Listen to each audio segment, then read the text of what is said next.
Much of my delivery would highlight some of the issues addressed in that chapter, and I would encourage all stakeholders here to get a copy of the book from Professor Chair. My presentation would explore the legal dimensions of the discussion of ASM from the business and human rights perspective.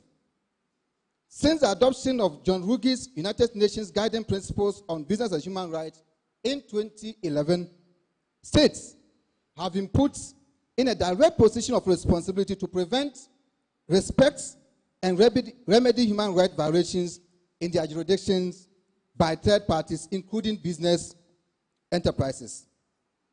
I want to submit that though ASM attracts attention, given its great visibility, it remains poorly understood and lacks coherent, integrated long-term policy, legal and program approaches in addressing these human rights concerns. At this juncture, I would like to prefer a conceptual framework for my presentation. Ladies and gentlemen, artisanal and small-scale mining is described as the informal mining of minerals by a single person, a group of people, or a small corporation with little to no capital investment, and involves a significant amount of human labor, frequently with little to no mechanization.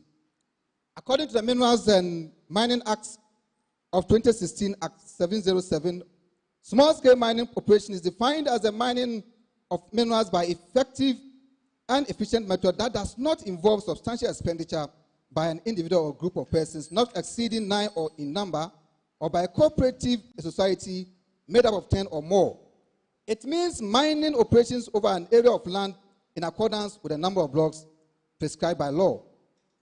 Prof. Chair, even though ASM is a legal activity in many places, including Ghana, it is frequently associated with the informal economy and is therefore viewed as illegal because operations frequently take place in remote or difficult to cross locations in areas where the institutional presence of the government is weak.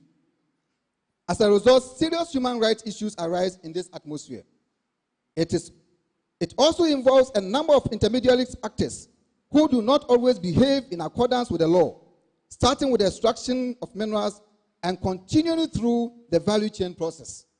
Therefore, there is considerable likelihood that businesses are complicit in the obvious human rights breaches that take place in the ASM sector. Mining methods that disrespect the right of indigenous people or migrant workers to convert their wooded lands or harvest minerals may be in the interest of large-scale mining businesses, rich elite and politicians, and in some cases, organized crime networks. The recent expose in the controversial Professor Frimpong Boate's report, on the Intergovernmental Task Force led by the military and police to flush out illegal miners under the code name Operation Vanguard, speaks a lot about this issue. Risky working conditions, including moving excessively large loads, mining in landslide-prone locations where oxygen levels can be dangerously low, and mining in underground tunnels are some of the examples. Shall I turn to the challenges to human rights in ASM? Prof. Chair, despite its economic legitimacy and relevance, ASM miners continue to face human rights violations from government agents and private mining firms in numerous regions. The effort of small-scale miners to formalize their trade in some districts in this country are thwarted by discrimination and denial of legal entitlement. Ladies and gentlemen, many evidence and examples of how artisanal miners have suffered from beatings and torture at the hands of the police and security personnel from mining firms have been provided by the miners themselves and in the media. These victims have suffered losses to their lives, their health, and their properties with little or sometimes no compensation. Sometimes they are denied hearing as a fundamental right of this country. On this note, ladies and gentlemen, I will turn to some few challenges of the business and human rights arena. Lack of regulation and oversight. Distinguished guests, the administration and supervision of community mining permits, the education on best practices to be followed when employing mercury or prescribed chemicals to extract minerals, and the instruction on mining matters seems to be inadequate in this country. So we will talk about lack of regulations as one. Two, because of time, I will highlight the points. Lack of poor working conditions, health and safety risk, forced and child labor, human trafficking, and environmental degradation. Shall I use in ASM? And that's very important for this. Gentlemen, the objective of a strategy to sustain human rights in ASM is to establish artisanal and small-scale mining that is recognized by society as socially and environmentally responsible by defending the right of members and groups, enhancing the living conditions of miners. State institutions rather restrict ASMs in violation of their responsibility under the Universal Declaration of Human Rights, the National Human Rights Treaties Ghana has ratified, and Ghanaian laws, particularly Chapter 5 of the 1992 Constitution. I therefore make the following strategies to addressing this situation. First, strengthening legal framework. The Minerals Act of Ghana, which seeks to enhance the punishment regime for ASM offense, is woefully inadequate in addressing the underlying human rights challenges associated with the sector. The second is engaging with stakeholders. Poor multi-stakeholder forums are essential to ASM and aid in ensuring that investments are in line with concerns of both industry and civil society. It would be ideal if leaders from civil society, business, and the government work together to support initiatives that will strengthen the governance and due diligence procedures required for moral supply chain. To enhance mining and its effect on human rights, a public-private partnership forum must be established to address these key obstacles to legitimate artisanal trade. This forum must do this through leveraging coordination, participatory analysis, and information exchange to improve mining and its impact. Because of time, I will move on. I have some case study of special initiatives by countries such as Peru, which have employed various means of enhancing the human rights story of their countries in order to support their artisanal miners against the abuse of their rights in the name of fighting illegality in the mining industry. I shall, because of time, proceed to make these suggestions in the wake of this dialogue. In the light of the ASM sector's ongoing expansion and acknowledgement of the crucial part it plays in helping millions of men and women achieve self-sufficiency, Ghana must continue to address the dangers to the sector's development, particularly regarding to the upholding of basic human rights of these miners. Other nations like Peru are contributing to the improvement of SMEs by coming up with creative solutions in collaboration with development partners, members of civil society, and business partners.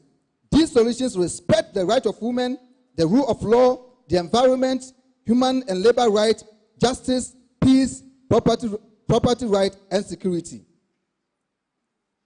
Given the effect of climate change on other rural livelihoods, the difficulty of finding employment, and the continued demand for minerals, ASM is projected to rise. To ensure that obstacles to the advancement of human rights are reduced to a minimum and that possibility for long-term progress are seized, a coordinated, process-driven, and multidisciplinary approach is required. If the necessary conditions and assistance are provided, ASM is a huge opportunity in the framework of self-reliance. If Ghana adopts a clear stance regarding the role of ASM, the role ASM plays in attaining development goals, it could lead to a greater and quicker outcomes where the sector can fully contribute to eradicating the severe poverty that is keeping millions of Ghanaians from having enough to eat.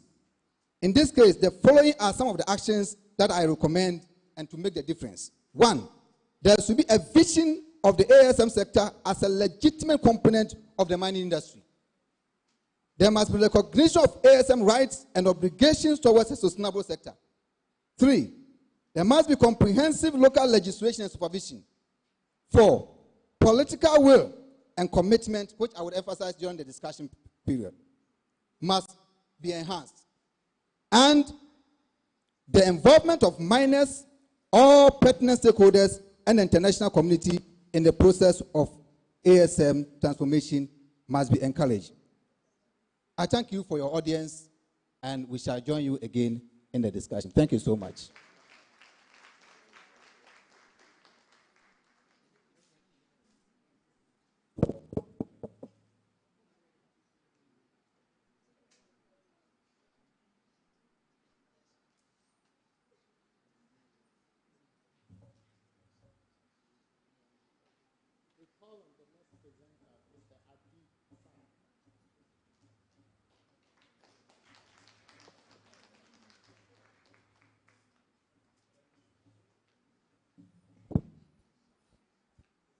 Professor Chair, Honorable Minister, I thought you were gone.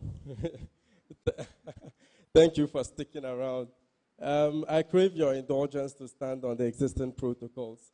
Ladies and gentlemen, there's this funny meme of a video on social media. I don't know how many of you have seen it.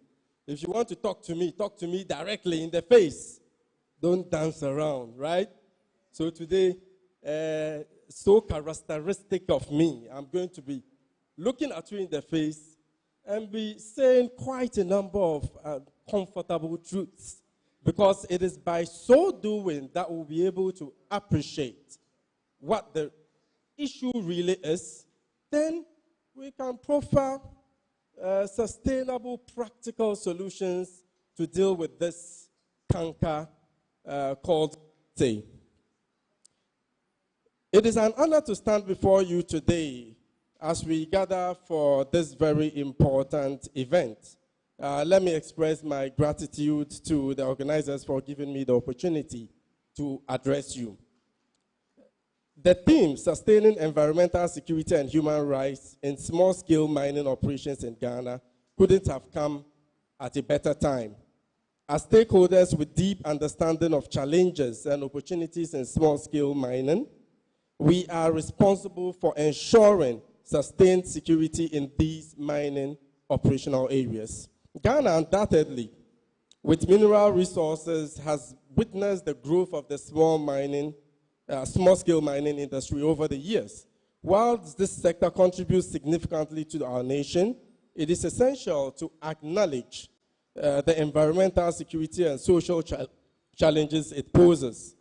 The indiscriminate and unregulated activities in small mining areas has resulted in severe consequences, such as deforestation, land degradation, water pollution, and even human rights violation, as has been touched by my brother, Mr. Francis. Galamsey negates all human securities, and I wouldn't bore you with what the effects are, because I'm pretty sure we all know what we have had to contend with over the years because of Galamsey. It is, however, important to note that even Ivory Coast, that is recovering from a civil war between 2010 and 2011, is complaining that they are paying for our inefficiencies because the Galamsey happening in Ghana is destroying their water bodies. So they are unhappy with us. And that is scandalous, to say the least. According to a report by the Ghana Chamber of Mines, illegal mining activities in Ghana caused the country to lose an estimated $2.3 billion in revenue in 2019. According to the Ghana Cocoa Board, in an article published by the GNA in February 2023, Ghana has lost 4.8 billion cedis worth of investment in 35 hectares of cocoa farms to illegal mining activities in Boeso in the Western region alone. A report by the Interministerial Committee on Illegal Mining in Ghana estimates that about 1.5 million people are engaged in illegal mining. As far back as 2017, it was estimated that about 50,000 Chinese were involved in Galamsey in Ghana. The other statistics are there, including one that talks about over 50% of Ghana's water bodies polluted, according to the report by the Water Resources Commission. According to a report by the Ghana Extractive Industries Transparency Initiative, illegal mining activities has resulted in the loss of over 55 hectares of forest cover in Ghana. Let me also say, Prof. Chair, that Galamsey poses an existential threat to the security of the state. According to the African Journal for the Prevention and Combating of Terrorism, in a report published in 2017, the most significant threats to Ghana's security are more internal than external. So for you to think that our biggest threat has got to do with people from other countries coming in, invading our privacy and harming us, I guess you might have to rethink, because the internal factors pose a bigger threat to us than the external. The spate of illegal mining activities has exposed the vulnerability of the internal security system of Ghana. Environmental quality and benefits to the society is threatened by mining activities. Prof. Chair, this is extremely important, and I've always spoken about this anytime I get the opportunity to do so. Galamsey sites, and I'm saying this for the record, Galamsey sites are awash with illegal weapons. At least, there's a one-pump action gun at a Galamsey site. Mostly they keep these weapons, if you ask them, to ward off robbers. And some also use it as a weapon of intimidation. In the first few weeks after Operation Vanguard started, on 31st July 2017, 30 guns, including rifles with thermal scopes, were seized from miners in eastern, western, and Ashanti regions. Only 2 of the 30 confiscated guns were registered. According to a Daily Guide report on 8th December 2018, 16 Chinese were also arrested in the forest reserve of Amansie Central District of the Ashanti region with 14 pump-action guns, an M16 rifle, and 200 rounds of ammunition.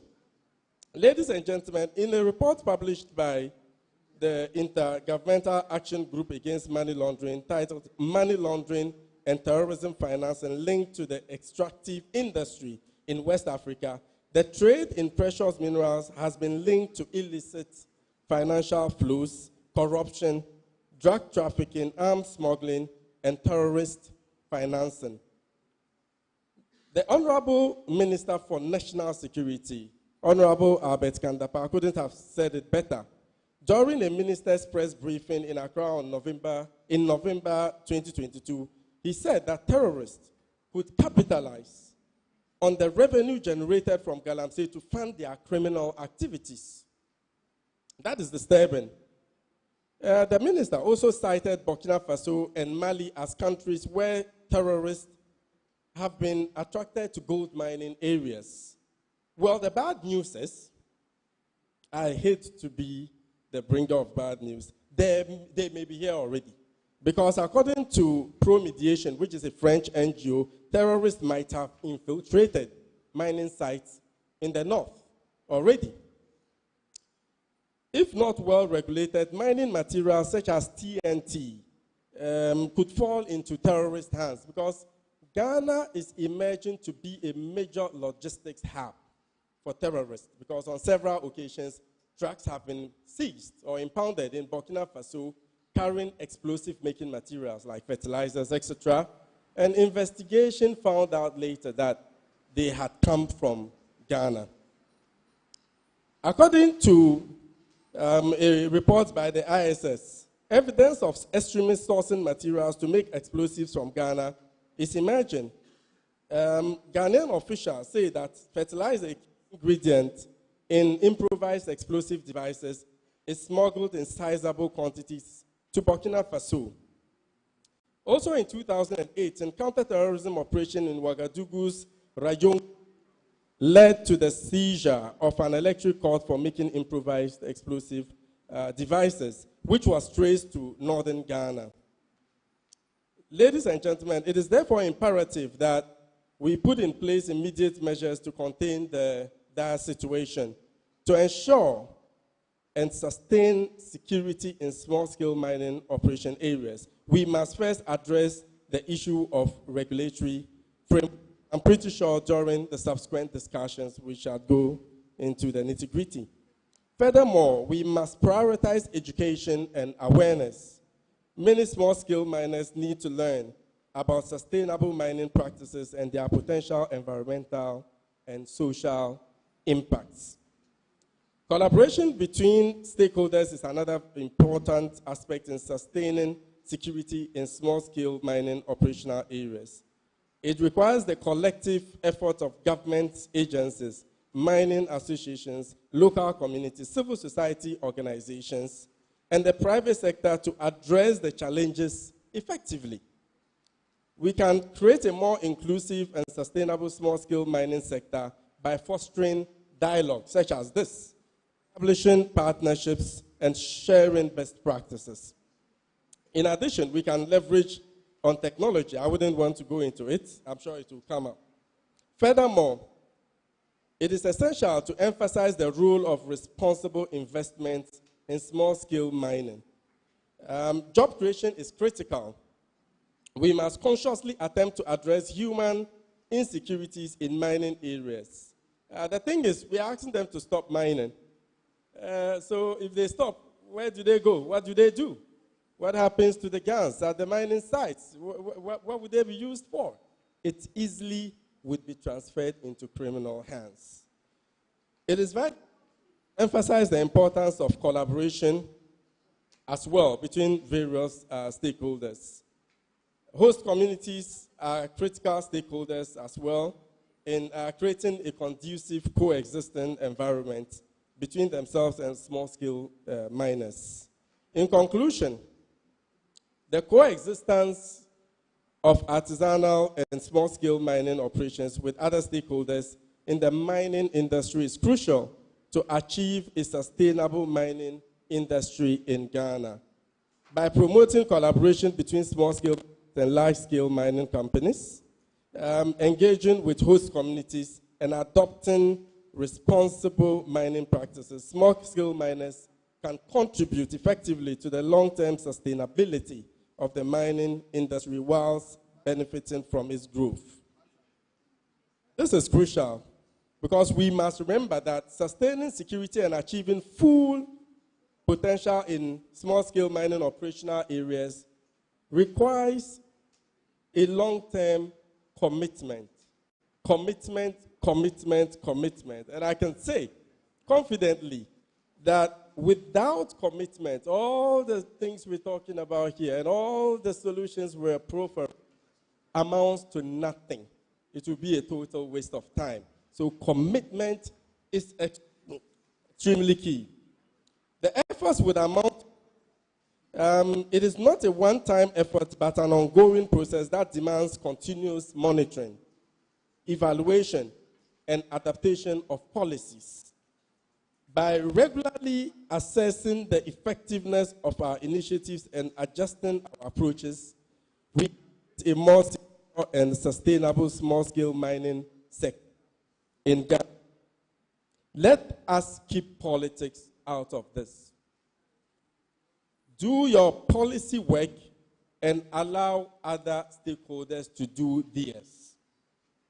According to the University of Ghana Business School policy brief titled, "The Galamsey Menace, a Political Problem Requiring Political Solutions."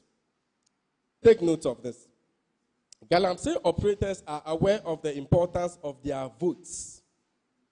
Right? They are important. Recognize the importance of their votes. Politics. And have often exploited political vulnerability of those in power due to intense electoral competition between the parties during election years. The partisan political divide has undermined and inter-party consciousness.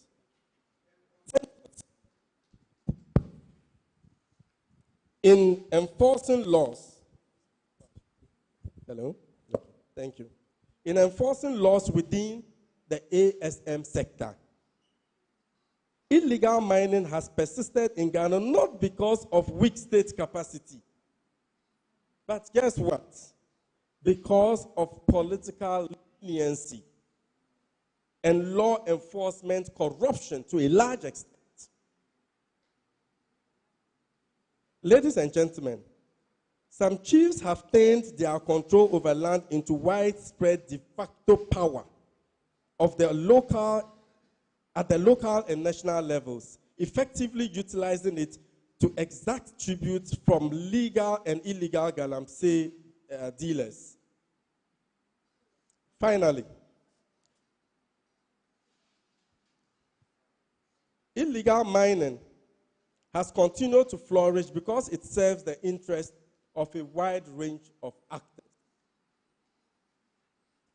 including chiefs who gain through the royalties they receive in exchange for land, and the political, business, local elite who own the concessions that operate outside the legal mining framework. Finally, ladies and gentlemen, sustaining security in small-scale mining areas in Ghana is a collective responsibility that requires the collaboration and commitment of all stakeholders.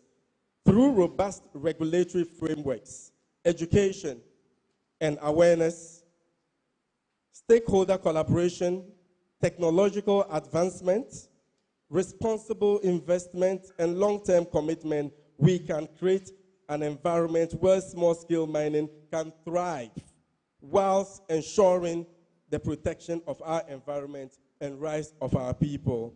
Underlying structural, economic, and security-related challenges in Ghana mean that its status as a paragon of stability in a turbulent region should not be taken for granted. We shouldn't be complacent. Consequently, let us seize this opportunity to engage in productive discussions, share ideas, and forge partnerships that would contribute to the sustainable transformation of the small-scale mining sector in Ghana. Together, we can positively impact and pave the way for a brighter, more secure future. God bless you.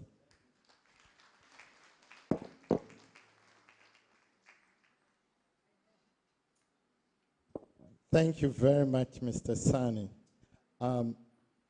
In lieu of our next scheduled presenter, who happens not to be here, we're going to watch a short video, and it will be followed by a short music interlude led by Ejak Konimo.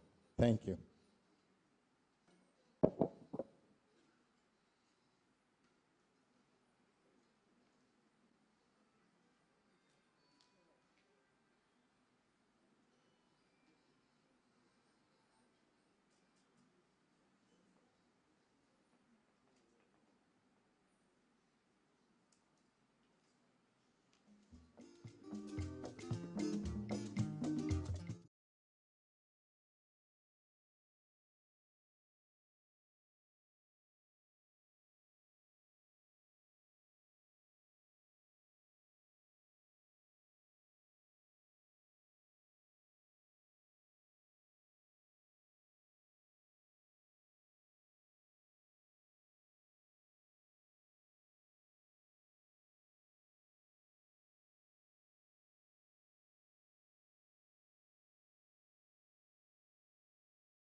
with mercury, lead, and other dangerous heavy metals, which research has shown to be very dangerous and last forever.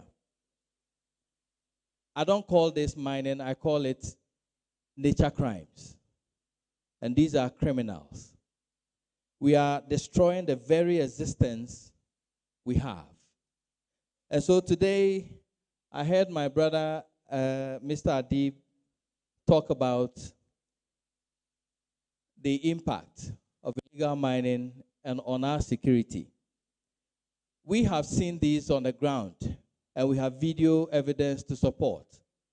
In fact, the number of guns that the Interministerial Task Force seized from Kobro alone numbered about 32 pump-action guns and other assault rifles. We asked the question, where are these weapons? And if you go to Amansia Central, you go to Manso areas, it has become a hub for criminal activities. That is where recently a bullion van was attacked and rained with bullets, and 3 people killed on that as well. Large portions of our forests are currently being pillaged. And as we speak, I can tell you about Seshibekwai. There is a place called Merwa. As I speak to you right now, that forest is being pillaged. I can talk to you about Odaho and Kobro sections of the Pamprama Forest Reserve. I have fresh evidence to tell you that as we speak, people are pillaging the forest, some of them with prospecting licenses. I don't call that small-scale mining. That's an illegality. It's criminal. And it's high time we start calling things by their real names. It's also high time we stop talking and put in some action. We no longer have a problem with identifying the challenge and those who are causing the challenge. We know them. And as my brother said, Mr. Adib Sani, it's about a political will to face it out. Until when can we stop running around and encircling the problem as if we do not know about it? We know the solutions, we know who are into it. Why are we still dancing around the problem? What you're about to watch is just a catalog of some of the pollution sites we have visited. Please enjoy. Thank you. The large-scale exploitation of Ghana's gold has been fairly controlled. The mining sector has been the country's environmental headache. Highly unregulated, it is home to greed, politics, and power play. Between 2000, water source has now turned milky brown with little sign of life.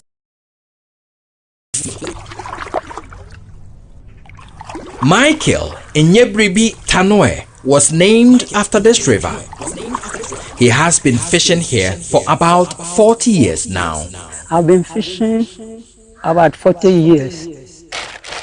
This morning, the fish that I got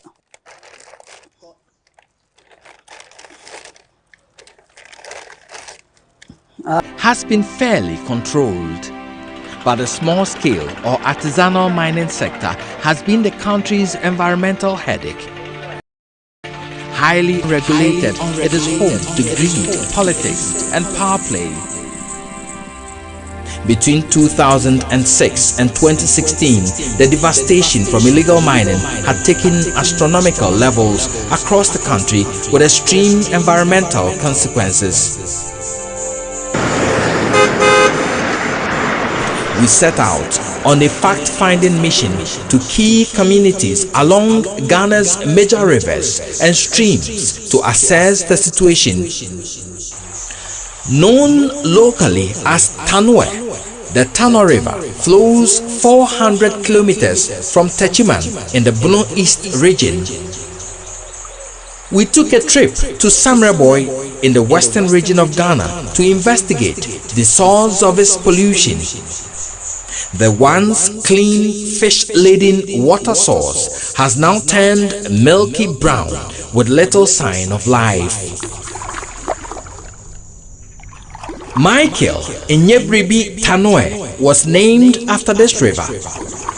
He has been fishing here for about 40 years now. I've been fishing about 40 years. This morning, the fish that I got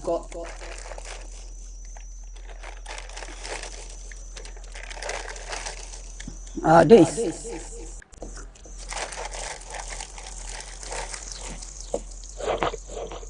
Before the same amount of net I'm using, I can get a fish almost a basket full, very short and nice.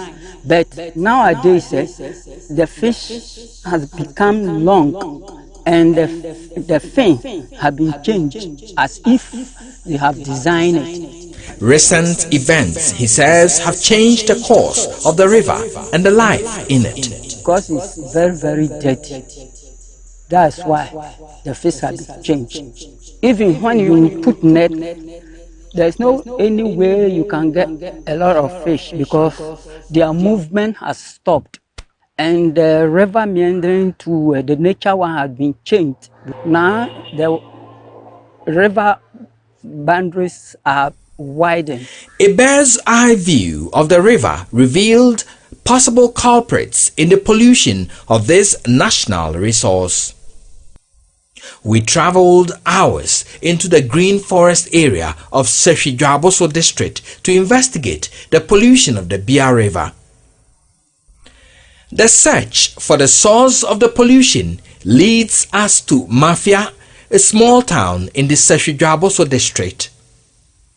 Here, we meet two concerned residents who volunteer to lead us to a spot along the Bia River to show us the pollution levels.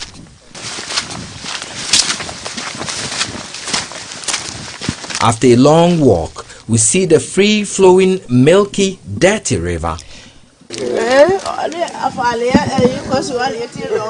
The indigents, mostly farmers, speak of the negative impact of the pollution.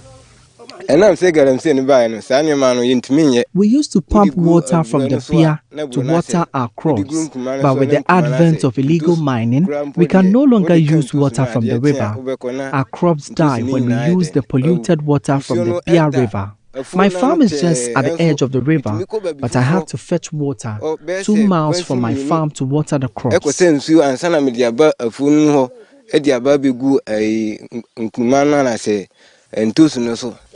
Residents say the color of the fishes from the river have changed. Because of the pollution, the mud fish we catch from the river is so dirty, we have to wash it with hot water before processing. The source of the pollution of the Bia River was not difficult to find. A large, irresponsible mining enclave just at the edge of the town, one of the major sources of pollution of the Bia River. In the environmental degradation that has gone on here, it is difficult to identify the path of 3 streams that feed into the Bia River.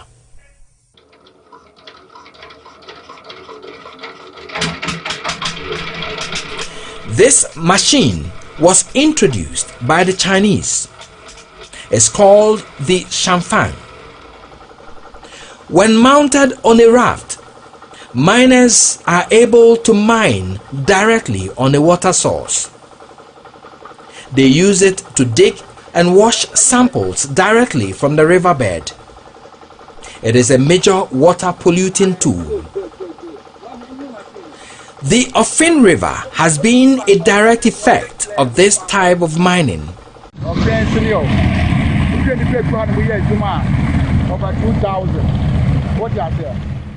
The river is now a pale shadow of itself, looking lifeless. So this is the Ofin River. And it will shock you to know that this used to be very, very clean. But now, as in this bottle, you could see the color of the river.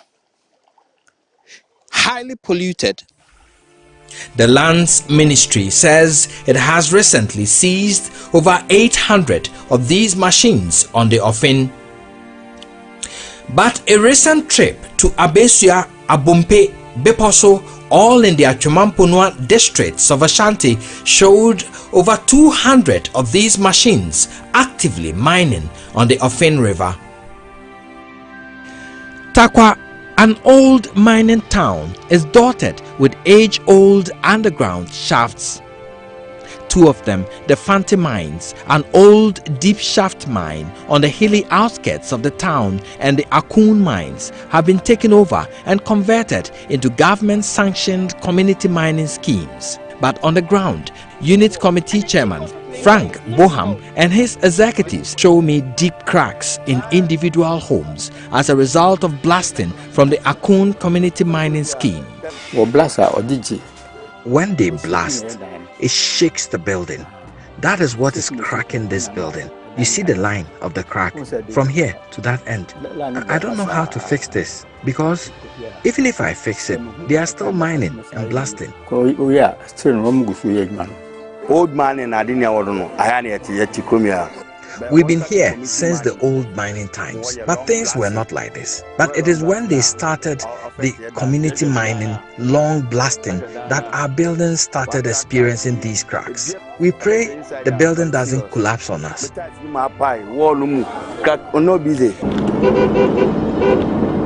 After hours on the road, we hit the coastal town of Axim.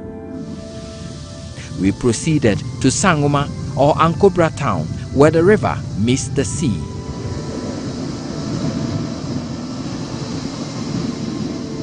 We took a long boat ride from the estuary to inspect the rest of the Ankobra and find out the source of its pollution. We're going beyond Domanase, Banso and its environs to see who is polluting the Ankobra River.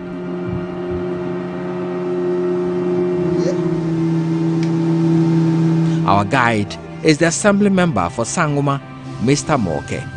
What I've seen or what I've witnessed now tells me that we need to be, very serious on what is going on, because it's very bad. I was not expecting it in this way. You can see that at some place, even, the boat can only pass only one side. All those places have been seized up because of the washing of the area of the Galamsey. So imagine if there are some fish and so on over there, they are going to die. So in fact, I'm very worried about what I've seen today. The problem needs a major political statement from the president to identify and punish political actors using their influence to engage in the illegality. Perhaps the country needs to choose champagne for a few or safe drinking water and a green environment for all now.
I say a whole lot of things, but that is what we are faced with.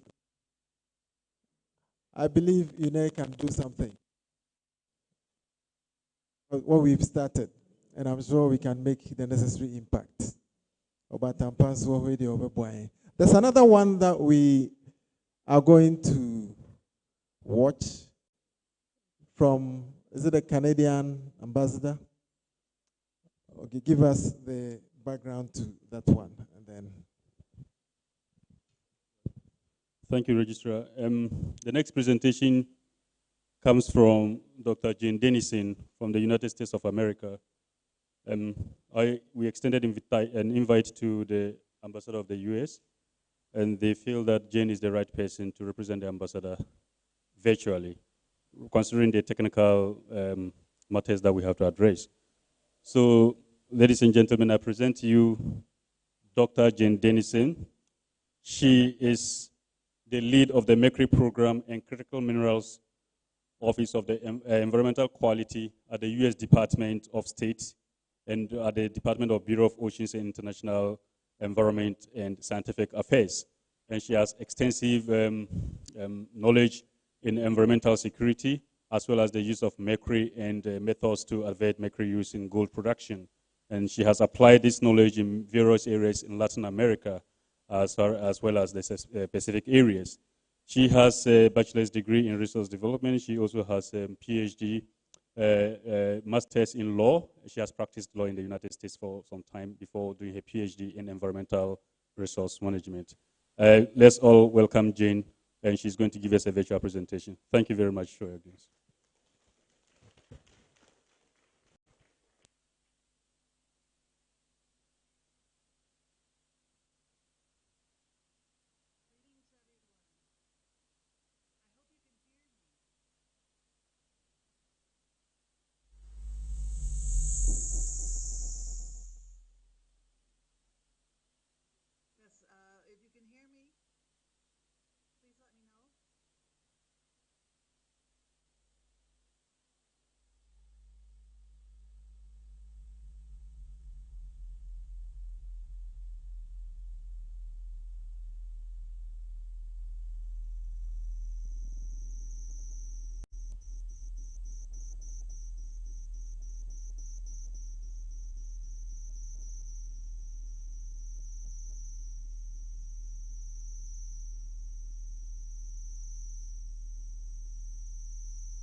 Greetings, everyone.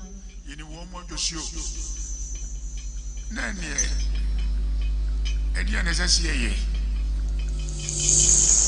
you hear me?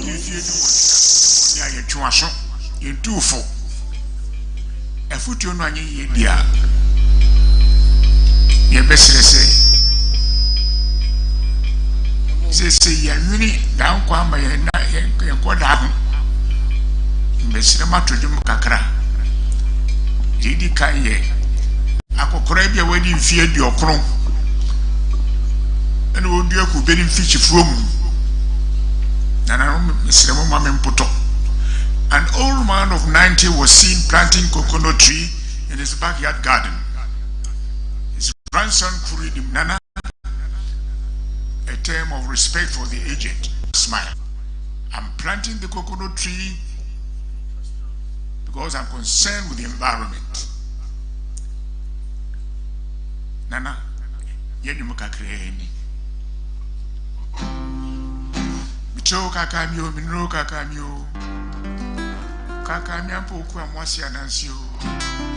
Odom sesire kusi anansi munomfwe. Anansi munomfwe. Anansi munomfwe. Anansi munomfwe. Anansio. Okuya. Anansi munomfwe. Anansio.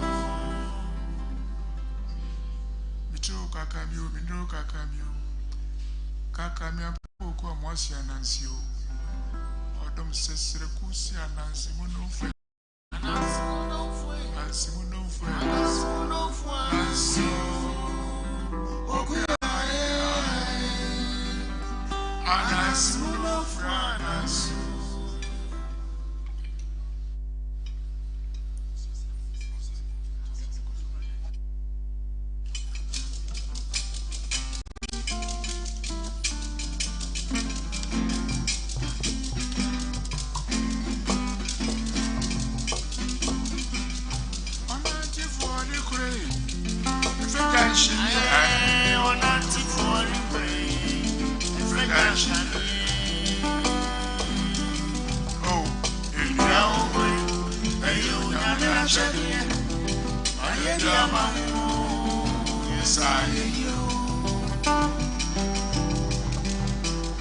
India,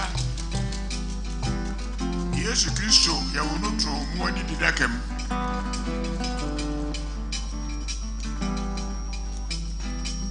India, Bush, your buying, and be in the room.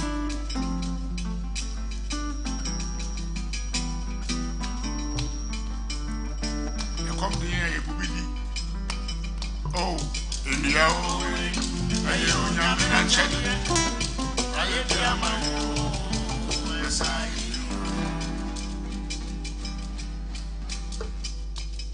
Yada masipi.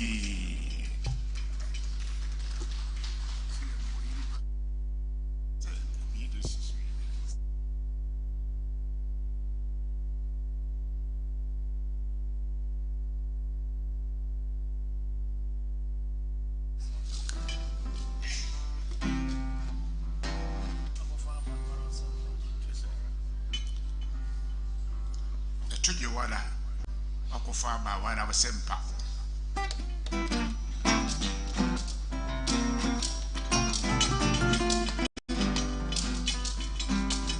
etuji wara akufa ba wara sempa etuji wara akufa ba wara sempa etuji wara akufa ba wara sempa etuji wara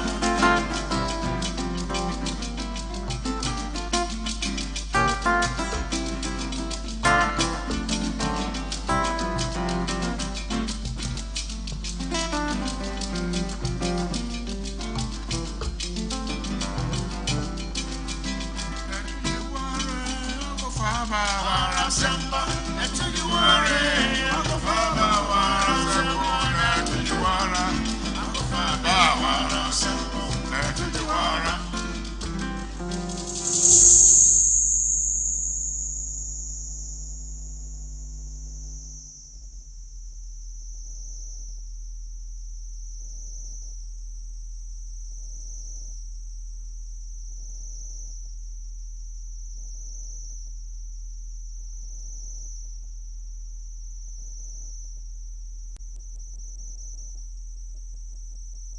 Okay, greetings everyone. Can you hear me?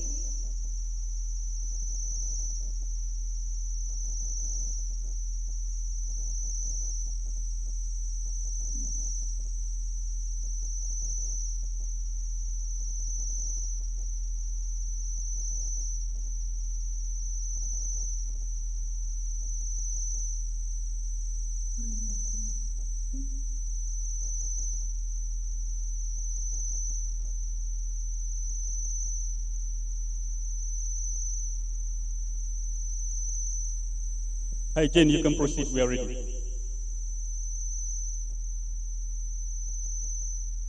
Okay, Jane, thanks very much. Yeah, sure. All right. Thank you. Let me get my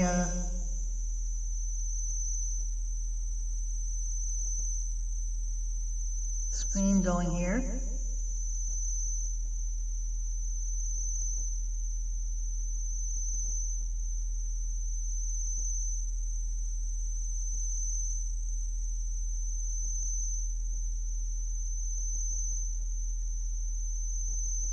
One moment.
Okay.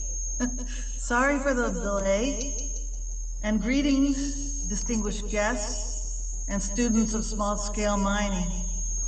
It is truly a pleasure to join the second Transformational Dialogue on small-scale mining. My name is Jane Dennison, and I'm the Mercury Program Officer at the U.S. Department of State. I was very interested to see the prior presentation, which was very sobering and informative. So the U.S. Department of State is working to reduce mercury use in small-scale gold mining as a cornerstone of the Minamata Convention on Mercury. And this is the primary effort of our mercury program. What I would like to do here today is to discuss our two projects in Ghana as the best way to illustrate our approach to improving the small-scale gold mining sector. I have some background information, which I believe you already very well understand. So I'm skipping this, and also this next slide I'm skipping because we already saw a very good illustration of some of the issues. The current projects that we are working on in Ghana, the first one is with the Fund for Peace, called Responsive Engagement and Collective Learning Approaches to Inform Mercury Substitution in ASGM. We are working specifically with the University of Mines and Technology and WANUP. The second project is with PAC and Solidaridad, promoting mercury-free in Ghana. That project works with the Minerals Commission, the Water Resources Authority, and the Environmental Protection Agency.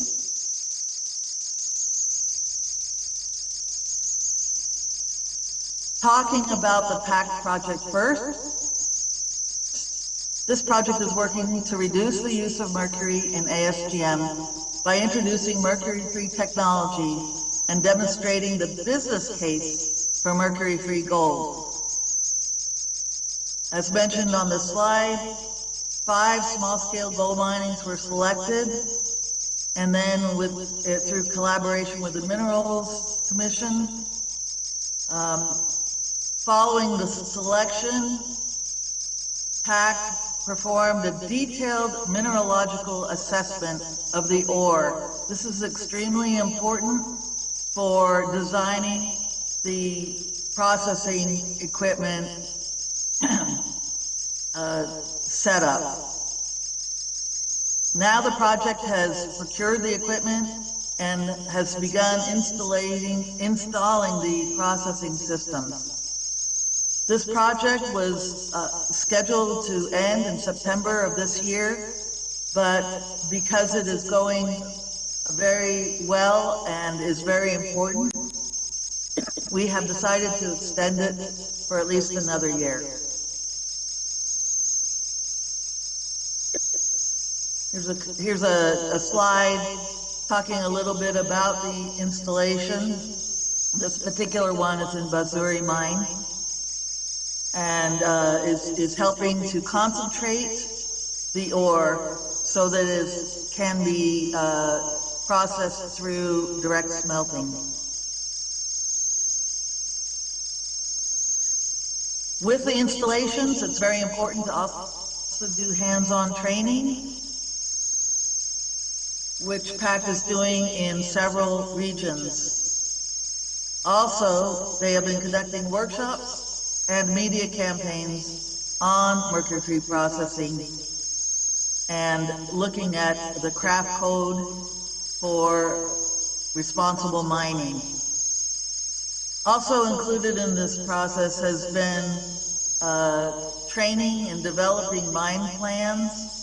This is very important for capacity building so that the mining communities have proper business skills. This is an example of a mine plan that is being developed. This is the table of contents. So you can see this is relatively sophisticated training. The next steps will be to work more on the business case for mercury-free gold, connecting the pilot mine to formal financing opportunities.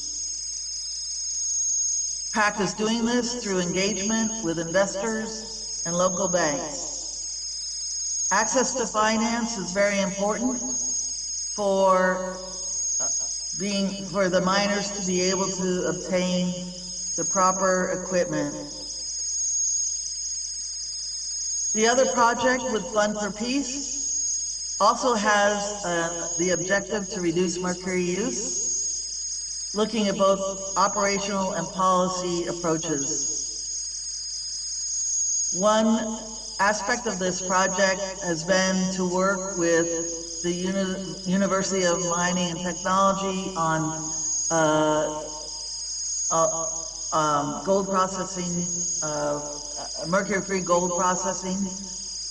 Also, there has been attention to the formalization of the sector through improving licensing and oversight.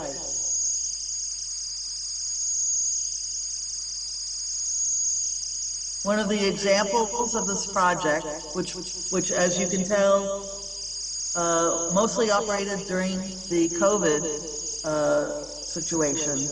But in 2021, there was an issue that came up with one of the concessions that had been chosen for this project. Fund for Peace was able to work with the District Assembly as an intermediary, facilitating consensus for a dispute between Ur Mining Group and the miners. And we're able to come to a resolution of that issue.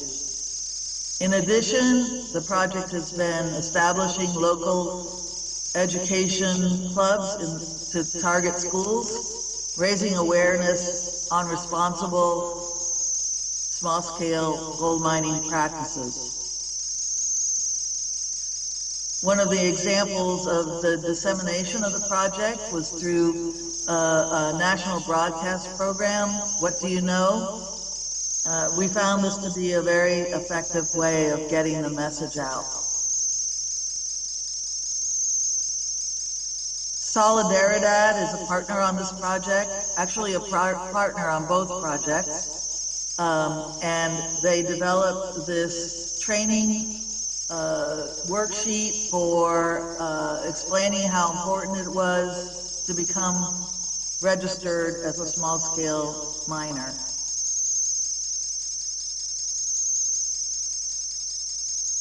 Fund for Peace is planning on its next step as a national dialogue event, looking at the collaboration between large-scale mines and small-scale mines, engaging with the Ministry of Lands and Natural Resources, the Minerals Commission, Goldfields Ghana, Extra Gold, and the Ghana Association for Small-Scale Miners. This is a very important kind of event, bringing lots of the major stakeholders together and look at how to foster collaboration between small-scale mining.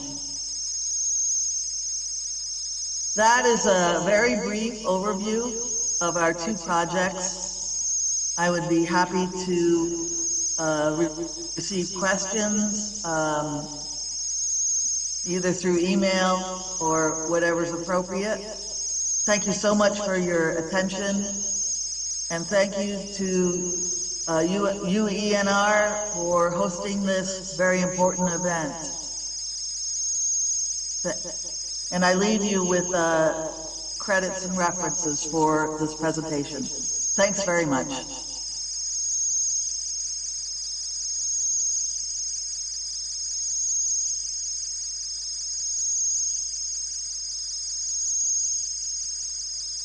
Take your time to present on behalf of the U.S. State Department of Environment, and we are also extending our gratitude to the ambassador and the embassy in Ghana as well for nominating you to represent the presentation of the embassy.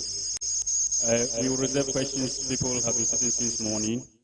We brought in old men and women, so we will crave your indulgence that you take a break. We also take a break and have lunch. When there are questions, we will channel that through the embassy to you, as well as I will personally deliver any questions to you. Thank you very much. Registrar, you may resume.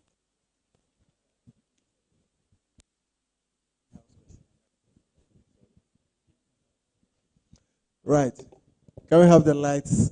Prof. Chair, Prof. Pamford, please take over for the last interaction of questions and answers of the presentations that were made.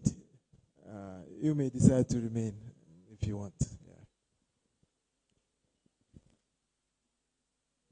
After the question and answer session, we will break for lunch and reconvene for the concluding sessions. Thank you.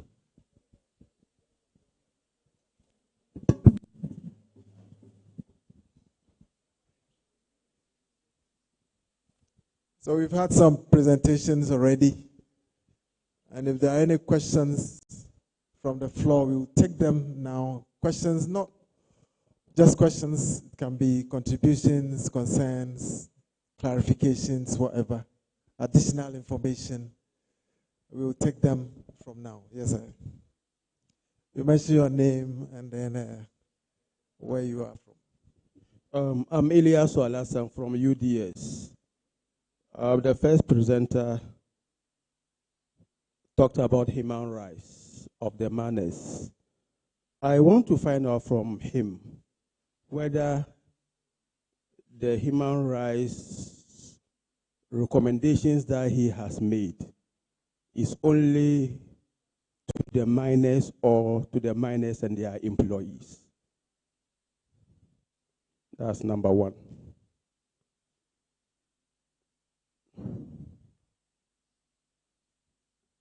Now, the second presenter, Mr. Adib, you talked about sustaining security, and you have made a lot of recommendations. And actually, these recommendations, I would have been happy if you could direct them to specific organizations who are supposed to address those issues. Because when you make recommendations and it is left like that, we don't actually know who is supposed to do what. So I would be more grateful if you could direct those recommendations to appropriate organizations to handle. Thank you very much.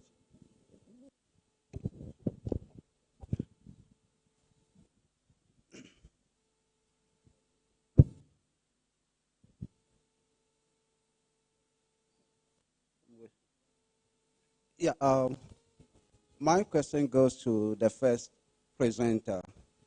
I think we are here for actionable solutions. And you were requesting human rights for the miners. My question is it a request for the illegal miners?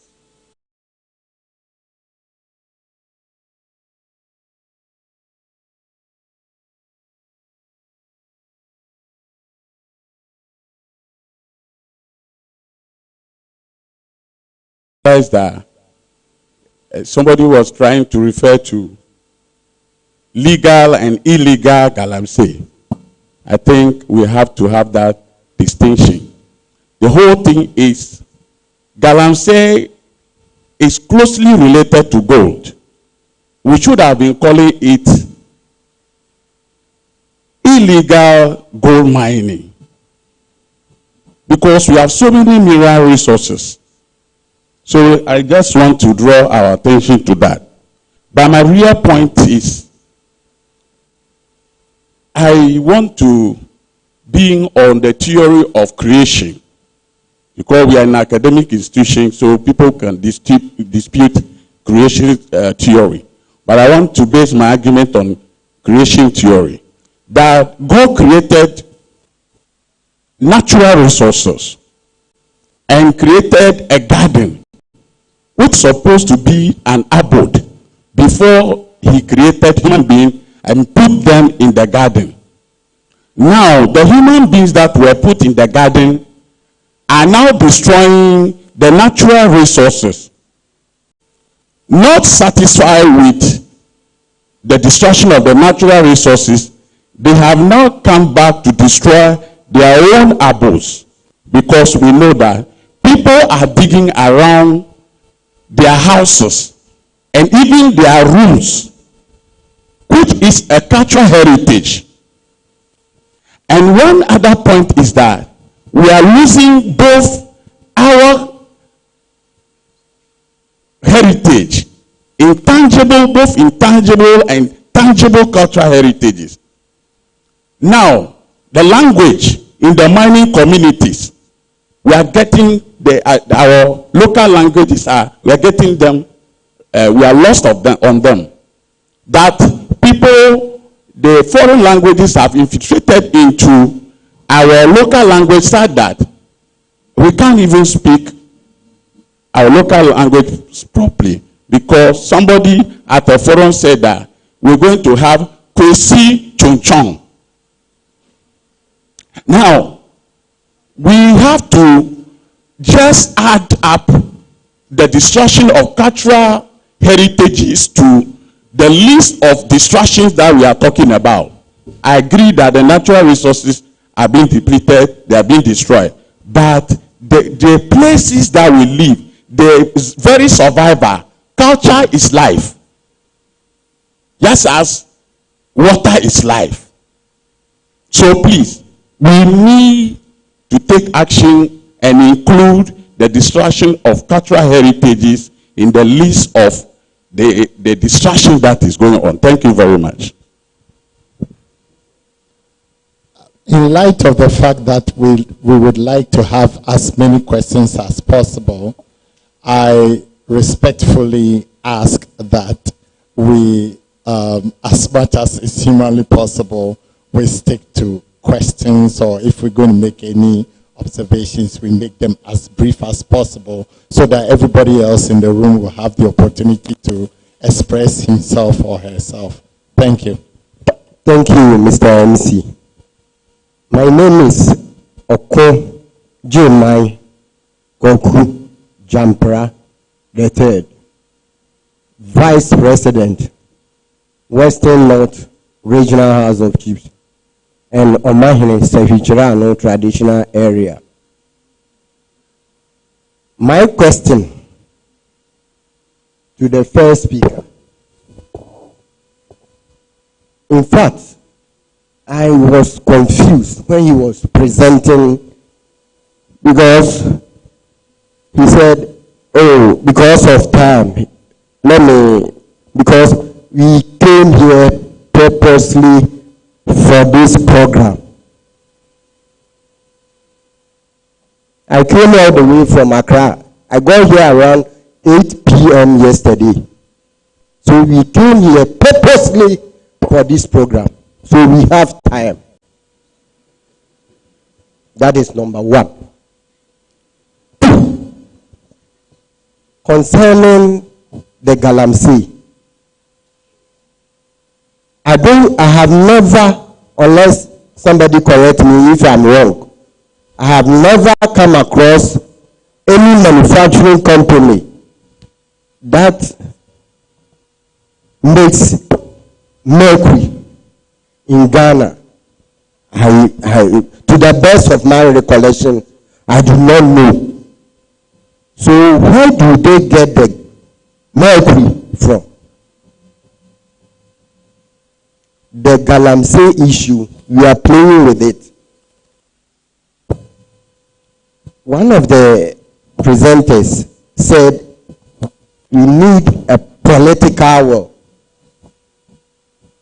I don't know what age some of us are, but 1979, he told us to sleep around 6 o'clock. I was very young, but so we need a political will. I can't remember when Chirano Company, Chirano Gold Mines, started around 91. It was in mining in the forest reserve. I think it was 2001 when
Metro TV, and the others are doing a great job. We need to support them, and they would also have to do more. Civil society organizations, etc. And with the Cham Fund, I'm tempted to believe that they don't come in as whole units. They don't come in as whole units. There are local artisans who are able to improvise, so I'm pretty sure that some of the parts come separately, and the only way we can stop it from getting into the market is for us to track them and prevent them from, falling into the wrong hands, which eventually is used to make them. Thank you.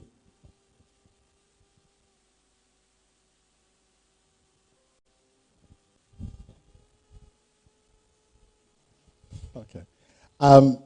Since this is a policy matter, as I was listening to the two presenters, the following came to my mind. One, why is it that in the last few years you can walk to Kotoka Airport and get a visa and enter the country?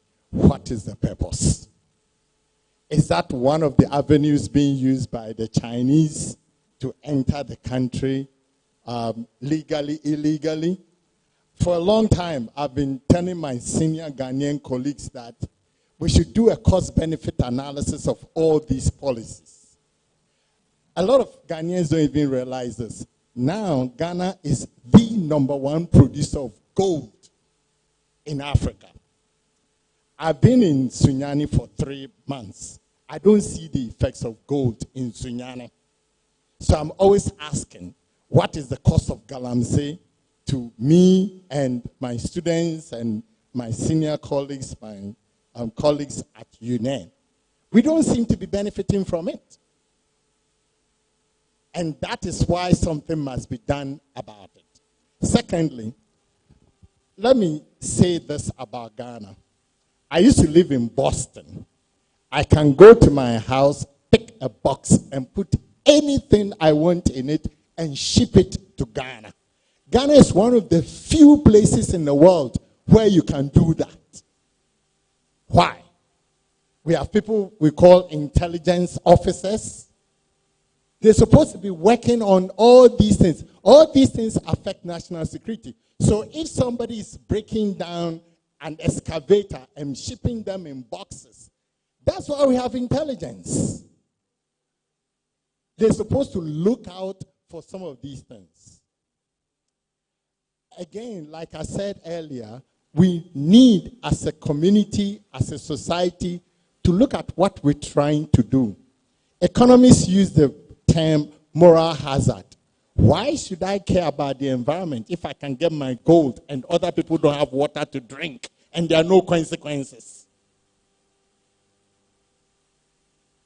These are issues that in conversations like this, we should be examining. Like the Chinese ambassador official said, the Chinese don't know Ghana.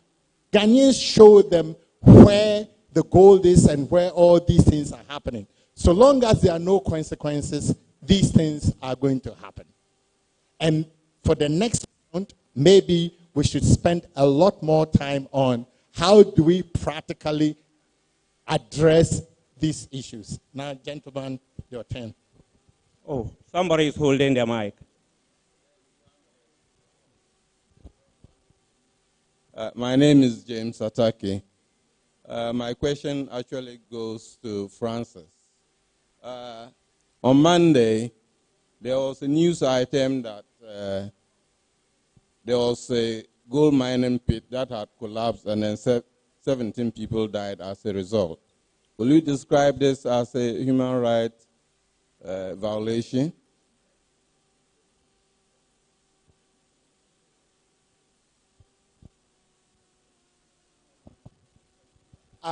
Any more questions? Yes, here.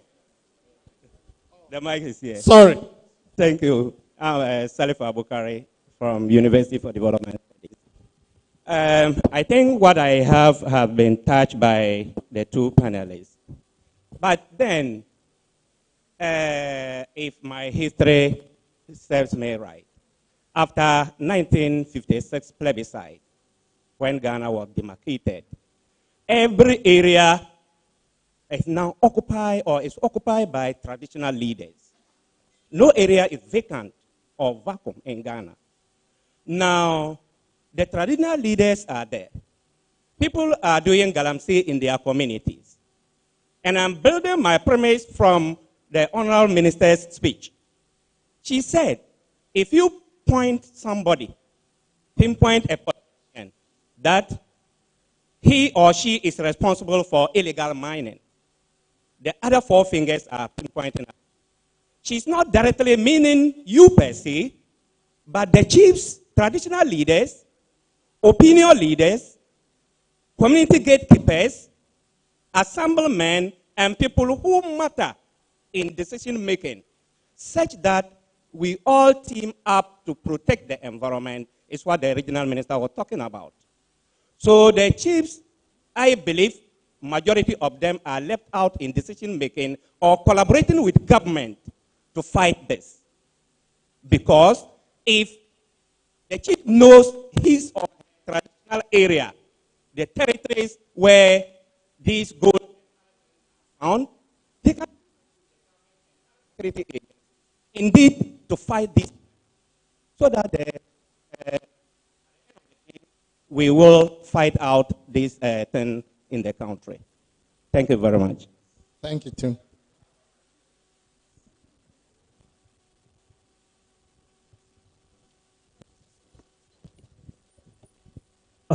Okay, thank you very much. So he has given me the moderator. Oh, I have the microphone because I got it from the moderator. Thank you so much. Yeah, I think we've diagnosed a lot of the problem. I'm Keynes here from UNE, Department of Environmental Management. But I think we still need to diagnose some of the problems more. The Mineral Commission rep, forgive me for not able to mention your name, just was worried about somebody mentioned galamsey and illegal mining. But there's truth there that we need to identify.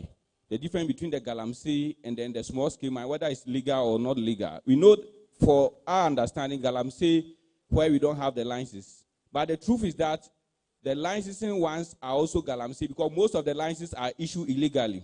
Why am I saying this? Let's look at, are we having this challenge with the large-scale mining companies? This challenge that we are we having with the large-scale mining companies? But not, have we seen, do we have this large-scale mining company putting champagne, maybe this, polluting water? Let's take Nimont, for instance. And AG, are they polluting water and destroying the environment just as we are seeing these small-scale mining companies? That is not the case.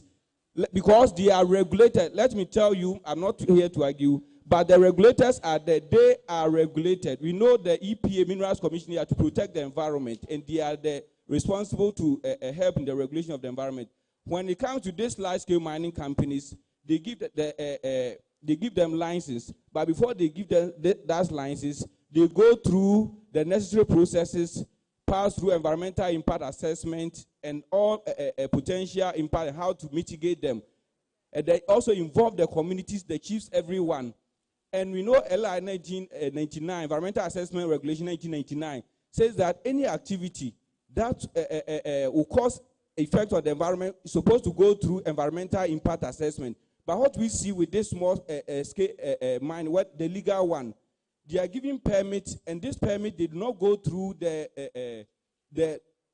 EIA. They just give them licenses. They give them the licenses, and these licenses that they are giving to them, the best practice that they are supposed to follow. For instance, when you are giving when they give license to a large-scale mining company, they expect them to protect the environment. For instance, by protecting water bodies, having sedimentation pond, and also that's why when they are mining, even when they go there and inspect them, the minerals inspectorate, when they see oil spill, they see dust, they will charge them. They see any spill, they will charge them. But that is not said of this small-scale mining companies. I'm talking about those that are giving licenses. So we give them licenses, but we don't regulate. So at the end of the day, it's like licensing a gun, but using the gun, the licensed gun, to go and then kill somebody. So I think if we want to deal with this problem, we shouldn't look at the galamsey, the illegal ones, but even the legal ones, we have to make sure we pass through and one of the things that can also help guarantee this, the reclamation bond, which we ask the large-scale mining company to post, so that in case they do not reclaim the site, we take that money, give it to a third party to reclaim. I think this should be applied to what? The small-scale mining. When we are issuing these licenses, we heard from the documentary when the man in Takwa was saying that after the community mining, that's where they are having this problems. All because they do not involve this best practices. So they need to involve these best practices in the licensed small-scale mining area. Thank you so much. Oh. Yes, we thank our lecturer for his submission, but there are points of correction we have to let him know. My name is Francis Opoku. I'm the Director of Finance for Ghana National Association of Small-Scale Mining. So many points of correction. For your information, I think you are an academic. You do a lot of research. For your information, there are Galamsey miners, people who don't have access to licenses.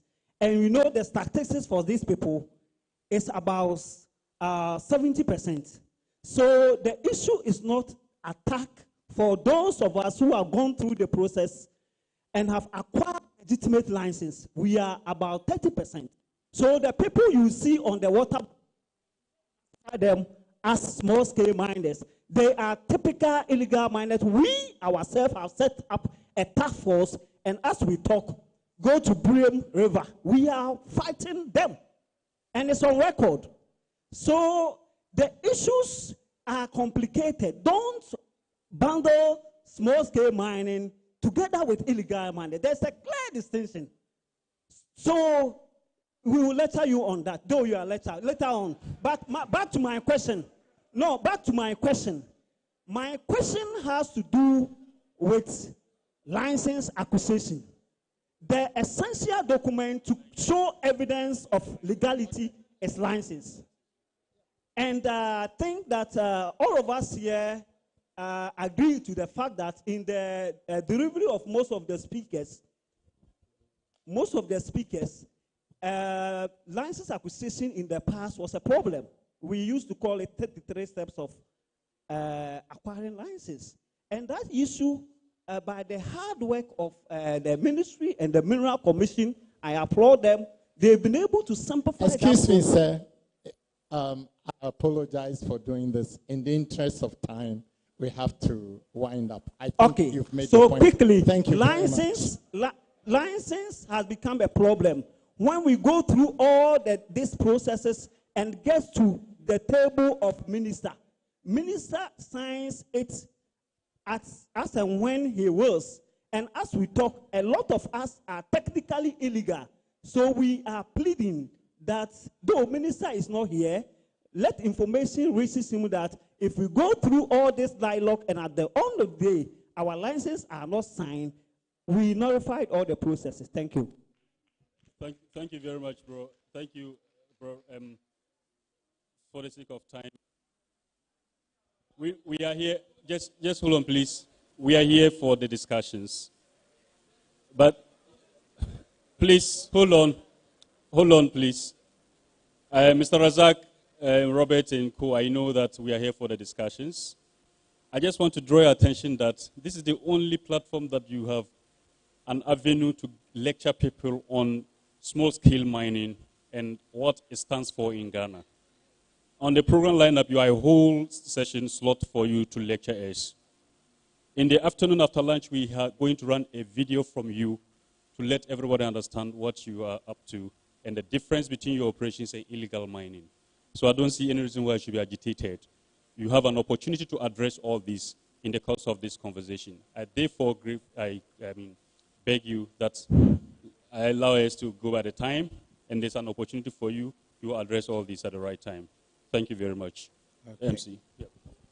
Please, let's take this opportunity to give our two presenters a hand of applause. Thank you very, very much.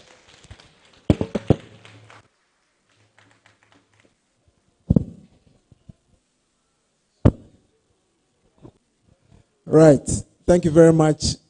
It's now time for us to break for lunch for an hour. It's 1 o'clock. We are coming back at 2 p.m. And these are the arrangements. all the students, the military band and other security personnel, and all those who want to take their food away.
Thank you.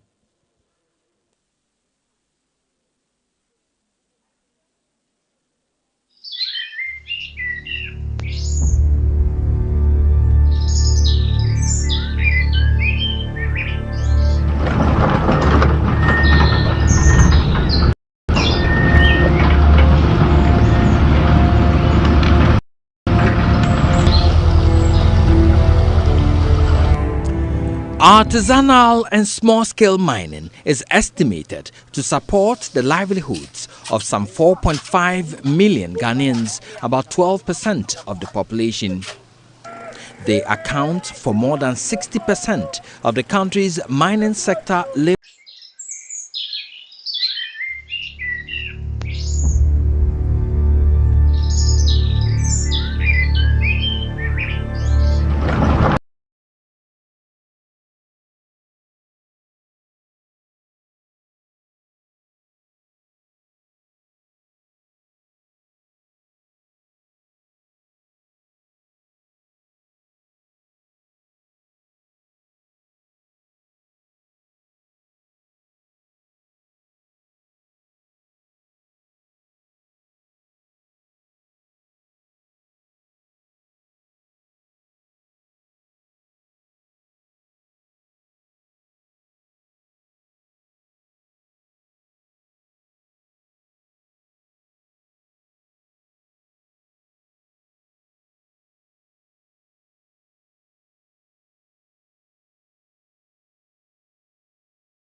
Artisanal and small-scale mining is estimated to support the livelihoods of some 4.5 million Ghanaians, about 12% of the population. They account for more than 60% of the country's mining sector labor force. It is estimated that there are over 1 million small-scale miners in Ghana who provide employment for about 2 million Ghanaians. However, this sector is faced with serious challenges. It is plagued by irresponsible mining activities, environmental degradation, and health and safety risks for miners. As a university which seeks to promote responsible mining practices, the School of Mines and Built Environment of the University of Energy and Natural Resources, Sunyani, convened a 2-day transformational dialogue to evolve ideas on possible solutions for the challenges that bedevil the sector. The 2-day dialogue was held under the theme Enhancing multi-stakeholder approaches towards addressing challenges with artisanal and small-scale mining and the institutional dynamics for sustainable practices in Ghana. The May 2022 event brought together stakeholders, experts and policymakers on how to address the challenges facing small-scale mining in Ghana. Council Chairman Professor Kwesi Nsia-Jabbar and Vice Chancellor of the University Professor Elvis Asare-Bediako welcomed the participants. In both the developed and the developing countries, mining constitutes an important sector of the economy. Despite the benefits of artisanal and small-scale mining, the pollution of rivers such as Tano, River Ankobra, Pra, just to mention a few, and the destruction of fertile agricultural lands and plantations constitute a major threat to our economy. There's an urgent need to build a knowledge-sharing platform that will facilitate a multi-stakeholder engagement for addressing these challenges, militating against the artisanal small-scale mining subsector in Africa. This transformational dialogue we engage in now seeks to fill these gaps. An Erastus Asaredonko documentary on the devastation caused by irresponsible mining evoked this reaction from speakers at the opening ceremony and set the tone for discussion. When I see these things, I ask myself, who are behind this? Because we try to fight this cancer and it keeps going up. I can't buy excavator, but the ministers and the MPs, you can do that. So we are saying, the implication of these artisan miners, and as we saw from the documentary, whether they have permit or they don't have permit, they both have no mercy upon our forest and our water resources. The critical thing really is we all have kept quiet. Fortunately, if we don't do something about it, it's going to destroy all of us. We, the small-scale miners, that we believe that if there is a land gazetted for the small-scale miners to do, things that they are happening, we'll be able to push them. Submissions from the various speakers drummed home the urgent need to streamline mining activities across the country. There have been notable attempts to develop and deploy appropriate assistance to the artisanal and small-scale mining subsector of the country, several parts of Africa as well. But you bear with me that you tackle from one end and it leaks from the other end. We try to fight this cancer and it keeps going up. In my own town, he has the contract, all right, but he is buying almost every land from the landowners. I don't know whether the gold is embedded everywhere in the community. Very often, they undertake the illegal activity haphazardly because they do not know where the mineral resources. So they begin digging in one place. When they do not find it there, they move to a different place.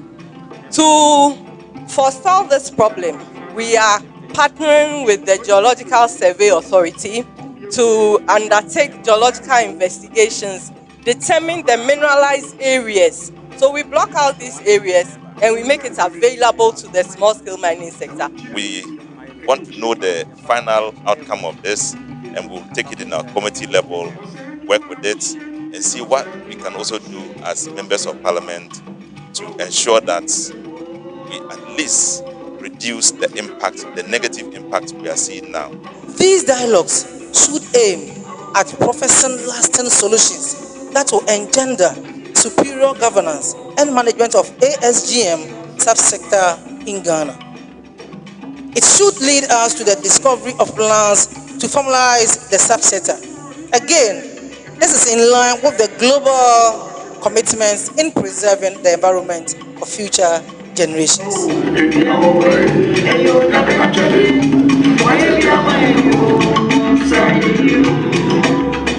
The dialogue presentations were informative and engaging, bringing expert submissions to bear on pertinent topics. The first day dialogue touched on institutional experiences and challenges of the artisanal and small-scale mining subsector in Ghana. Day 2 of the dialogue featured insightful discussions on the topic integrating small-scale mining into the economy, challenges, experiences, and prospects. In the end, the University of Energy and Natural Resources had a proposed solution to dealing with irresponsible mining across the country.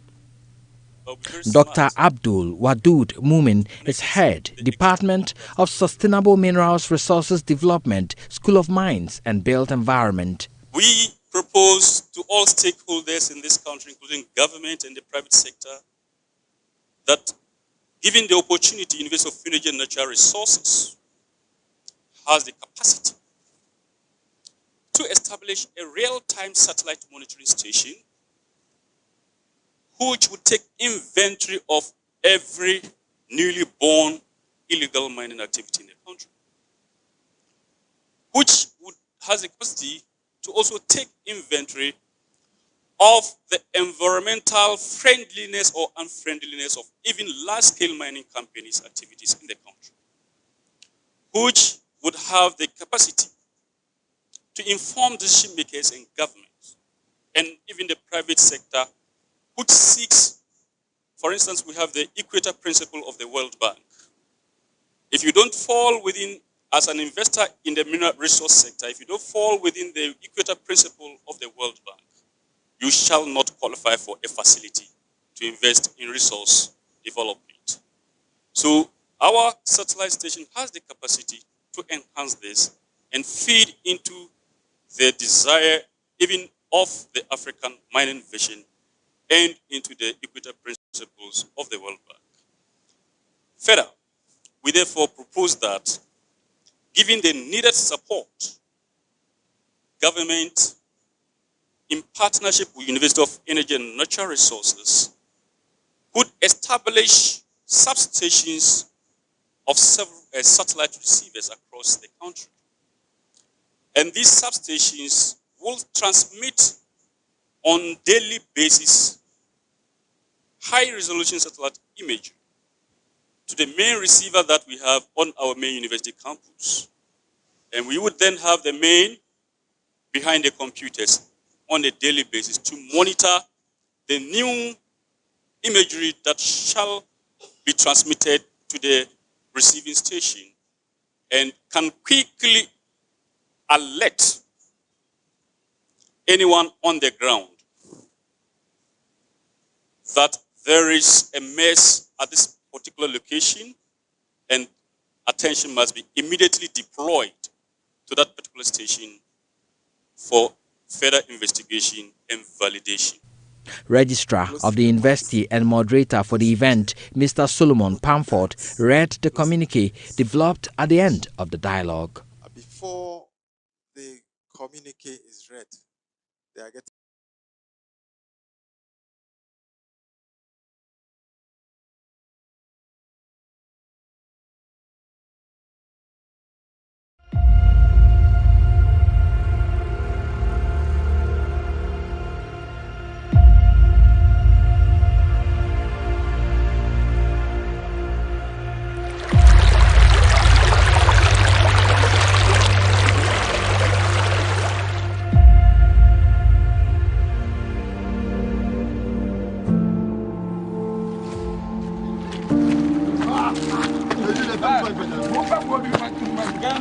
I'm Godwin Ama, the General Secretary of the Ghana National Association of Small-Scale Miners. The Ghana National Association of Small-Scale Miners is the umbrella association of small-scale mining in the country, and we are in 13 mining districts. We started with our own structures, whereby we have the national, which is the FEC, that's the national executives. Then we have the NEC, comprising of the various district chairmen and the Council of Elders. Then you come to the district executives, where we have the chairman and their executives. Then you come to the zonals. Zonals are the grassroots, whereby they form groups in various areas or zones to make sure that our channel of communication gets down to the people. So by so doing, we go district chairman and they go zonal chairman. If you have more successes, we are more challenges we have, then we take it up. The association started in 2011 with the help of the Minerals Commission in terms of facilitation. Commission, almost boy because I thought of almost to be fair, forum conference, no more a training section. I thought of no more doing it on the Bia on Betia Eba Hag, you be more fair. Under the district, the 13 district, I have 13 women coordinators. We have some districts that have 4 zones. We have some that have 5 zones. And each district, the same hierarchy goes down into the district too.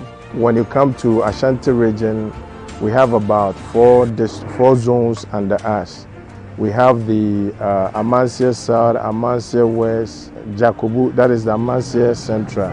And then we have the Amansia East, that is the Bekwai area.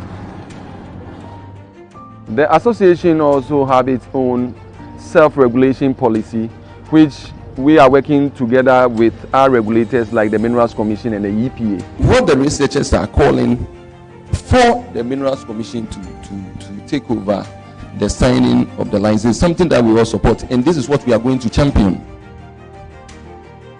One of the things that we've looked at is to ensure that illegal operations or mining or dredging of river bodies are eliminated. So we have our task force that have gone around to ensure that people adhere to the rules and regulations of the industry.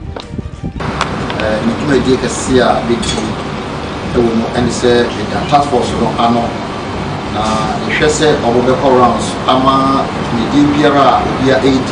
as a miner with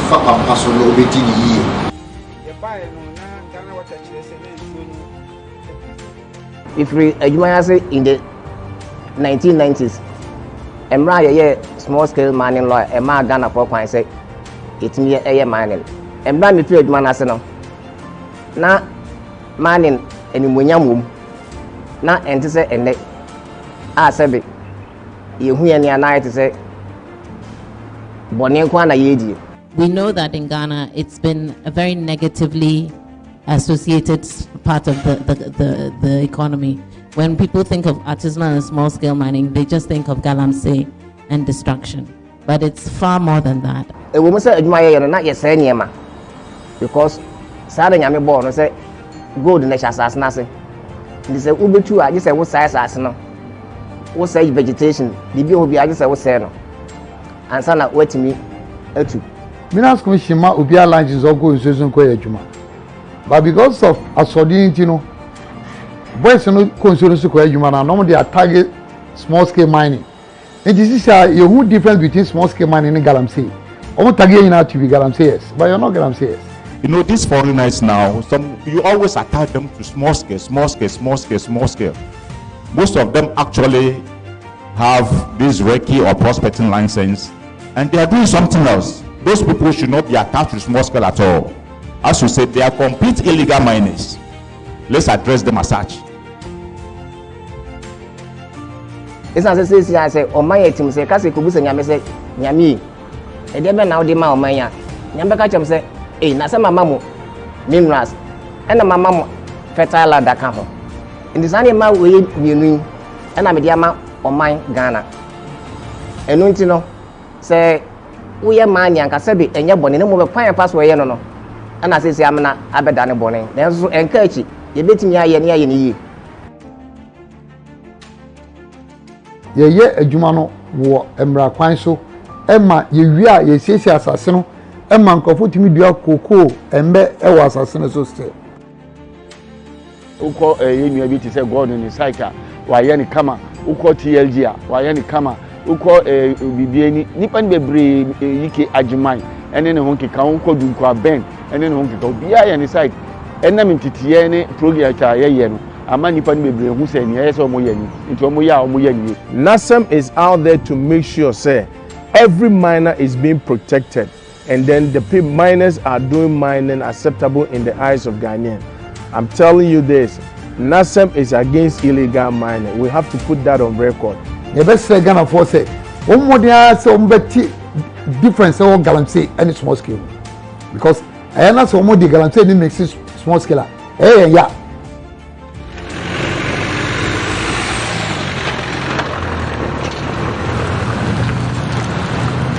I say that the river no, I did Chuma, and I say the year. I'm a penny now who say a Bribiano, ye cast a buy and wire, Nayan so, yet am Wama in soon a month for cinema. Ye need side by deal in free hormone. A buy and so say, I say at the Brim Rebanos at the Amaya. And the free November air ban, it will soon swat ye a Juma or. In soon so no, a free trino air ban, free a credit through a number of let me up one and in anti ama air water was for 8 PB at the supply community and so.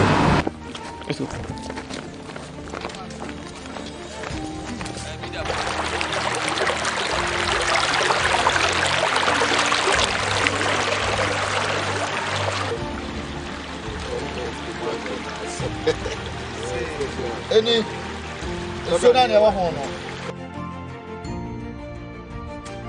Saa anua we eye anua gold wo a galamsey for no omaboa no enti no ne eye a manso ne hunu no ebi ni oma pai gwata wa ha sei enti omo ba be wash omo the pumping machine aba be spray anua we na omo the carpet asef from ha sei a e be chi gold enti omo washing na na ekọ river ni na e pollute river na.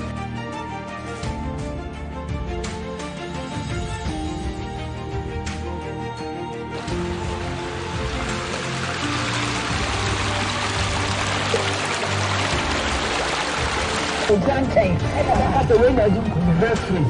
I'm not very very. You should come to teach me to pay you.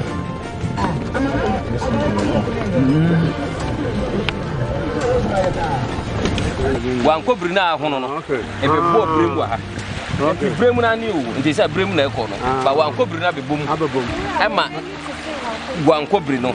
Enti no e na say we no eni no buan ko brine ye fra brem na be bom. E na ni adane otina ahono no kakra ake you stop us I want to before na e benya more clear water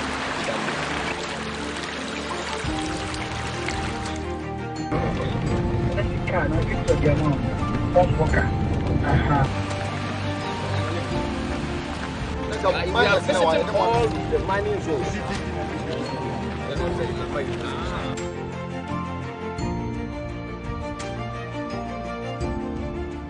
Umuma yeti assess na stability level na uma close kra it was around 3,600 na that period no ema close down operations and those things and the your task force no started operation within 4 to a week na say yes back my name is vice esabai by no so no give to say stability level no are reduced from 100 to 200 yes be say ye pese ye monitor na ye hu say duma ye di no e infasodie eba anasesen nti ende president na gina me sanifa so na vice ye gina me sabonku so na ye coordinating women coordinator nti general secretary ye gina ye ha nti ya ba no say saba pump no ho na ye bi meet water company na nde umaja tumu say stability level low 100 to 200 na kra ye te ya no mo mutumi pump nsuo no isi aba 30 to 50 bottle ye kutami ya brem na yabe san se sia wutimi no man yeye enti no eno ni bibi ejina water company omu pump station no ene ejina no se sia stability level no about 30 be specific for him for the no abesay chebi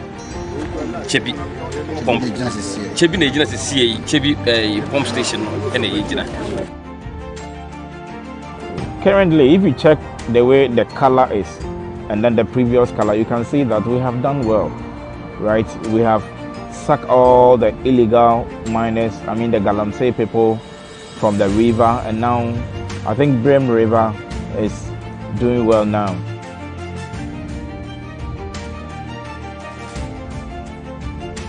You see, you know, you say your challenge is the brain, so the challenge is in the you want to say, Drew baby, community number and 40 people, it to me mobilize, say, or back at here, you know. Then so, yeah, Papa. Omukochi Galamsey for New Year. No, he biaba. So, you may wafa say, or you may nana, or you may contact into Munya Mami.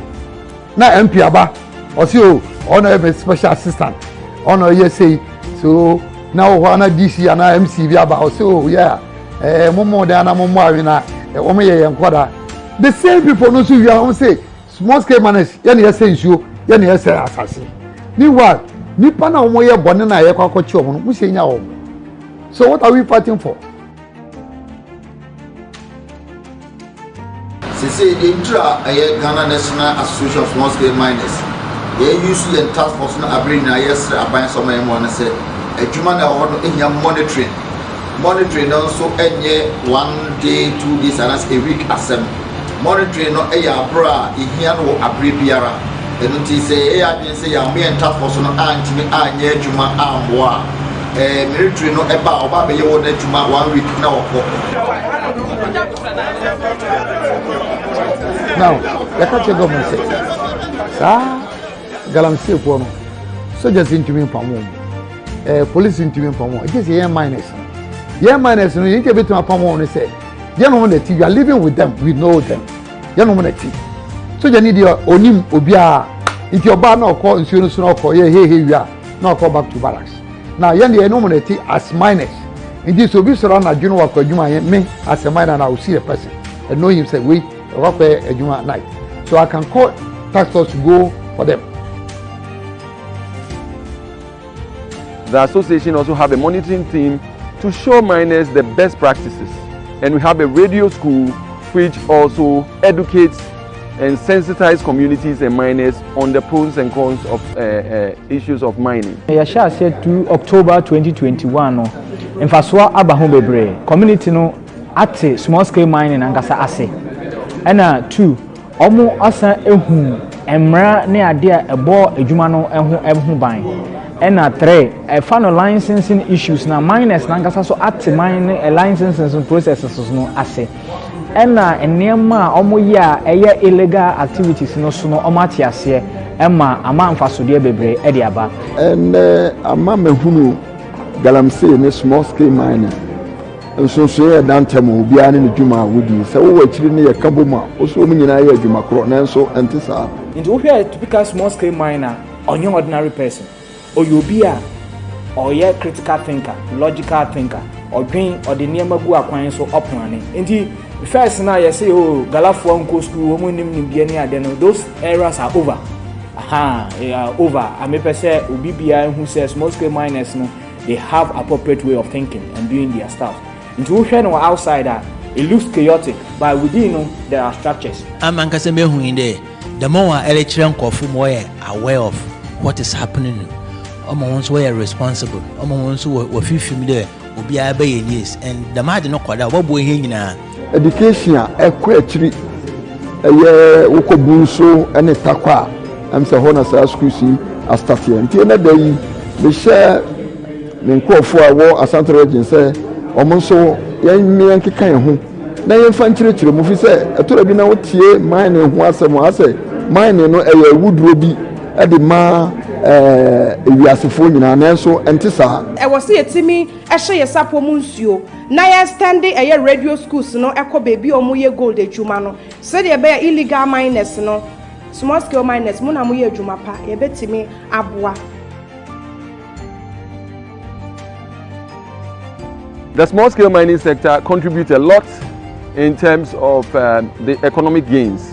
One, issue of unemployment. We have over 1 million people who are working within the sector, and they also have dependents. So direct and indirect in terms of benefits and the linkages, we're having more than 4.5 million people, which is estimated to benefit from the sector. It also contributes to value addition in terms of gold produced for the jewelry industry. When we talk about raw gold that is produced in the country, it's only the small scale sector that gives this gold out to the jewelers for value addition. Because there are job opportunities within these communities, it also prevents young folks moving from their rural areas to the capitals where there are no jobs for them to do. When it comes to the issue of taxes, withholding tax from 2021 to now, over 300 million in terms of withholding tax have been paid by the small-scale mining sector. This clearly shows that the sector contributes a lot in terms of the development of the economy. When you look at Ghana now, the economy now, you realize all the transfers that are coming in these days are coming in to chase for our gold. The association also encourages members to undertake corporate social responsibility. Normally, when the small-scale miners go to their areas of work in the communities, they sit down with the community will, then let them know, say this is what they are lacking. Some are, where the toilet facilities, some places are, boreholes, they need, boreholes. Some places to their schools, you realize that it's deteriorated. You need to help them, put some roofing, help them put the structures together. So when it comes to social corporate responsibilities, NASEM is on top of it. And we have apprenticeship programs that the small-scale miners have undertaken in the communities, where they train community folks and employ them in the area of welding and fabrication, and then the operating of machines, heavy-duty machines. These are things that when we do, we leave skills or we develop skills of the communities around us, and we engage them in our operations. Everywhere a small-scale miner goes, make sure that he leaves something out there for the community to remember them. Say, when I came out here to work, this is what I gave the community. There's many of them. I say, you know, be brewa, corporate social responsibilities. Fun to get into the brew say, as a national women's coordinator, I'm trying to empower the women so that they can also own their concessions. So currently we're going to do a pilot project that I'm offering, as I said, offering one of my concessions so that the women will come together as a group and start mining for themselves. My school dying, but me provided electrification project among a whole community and why you two school fees. Your mom scholarships, the two school fees. Baby, Mercy police station. My court, I go paint the whole court. Hospital, my court is all OPD, my court, so, my boss, so, in a Juma small scale miners, at the bar or minor.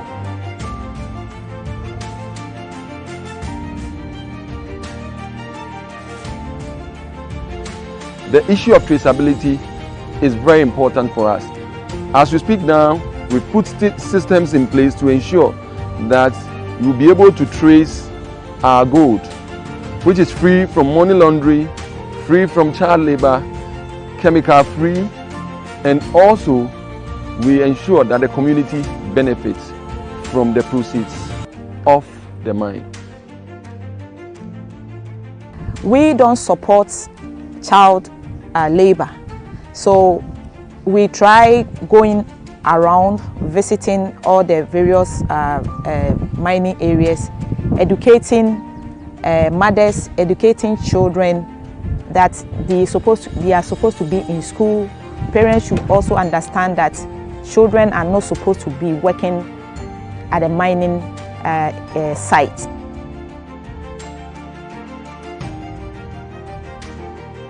And as we speak now, we are collaborating with so many agencies like the UMAT, University of Mines in Takwa.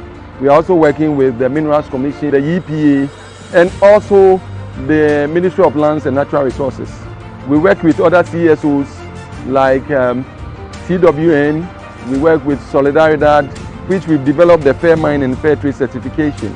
So there are lots that is going on, and the association is prepared to collaborate to ensure that we bring sustainability to the small-scale mining sector.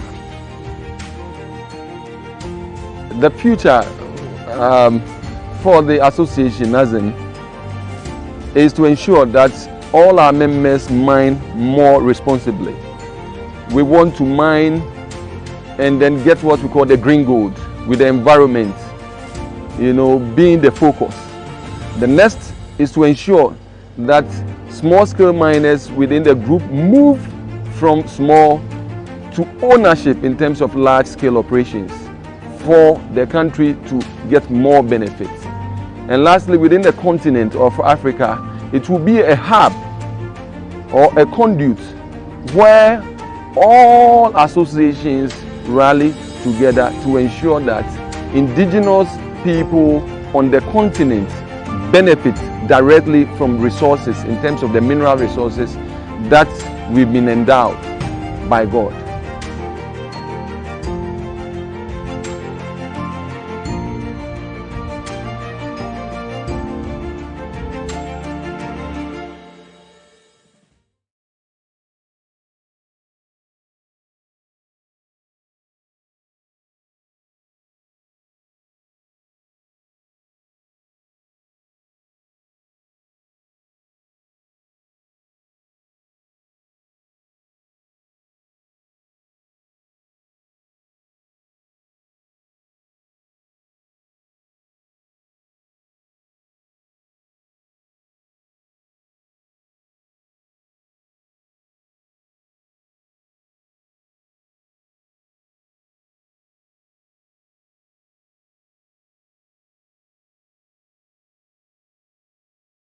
Honorable Samuel Abdullahi Jinapo, Minister for Lands and Natural Resources, Honorable Justina Owusu Banahene, Regional Minister Bono Region, Professor Kwesi Insia Jaba, Chairman of the Governing Council of the University of Energy and Natural Resources, Professor Elvis Asare Bediako, Vice Chancellor, University of Energy and Natural Resources, my colleague guest speakers from the U.S. Embassy and Australian High Commission, captains of industry and business, members of civil society and the media, distinguished invited guests, good morning.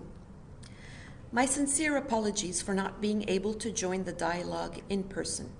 However, I am honored to offer some remarks relating to the theme of sustaining environmental security and human rights in small-scale mining operations in Ghana.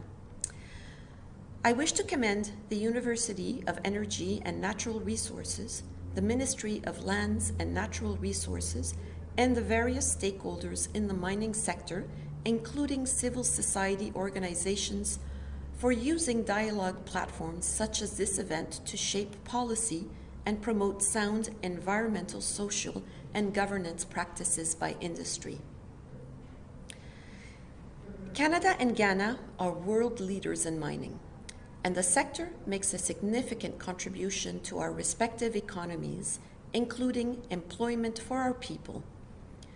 With the rapid industrialization of the developing countries around the world and the global transition to new, greener technologies, there is no question that the mining sector will continue to play a central role in the global economy. The sector will also continue to come under increased scrutiny in the area of environmental, social, and governance practices. Our countries have a big responsibility to ensure that mining sector practices are aligned with our shared objectives around environmental sustainability, inclusive economic development, and human rights.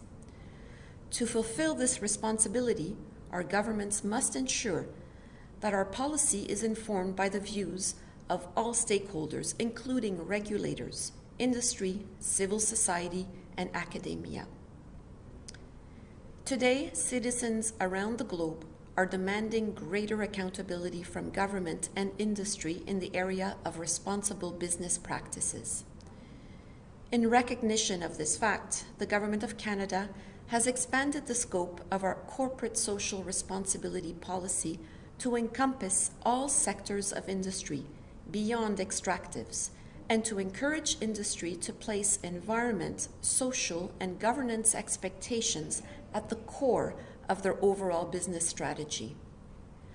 For Canada, responsible business conduct is at the nexus of a broad range of priorities such as the respect for human rights, action on climate change, inclusive trade, upholding the rights of Indigenous peoples, and amplifying our feminist foreign policy. Canadian companies, including those operating in Ghana, have a reputation for high ethical, environmental, and social standards. Indeed, Canadian industry associations and the extractive companies have been recognized domestically and internationally for their leadership on these issues. Canada's mining industry actively promotes sustainable mining practices, particularly through the Mining Association of Canada's Towards Sustainable Mining initiative, which guides mining companies in turning high-level environmental and social commitments into action on the ground. This Canadian initiative has been adopted around the world, serving as an example of how resource development can be successfully harmonized with environmental conservation and how partnerships can be fostered between mining companies and communities. I would like to add that I am greatly encouraged to see the high level of attention in Ghana to responsible business practice, as our alignment on this issue opens the door to increased long-term sustainable partnerships. As you may know, Ghana and Canada are both members of the Voluntary Principles on Security and Human Rights, which defines a set of guidelines to help extractive industries anticipate and mitigate risks related to deployment of public and private security at their operations. Our mutual commitment to the voluntary principles requires our governments to encourage dialogue amongst stakeholders, such as the discussion we are having today. This event is an opportunity to share experiences, increase awareness of best practices, and work toward consensus on tackling challenges related to protecting human rights while achieving security of assets in the mining industry. And when we speak of security of assets, we must also include preservation of the natural environment, which is highly impacted by the sector. Thank you again for this opportunity to contribute to the dialogue. I look forward to learning more about the outcomes of the event, and I wish you all fruitful deliberations. Medasi. Thank you.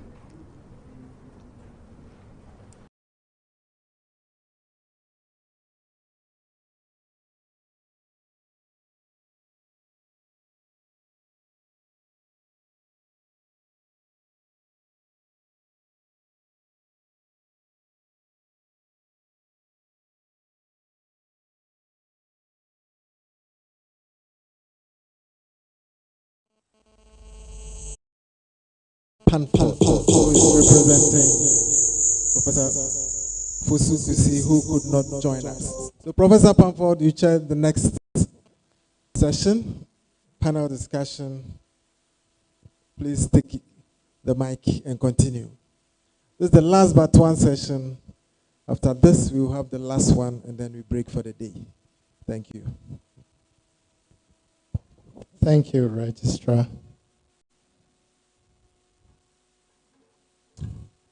We have assembled here a very competent panel. The first presenter is Mr. Adib Sani. Second is Mr. Francis Crunchy Sechi that we heard from this morning, Dr. Henry Kokofu, and last but not the least, Mr. Martin K.A.C., the Chief Executive Officer, Minerals Commission. So for the panelists that we just called, if they are here, could they please come to the stage, please?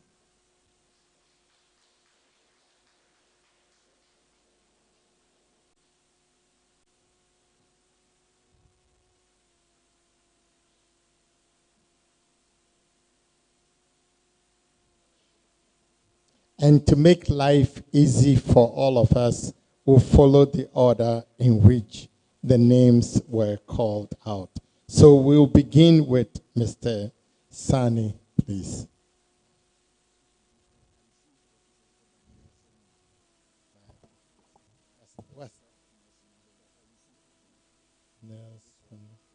How do you spell the last name? Can you write it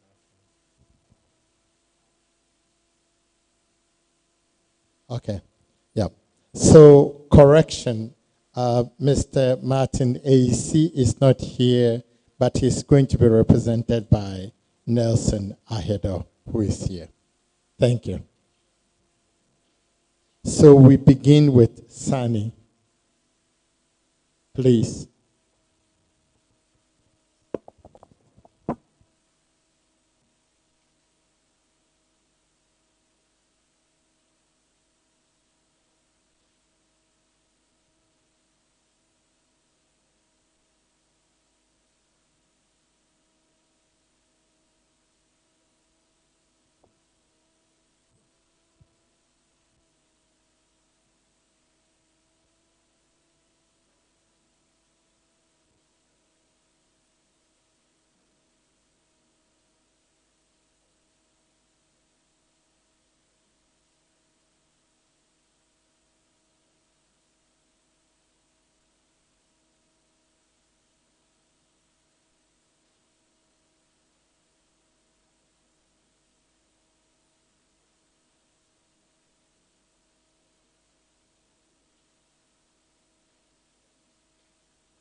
Prof. Chair, ladies and gentlemen, thank you once again. How many minutes?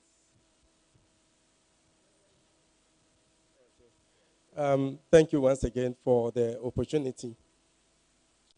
The topic for this afternoon's session is forests, water, land degradation vis-a-vis security and human rights. In 1994, the UNDP developed a document called the Human Security Document. It gives credence to human security as the most important element of security, as against the much-touted physical security, because it's based on a certain premise that where there's human insecurity, we're bound to have.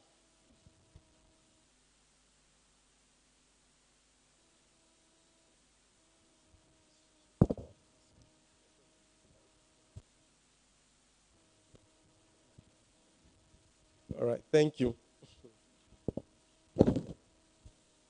So like I said, it's based on a certain premise that where there is human insecurity, we're bound to have physical insecurity. Now, let's put certain things into perspective. What is human insecurity? It places priority on issues such as water security, environmental, health, food, economic, political security. And when you look closely at the issue of illegal mining, it is inextricably linked to human insecurity. The destruction of the forests, water resources, land degradation is definitely a matter of grave concern, especially for those of us within the security space. Recently, I was listening to the Honorable Cecilia Dapa, the Minister for Water Resources, lamenting over the fact that now a lot more money is spent, what do you call it, on the water we drink, on the treatment process because of, the activities of these illegal miners, as we've seen in the documentaries aired, the destruction they are causing to the environment. The issue of health, and I was having that discussion during the break with my good friend Erastus. Now, there is evidence pointing to people giving birth to children with defects. And in some cases, from what I heard, children without sex organs, with extra fingers, extra toes, and all that. So definitely that is also a matter of grave concern. Then earlier we spoke about the proliferation of small arms and light weapons. So what we are experiencing here is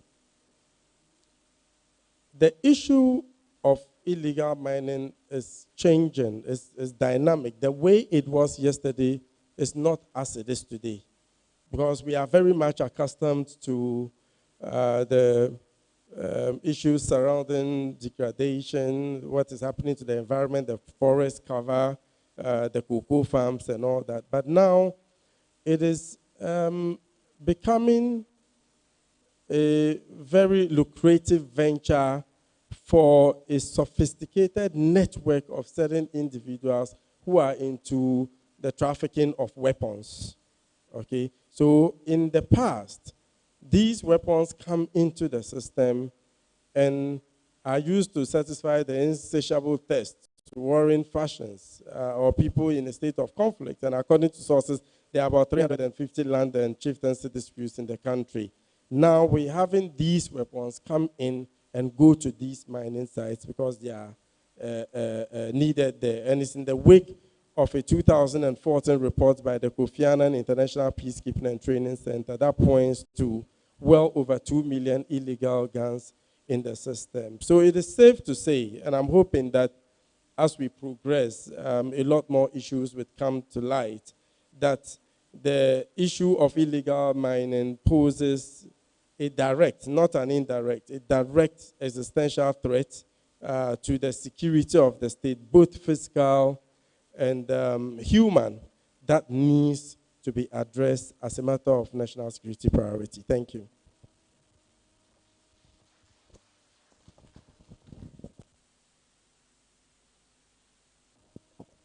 Yeah, good afternoon once again. During the break time, I had opportunity of interacting with a number of people who came to me with further queries and questions about why is it that the human rights aspects of the discussion is not so much in focus. And like I reiterated this morning, and I commended the organizers of this debate or dialogue in bringing in the aspect of the human rights. This morning, the minister made the point of the debate on whether to mine or not to mine is at all a debate now. And I would agree with him the more that we've crossed that debate, whether to mine or not to mine. In the industrialization process of the Great Britain, or when you talk about sustainable development, throughout the discussion, through the Bratland Commission's reports and all that has gone on, the argument from our side is that we can never develop without exploiting the resources. We cannot. And therefore, when we talk about sustainable development, and we define sustainable development in its form as it does, that a development that meets the need of the present generation without compromising the future to meet its own needs. Somebody says that we are also in a future that was envisaged by some people. And so as we envisage a sustainable future for those to come, we ought also to enjoy that which was envisaged for us now. So we definitely have to touch the environment or extract from the environment. The question is that as we extract from the environment, are we sure that we are doing the things right to the extent that we do not infringe on the rights that are inherent for those in future and even for now? Now, the issue of human rights, when you talk about it, people look at you with some eyes, that you are defending the indefensible all the time. That is not the case. The issue of human rights, especially in this context of mining, is that people have been endowed with natural resources which nature gave them and the ancestors also envisioned to protect for them. And they have every right to have access to it. In course of accessing those rights and resources, they may infringe on the right of others to get their share of it, or may use the non-traditional means or unconventional means to access them. Like every society and developmental, trajectory, there are always a case for deviance in the way. But the point is that there must be a decent way of handling such matters and correcting those people and bringing them on board. That is why the law is there. The law is to correct and to punish and to apply all the theories of punishment where it is necessary. So for the United Nations Guiding Principle, what it requires on business and human rights is that first, there must be mechanisms to respect people's rights. Second, to protect people's rights, and also to remedy when there are violations of those rights. Now, the forests, water, and land are basic resources for survival of every human being and the communities and indigenous people. The point I make is that whilst exploiting and taking from these resources, there are definitely issues of infractions on the environment and also of other people's right to enjoyment. The way out is not to abuse or torture or take the lives by other means, especially even by state authorities. Principle 1 of the United Nations Guiding Principle on Business and Human Rights entrusts the states to be responsible for the rights of their citizens by intervening when it is necessary to protect, respect, to investigate, and even punish those who violate the right of citizens. So it is not the case that we are making unnecessary cases for people who are involved in mining. And I told somebody that throughout my presentation, I am careful to use it as if our concentration is illegal mining. There's no case about that, or there's no problem about that. But can we also look to the other case where people are legally or rightfully exploiting or trying to make use of their share of the resources? Alluvial mining, as we look at the history of mining, it's been with us. It's not the case of today. I remember in those days, one of my cousins, my father's nephews, we were very young. There is a river just few minutes walk from our house in Jukwa in the central region, the Kakung River. We take a pan into the river, you come back, and we come with some shiny things, like gold or diamond from the river, the Sroyu River. That was alluvial mining. It was small-scale mining. And I've seen that in the central region where my mother comes from. We used to visit my mother on the banks of the Pra River, those days. In the evening, my elder brothers will go there. They will come from the Pra River, and then they will bring some small, particles they called gold or diamond. We didn't know what was it. And we're making money. That was alluvial mining. So there's a long history to mining in the country.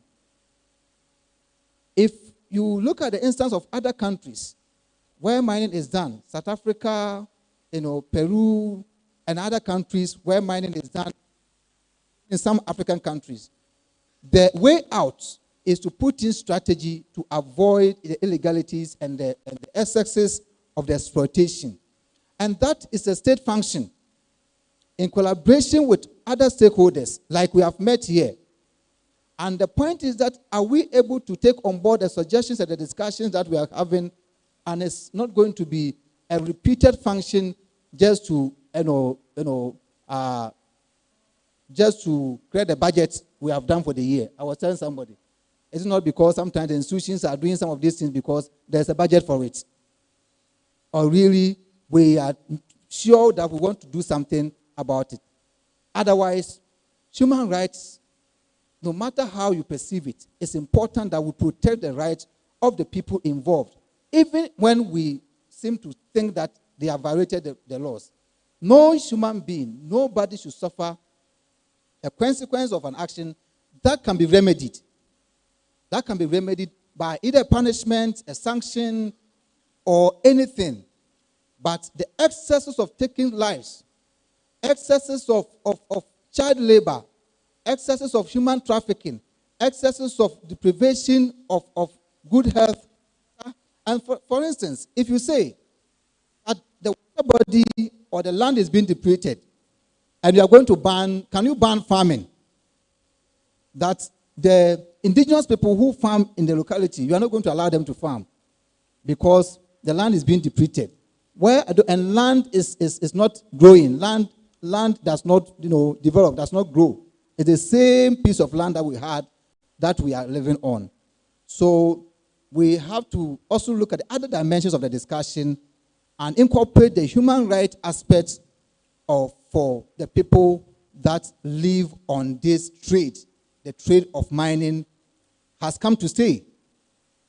The responsibility or the onus is on us and authorities and the state to make sure that it supports the vulnerable women, children, and the vulnerable to be able to pursue their trade legitimately and in a way that will benefit society and the future.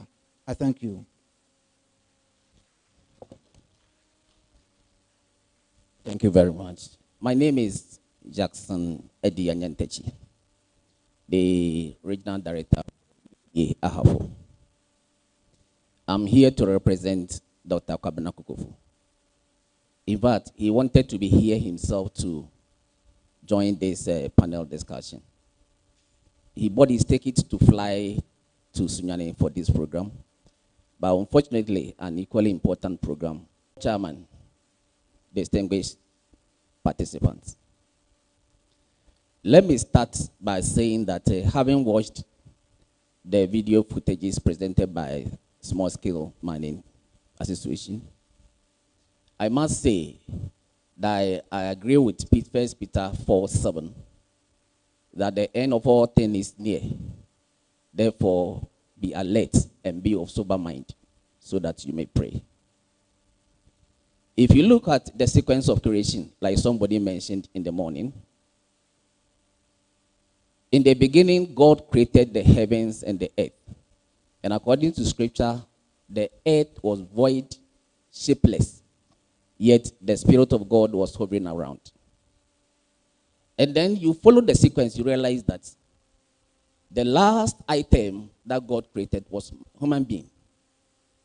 The question we want to ask, those of us in academia, when you have your students sitting for your exams, I think they answer the first question, their best question first before coming to the next one. But in the case of God, He created the environment before creating human beings. The question is why? You read Psalm 24 verse 1.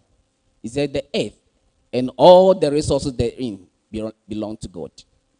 So we are just caretakers of the environment. But the very thing that sustains man for his livelihood, the very activities that we are doing are destroying the environment. So where are we going to stay again? The Environmental Protection Agency is mandated by law to permit and regulate all activities which, in the opinion of the agency, tends to have negative impact on the environment.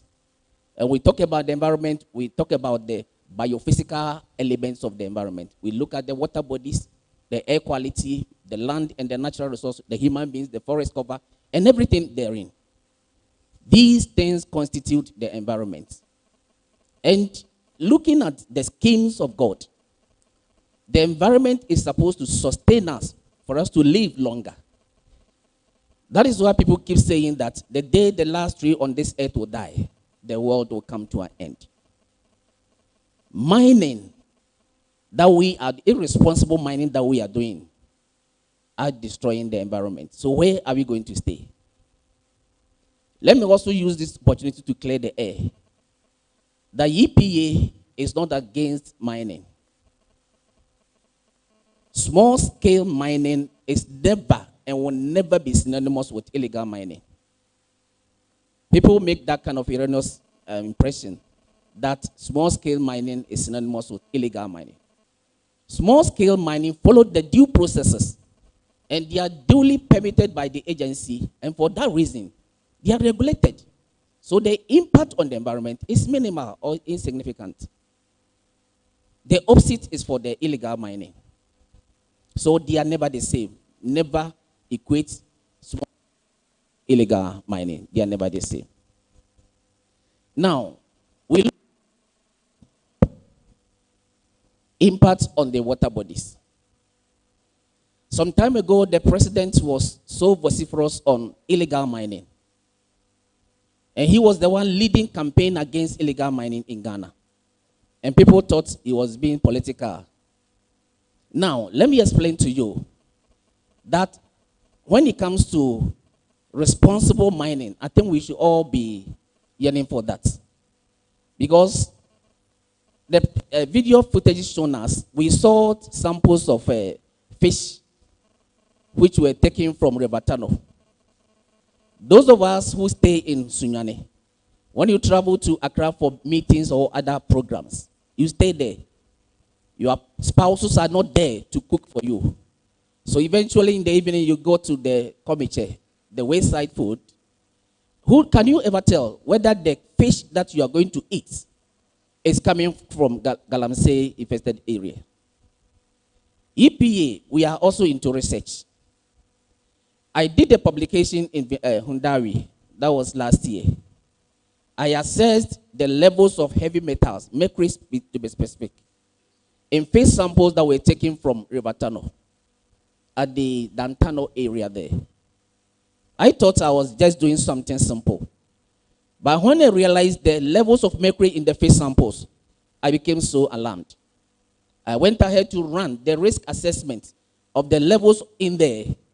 And my brothers and sisters in Christ, the levels that I saw, the carcinogenic and the non-risk were so high. So if the fish are able to send some of these things to Accra, where you are going to buy to add to your kenke to chop, what will be your fate? So fighting illegal mining is a concern for all. Everybody must be involved. You saw the turbid water and you were so scared. But a chemist will go beyond that. The things that we are seeing are just the turbidity of the water. Yes, TSS or total suspended solids, they are just conduits for pollutants to get into the water. But beyond this, the turbidity, what do you see? The chemical components, the levels of heavy metals loaded in there. How can we control this? We say, oh, when we stop, everything will normalize. It's not the case. We are going to disturb the sediment structures that have been formed over the years. Within a twinkle of an eye, because of greed, we are destroying all these things. Yet, when we go to on Sundays, you see everybody getting to church just to pray for forgiveness. I think we need to pray for forgiveness more. Because what we are doing is a serious thing that we need to look at. My brothers and sisters here, the Environmental Protection Agency collaborates with all the relevant stakeholders. We collaborate with the chiefs, the assemblies, Water Resources Commission, Minerals Commission, those in academia, and then other research institutions, just to ensure that we are able to protect the environment for the current and the future generation. So all the things that we do, the laws are there to guide us. So when it comes to the small-scale mining industry, our attention is always on those mining the precious minerals. But we tend to forget about those in the mining the industrial minerals. We have two types of minerals, the precious ones, the gold, diamond, manganese, and what have you. Then we also have the industrial minerals, sand, gravels, clay. We mine clay, we mine sand directly from the river. Yet our focus is always on those doing the precious mineral. Then when you look at the impacts, let's look at the impacts on air. The particulate matter in air recently is increasing faster than expected. And there's a need for us to do something about it. Always the Small Scale Miners Association, they try to make presentations to convince people that what they are doing is okay. But I want you people to go beyond that. Can you have a case study where a mined area which has been reclaimed, the success stories can be shared with all of us so that we really understand you, that your operations are more or less responsible. Environmental protection is not only the responsibility of EPA, it is everybody's job, because the impact are so devastating, and it doesn't select people that you are from here, so for you I spare you. It affects everybody. Now, because of small-scale mining activities in Ghana, we are seriously losing the land cover. And you know the ramifications, climate change. Now you get to your rooms, you cannot sleep till you turn on the AC. Where are all these things coming from?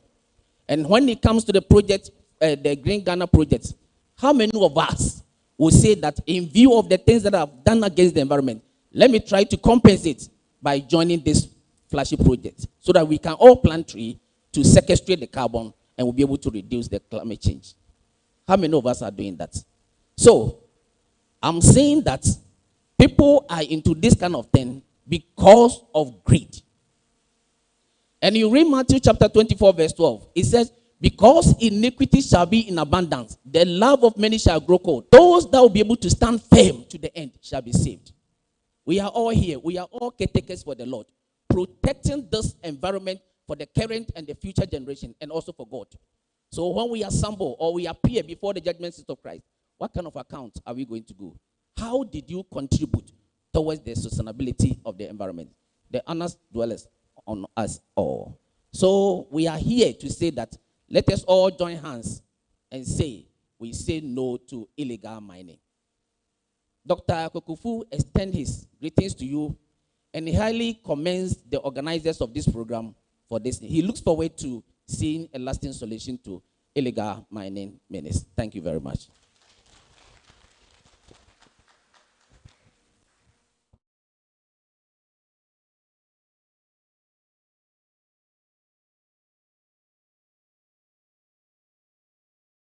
My chief executive here. Yeah, first of all, I would like to reiterate the importance of the difference between this small-scale mining and the illegal mining. For the topic for discussion is the depletion of the forest reserves, pollution of water bodies, and the degradation of our land. And all those things are done by illegal miners.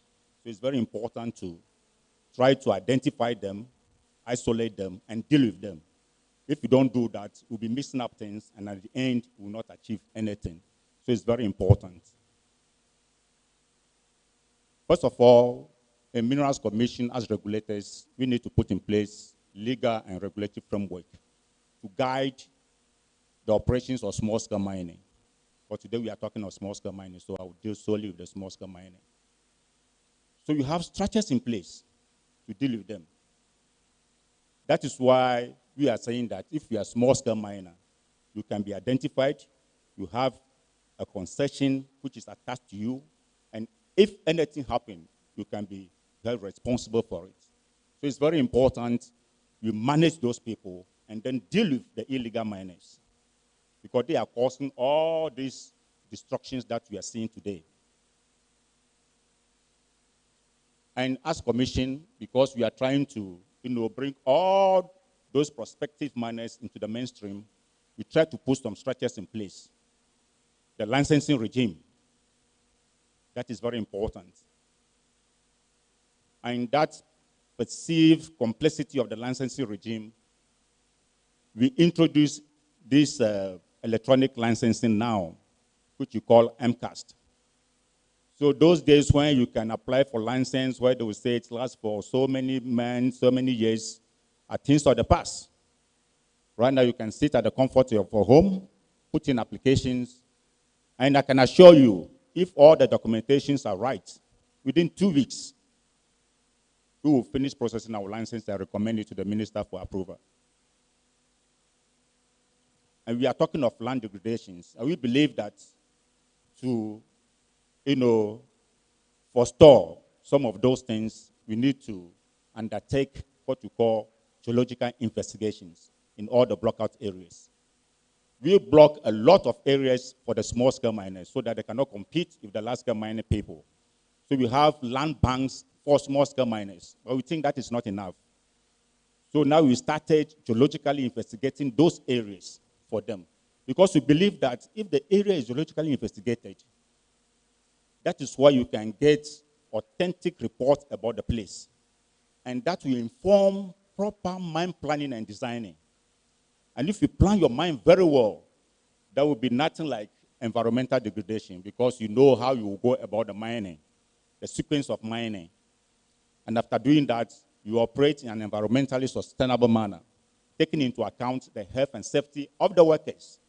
And that is the key to the effective management of small-scale mining in Ghana. And that is where we are going now. In the management of small-scale mining, I think we are forgetting about one of the important structures, that is the district mining committees. That is a vital structure, local governing structure, that's supposed to assist in the management of all the small-scale mining in their areas of jurisdiction. But it seems to me that that area is neglected to the extent that nobody even talks about them, because that committee comprises of all, I would say, the people that matters in the management of mining in those localities. Because that committee comprises of the district chief executive, who is supposed to be the chairman of that committee, and the representative from the traditional council. And that is very important. When we are seeing the video, you will see even mining going on just close to a community. Don't we have chiefs in those communities? Very, very close to a community. It is like you just wake up from, you get up from your room, you step out into the mining pit. And they allow those things to happen. So if this district mining committee is functioning well, I believe the representatives, that's from the local level, that is the representative from the traditional council, will talk much about those things. We have rep from the EPA, we have rep from Minerals Commission, Inspectorate Division, we have rep from the district assembly itself. So that structure is very, very important, and we need to resource them to actually work with Minerals Commission to stop most of this illegal mining going on in their localities. And we also know that the introduction of mechanization is causing a lot of devastation to the environment. That is why, in line with minerals and mining, tracking of earth-moving equipment and mining equipment, ILI 2404, we are now registering and tracking all heavy-duty equipment, because we know it is the excavators that are causing all these problems.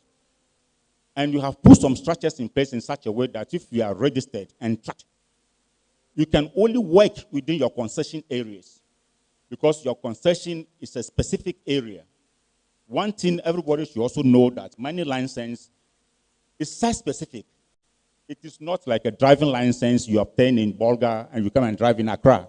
No. The license is site-specific. It means the coordinates are well-defined. You are supposed to work within a specific area. So if you move outside that area, you are also regarded as illegal miner because you are supposed to work within the tracking system that you have. We have the structure in such a way that your coordinates, if you are going to operate, you incorporate your coordinates into the system. And your machine can only operate within your concession. The moment you leave your concession, it will just trigger and it will go off. You can never spark it. We are trying to do this thing to remove this human element as much as possible. So far, it's like we are relying on all the licensed people. But we would like to extend it to almost all the excavators. That we believe that if we track all the excavators in this country, that will be the game changer. And we are seeking the support of everybody here to assist the system, Minerals Commission and the system, to actually help us track all the excavators and heavy-duty equipment. It is very important because we believe that one, if it is done, and it is done very well, it will be a game changer for most of these land degradations that we have. We also continue to, procure some speedboats because we realize that of late, a lot of people, if you talk about small-scale mining, you don't give water bodies to small-scale mining as a concession. You don't give forest reserve to small-scale miners as concessions because we declare those areas as red zones. But you see people operating on water bodies, like those suction dredges we are seeing, which we call Chanfan. Go to Dunka on Ofin, right in the town there. People are operating on the river. I've been telling everybody that nobody can obtain concession to operate there. Chiefs, everybody will be looking to these people, and nobody will be taking actions. This is very difficult. Just go down to Eninem, at the back of the police station. They're operating chamfa over there. And if they're operating, even the local people call it tototo because it makes a lot of noise. I know it will be disturbing the police in their police station there. But it seems nobody is taking action. Why are we doing all these things to ourselves? And we like blaming each other. Everybody wants to show that it's whiter than the snow. Blaming. If these things happen, oh, it is this institution, it is this man, it is that man. I think we should all come together. It should be a collective effort in fighting this canker. Because if you don't do that, we are relying on, hey, this man must do this man must do this. I tell you, we will not reach anywhere. It is very important. Interagency collaborations is strengthened. Because you realize that it's like every institution wants to do his own thing. You realize how dangerous these illegal mining issues are. That is why you put in place this Mining Amendment Act at 995. Where we are thinking that this would be punitive enough to deter people from entering or even undertaking small-scale mining. But you have a lot of people going into it again. Why? Why are we doing all these things to ourselves? Despite all these interventions that we put in place, if we would try as much as possible to provide financial assistance to the small-scale miners, registered ones, we now employ technology. Because we are signatory to Minamata conventions, we started something we call Mercury Pollution Abatement Program, which we continue because that also leads to the sicknesses people are talking about as a result of this mercury pollution. And we are signatory to this Minamata Convention. And now we pass through several stages. We started in 3 thematic areas: awareness creations, when we dissemination of information, we develop audiovisual materials and educate people in the mining community about toxic nature of mercury, how to handle mercury. We pass through that stage. The second area is the introduction of glass retorts from the opaque one to the glass one.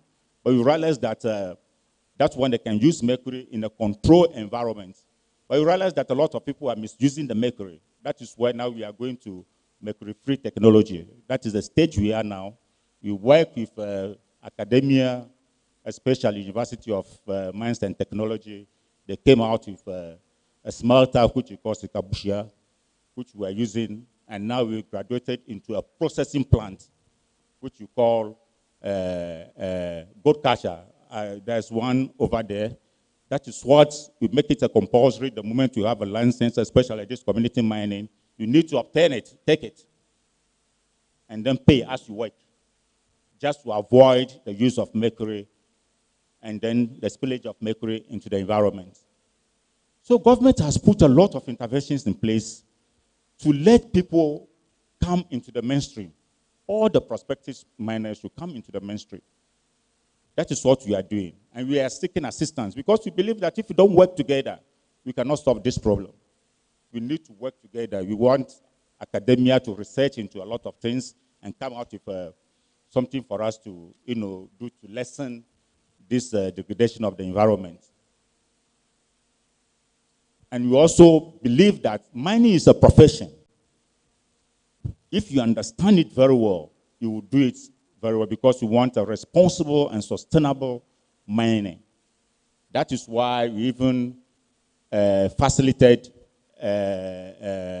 standing of an agreement with the small-scale miners and then academia to train them and to certify them so that they will know that they are miners. If they are doing something wrong, as a professional, you will know that, yeah, this is the right way to go. I don't want to go too much, and as time goes on, we'll be answering some of your questions. I'm done. Thank you.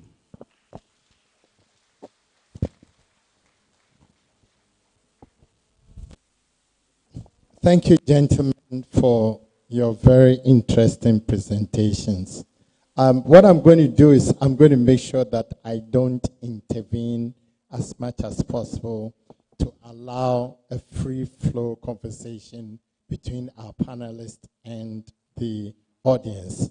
But I can't help but ask the EPA, the Minerals Commission representative, the following two questions. You seem to be saying that all of us are responsible for what is going on, but I can't understand how that can happen when right behind a police station, the Chinese or whoever it is operating that equipment.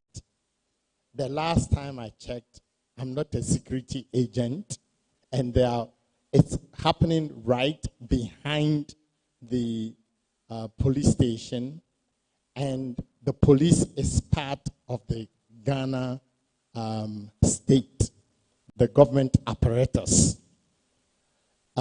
Second, you mentioned the possibility of tracking all excavators. I think we have heard that before. Why hasn't that happened?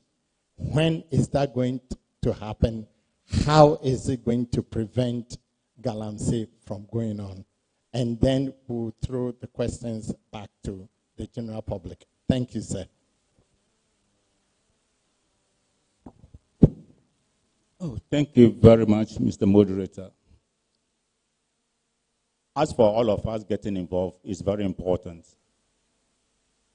You need to be, it's a problem for the nation. And we need to put our hands together to solve these problems. So it's very important that we all come together and solve this problem. But for the case of tracking, we started already. We started, as I said, we work with University of Mines and Technology and Computer Science Department assisted us to establish a control room. I wish you visit Accra and you see our control rooms and you see how, so far, the machines we've tracked, how we are monitoring them. Very amazing. You will like it. So we started. We tracked a lot of machines already. But as I said, it's like we are concentrating on the licensed people. Licensed people. So we need to extend it to all the equipment so that any equipment that will move, you can monitor it. So the ones who track so far, we can monitor all of them. So it's an ongoing project. So it is not that you have heard it and then nothing has started. We started and we are moving forward. Thank you.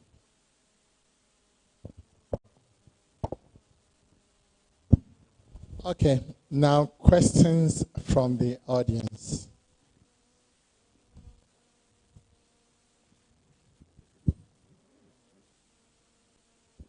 Another man. Hello. Thank you so much. For some health reasons, my name is Albert Kobenamensa.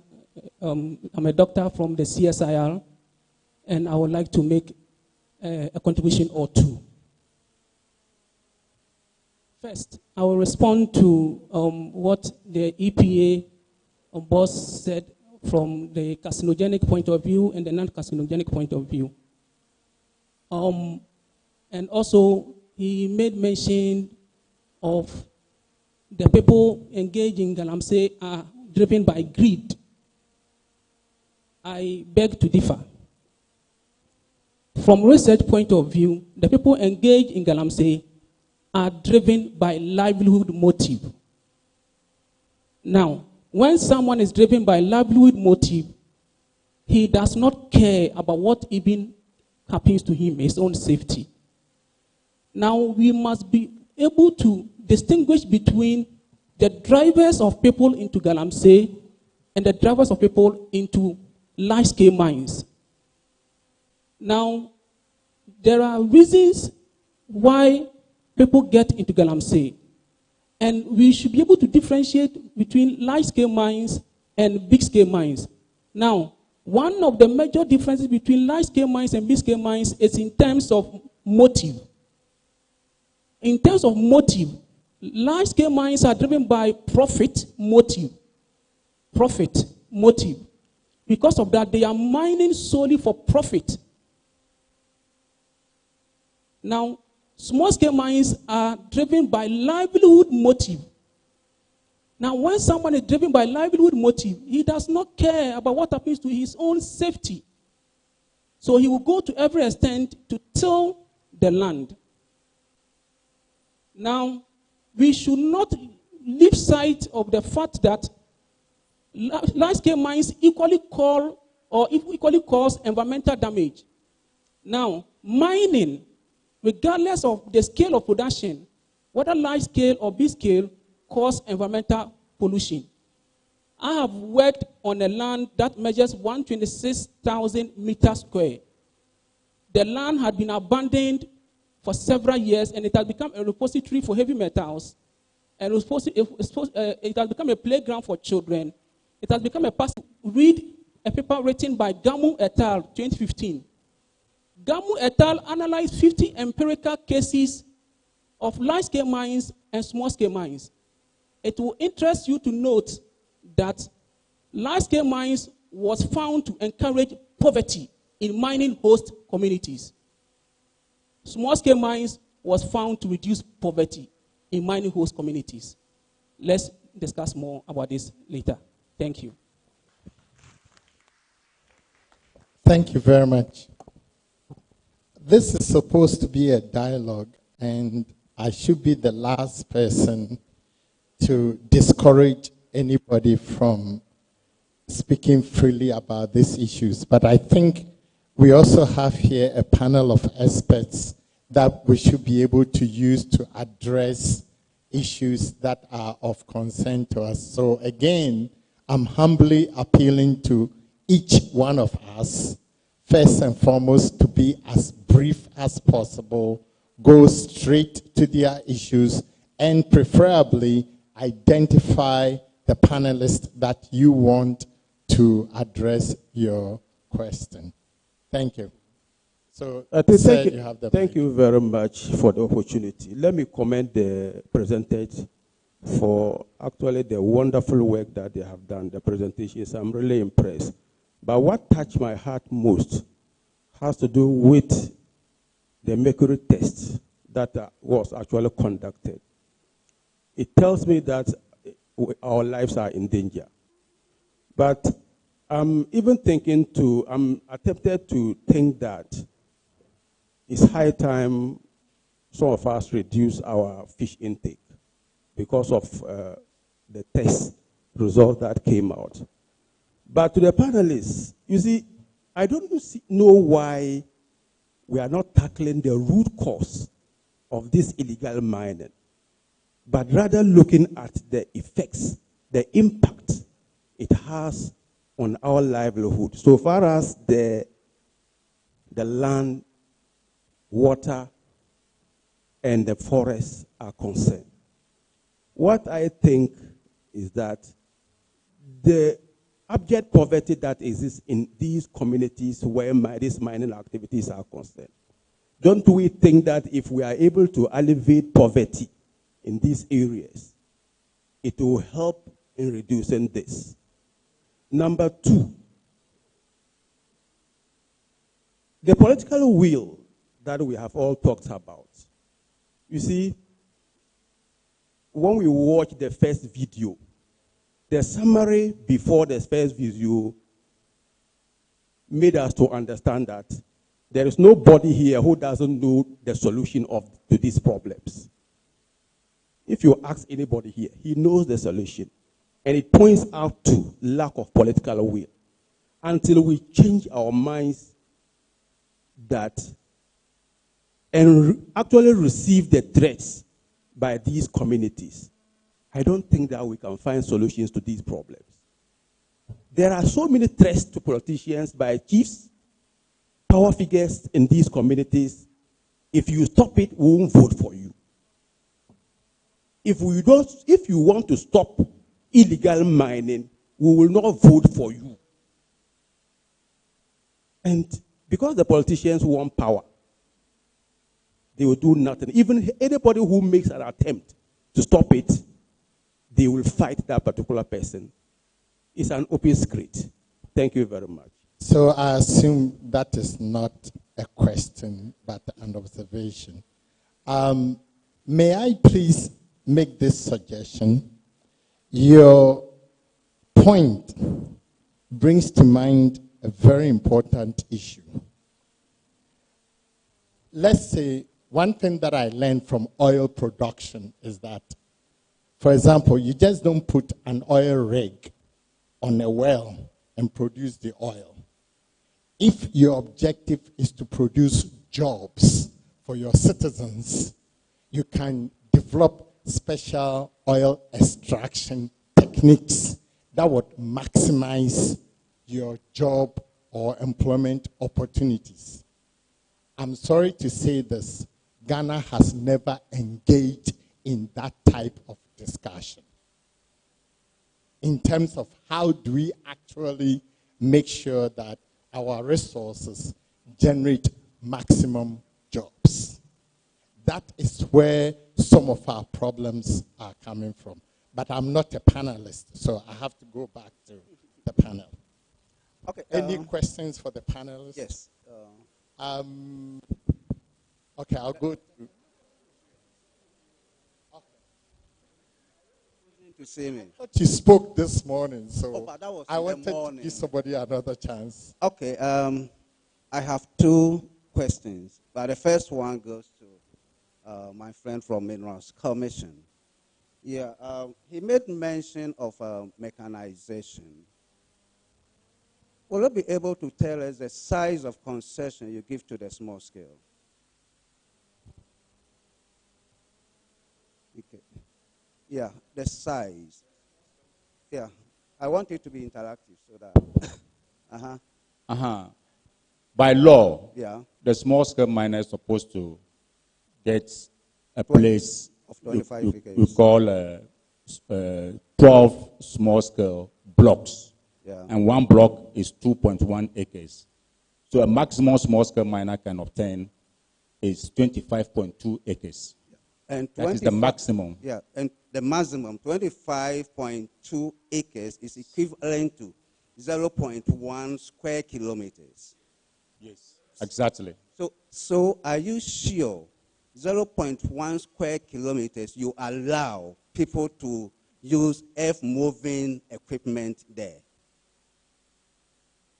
And two, going into the law, the small scale, the lifespan is they should operate there for 5 years.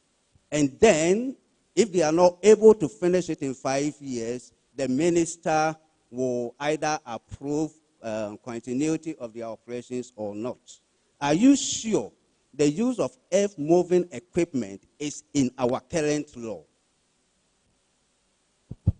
Yes. Sure. Yes, it's in the current law.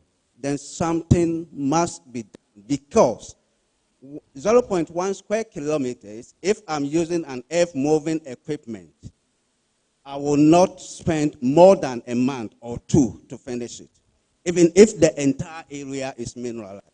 And you are giving them 5 good years, then there is a problem with the law, and we need to look at it. Yeah, thank you very much. Maybe we need to explain further, because this is purely technical issues. You know, in some environments, in some mining terrain, especially, we use this heavy equipment on alluvial deposits.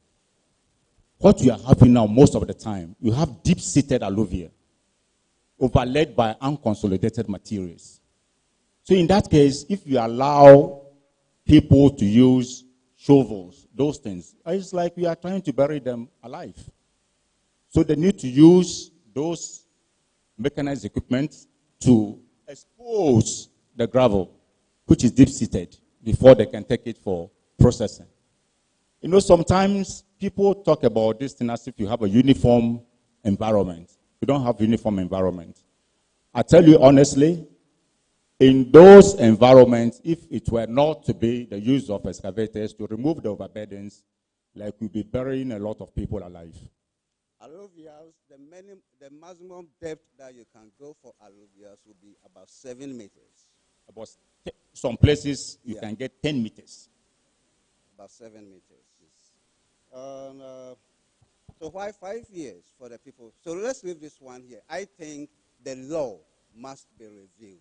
And if we are going to allow people to use earth-moving equipment there, then the people must first know where they are going to mine, not what is going on now, which meant that serious geological investigation must be done. Exactly. And I want to refer you to 2017, the dialogue that we had at Takwa. I was a facilitator on the geological investigation.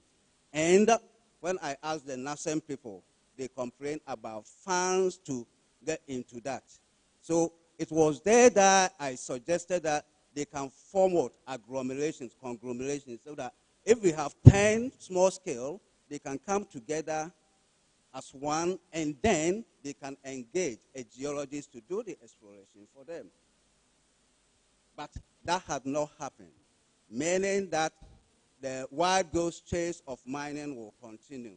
And that degradation that we're talking about will continue to happen. But if we review the law, and then in the law, we indicate that before we give you the restricted mining lease, we want to get the geological report indicating where you're going to mine, what the mining method will be.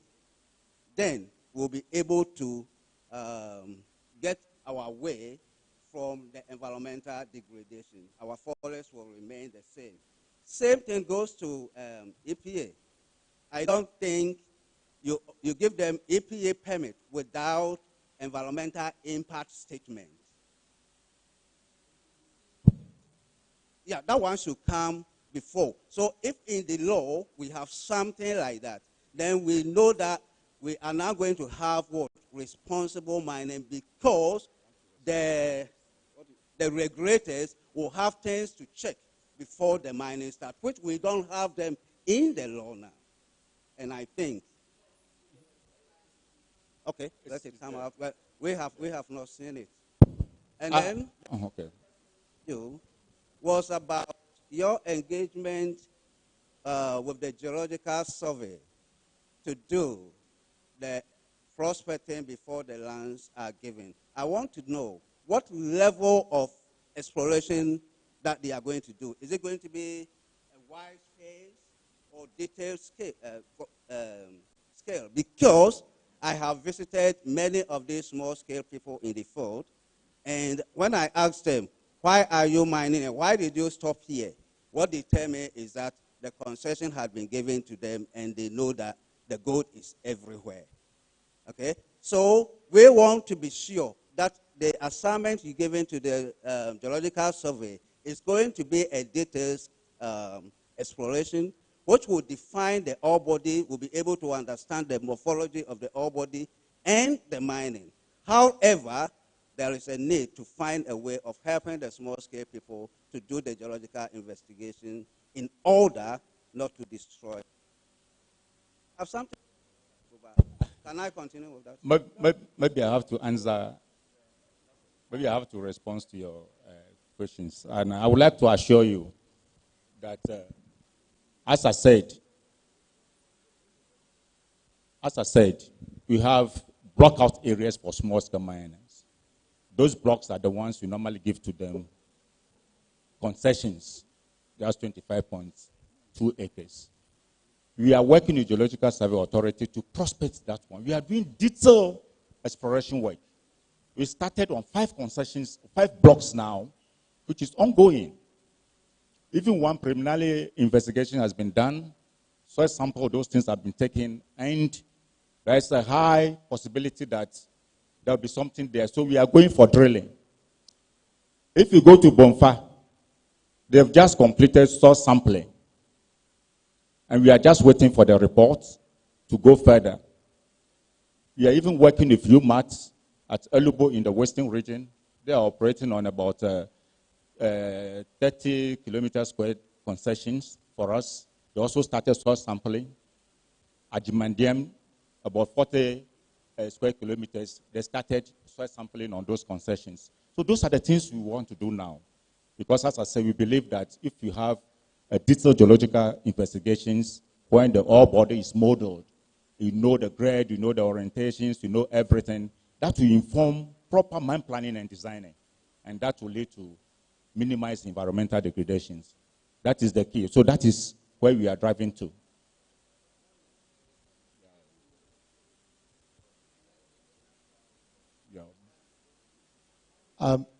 If you don't mind, let me... come to you. If you don't mind, let me intervene. I think maybe henceforth, one of the things we may want to make as part of this is if there are technical issues that we want to see addressed, then maybe collate them. Technical governmental departments to respond, and then we can come to our regular routine.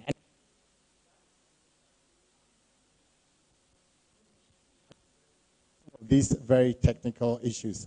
I understand there's somebody in this room that may be able to explain some of these issues. I don't know who this person is, so I'm going to give the microphone to this gentleman, give it to him.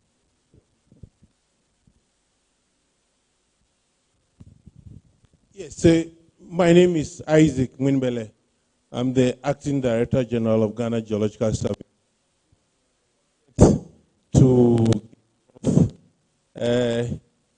I realized that he was a collaboration with Ghana Geological Survey, and that the geological for small-scale mining was something that was being spearheaded. I just want to, yes, the detail, yes. So I just wanted to give that assurance that we currently, in collaboration with the Minerals Commission, engage in a number of geological investigation. The end result is that we will have some bankable documents from it, which if these small-scale miners use, they can even get funding from banks that will make their operations much more sustainable.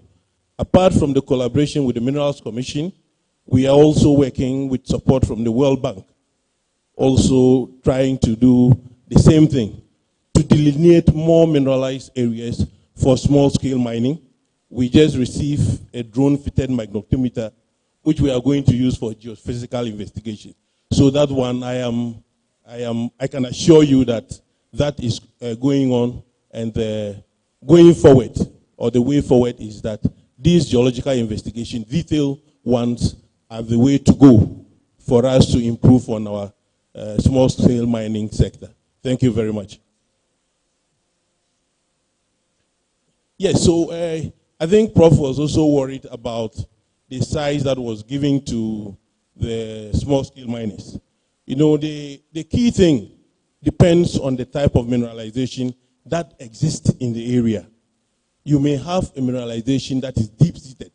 So the time you would use to expose, to take away the overbedding and expose the actual ore may take a bit of time.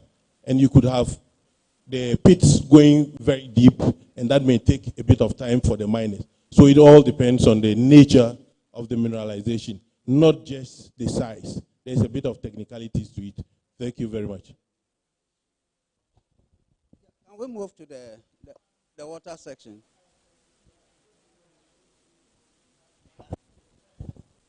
All right. And I want to. Okay. Thank you, Prof. Chair. Indeed, mine go to Mr. Adib and then the EPA boss. I think we all witness the sighting of petrol shells within residential areas. And coming from behaviorist perspective, environment is defined to mean anything you come in contact with. The human beings, the air you breathe, the water bodies, the trees, anything you come in contact with is the environment. So citing petrol shells in residential areas that has been approved by EPA, Mr. Adib, does it save our security? The second issue is the EPA board said we should distinguish between small-scale mining and that of illegal mining. Should we allow the small-scale mining to continue, despite the fact that they follow the due process to destroy our water bodies? My thinking is that we should rather think of how to reclaim the land following the due process and whatever. Thank you very much. Can I speak? Thank you. Mine is a simple question. I am on the floor, please. So, all right, Mr. Moderator, my name is Jamesi Robert Nassim. Please, I want to create your indulgence so that I can speak Chi, if that is permitted. Okay. My question is Erastus Asari Donko presentation. Also, currently, like I say, you know, there's a forest around Ashanti region. Now, Minerals Commission boss Erastus Asari Donko said there are people mining over there right now as we speak, and a permit even individuals or a company to mine in the forest reserve. CCI Erastus Akase omo year mining ewo hosi siano. What is your response? Because he made mention of the place, the region, and then the district and the forest. I know, and then my question Ecoma Mineral Commission officer and then the Forestry Commission, which omunyina ewaha. Kakra, I'm saying EPA boss. There is something called reclamation bond. EPA and then Mineral Commission, any small scale mining, Asia for several times. Ninginani say, who apply for alliances, now pesa we mining now. You have to pay some cash donation, a amount to be a Mineral Commission, EPA, and then also small scale mining, yeah, agree. And he said, Obibeye Juma, na on reclaiming land and no beja hakono. Sa bond no this time around, and Rabbi and the home mattress will be to me, Juma baby. Now we jack assassin hoko. They say, won't to me, yes, I didn't. The moment I'll be pick application, I'll be apply for licenses, no. And sana EPA be approval licenses, you have to pay some money there. And sana ya issue licenses and the amount. This thing has started some few months ago. First, I will be to baby no be a juma or honum assassino young covaso near the other. Say free side break on a Sadia no ye won't be because Shaya EPA Mineral Commission and then small scale mining Yatsanasia. I am right or that I free near Diaba, but then ya implement it a year juma into small scale mining Nibi or Habiano or Bedi one dance here. Say, oh, apply for licenses. You have to pay that bond a sika. Which 1 acre biana a wosika ubetia for Oland na wa apply no. Enti young Momo didn't say you better apply our rules and said be near my bay. But my question, Mr. say Mineral Commission boss and the Forestry Commission, mobile question and I be down. Thank you very much. If your last submission has answered the question posed by the CSR gentleman, EPA. They are making so much money. So if it is not greed, why are they going back? Looking at the risk associated with the kind of activities that they do. They go down there and the pits at times cave in and those kind of things. Yet they go. So what is driving them? Does it mean that when you are hungry and there's no food around, you have to kill your children to eat? The answer is no. You have alternative livelihood support. You can go into farming. So why are you bent on destroying nature? So that to me is greed. I don't have any other way to qualify it than to say greed. Now the question is whether to stop mining or not to stop mining. Well, being large-scale mining or small-scale mining. In fact, there is no activity that will not impact on the environment. Research shows that there is a positive correlation among environmental impacts, population, affluent, and technology. So we say I is equal to PAT. Now, population has failed us. Whether we like it or not, people are getting married and they are giving birth to triplets and twins and so on and so forth. So population is increasing. So that thing has failed us. And God is done with creation. There's no way God is going to create extra environment or land or water bodies for us. He's done with creation. But population keeps increasing. So population has failed us. People are getting rich.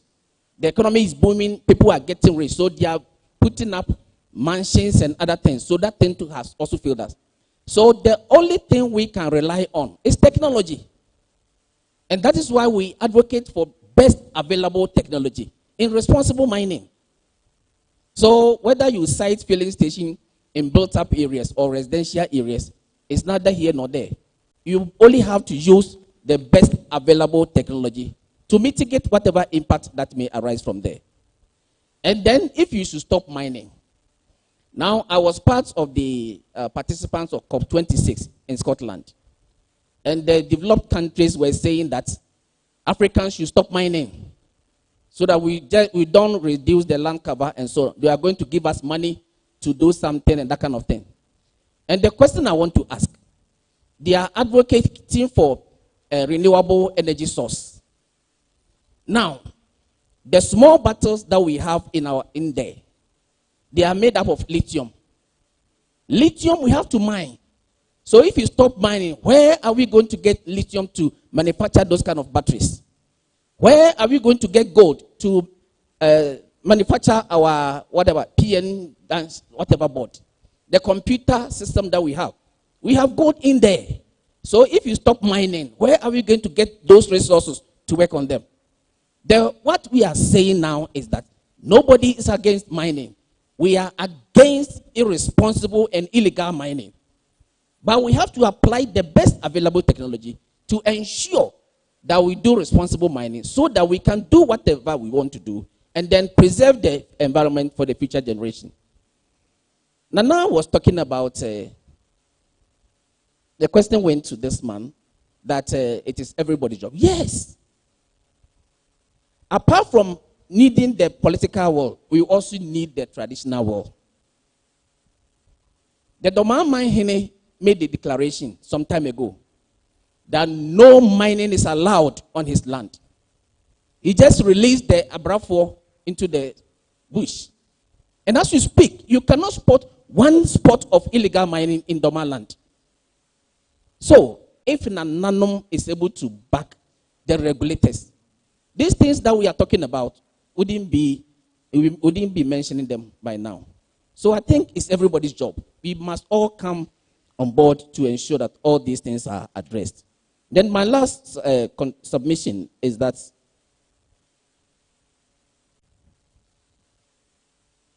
yes, my boss said he should stop eating fish.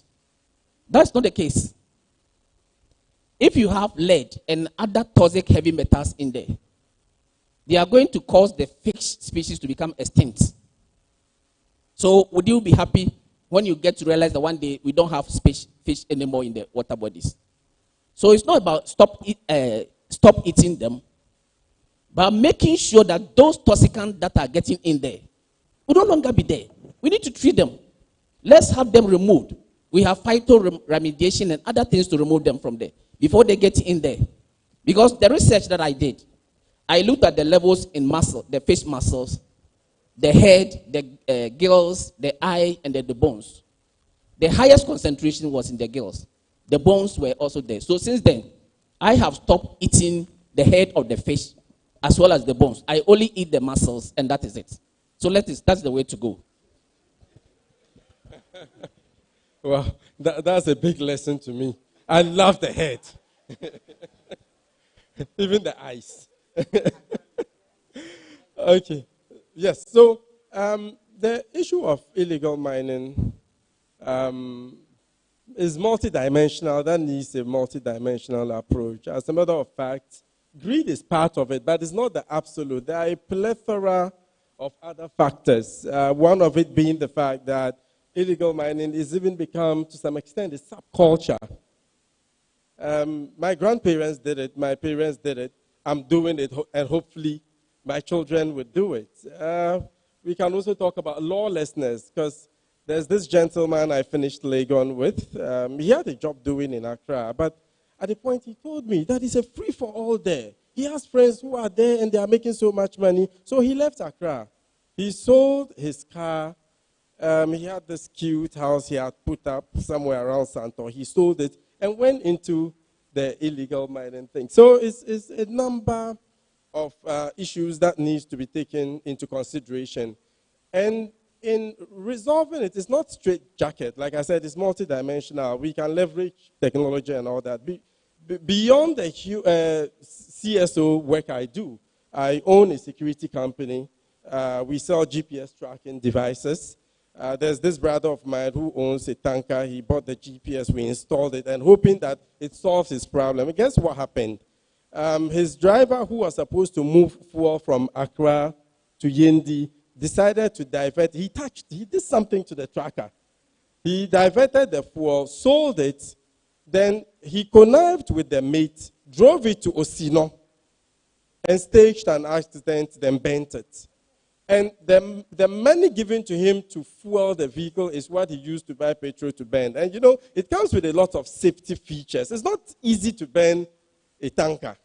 It's a difficult process, you know. So he was able to burn just some portions of it, then fled. When the police, the insurance, and the rest got there, immediately they knew it was staged. So my fear is we cannot count on the tracking hook, line, and sinker. We have to address the other issues as well. And it's also important to understand that mining attracts a lot of terrorists. In Burkina Faso, in the DRC, with the issue of the M23 rebels, and so many other places. So we need to really be careful, because terrorist organizations, according to a lot of reports, like the Jamal Nusra Islamiyya wal Muslimin, JNIM, are very attracted to mining areas, and the possibility of infiltration, especially dollar power in the north, is very high. And the last one is about the fuel station site. And I'm not a regulator, so I might not be able to go into the nitty-gritty. But I do know that there are some laws covering it. For example, before you site the filling station, there's this process that involves your neighbors approving it. I have a brother who is citing one. The neighbor said, lie, it's not going to happen, and it's not happened. And I have another brother in Tamale who shares a wall with a certain plot, and he's decided to put up a filling station. He followed up only to realize he's a politician, and that is when he gave up the fight. And the filling station happened, by the way. Last least, one Nana has the microphone, so we'll wrap up. Thank you, Prof. My question goes to Chamber of Mines and Minerals Commission. I don't know who will be the appropriate person to answer. But when I listen to the small-scale miners, some were talking about social corporate responsibility. And I have a challenge with it because there is no law backing it. So what is the meaning of that? If you have something and there is no law backing it, for instance, Christmas, when your company brings me a hamper, can I describe or define that as a social corporate responsibility or what? So I'll be so grateful if you could give me a wider definition of it. Thank you.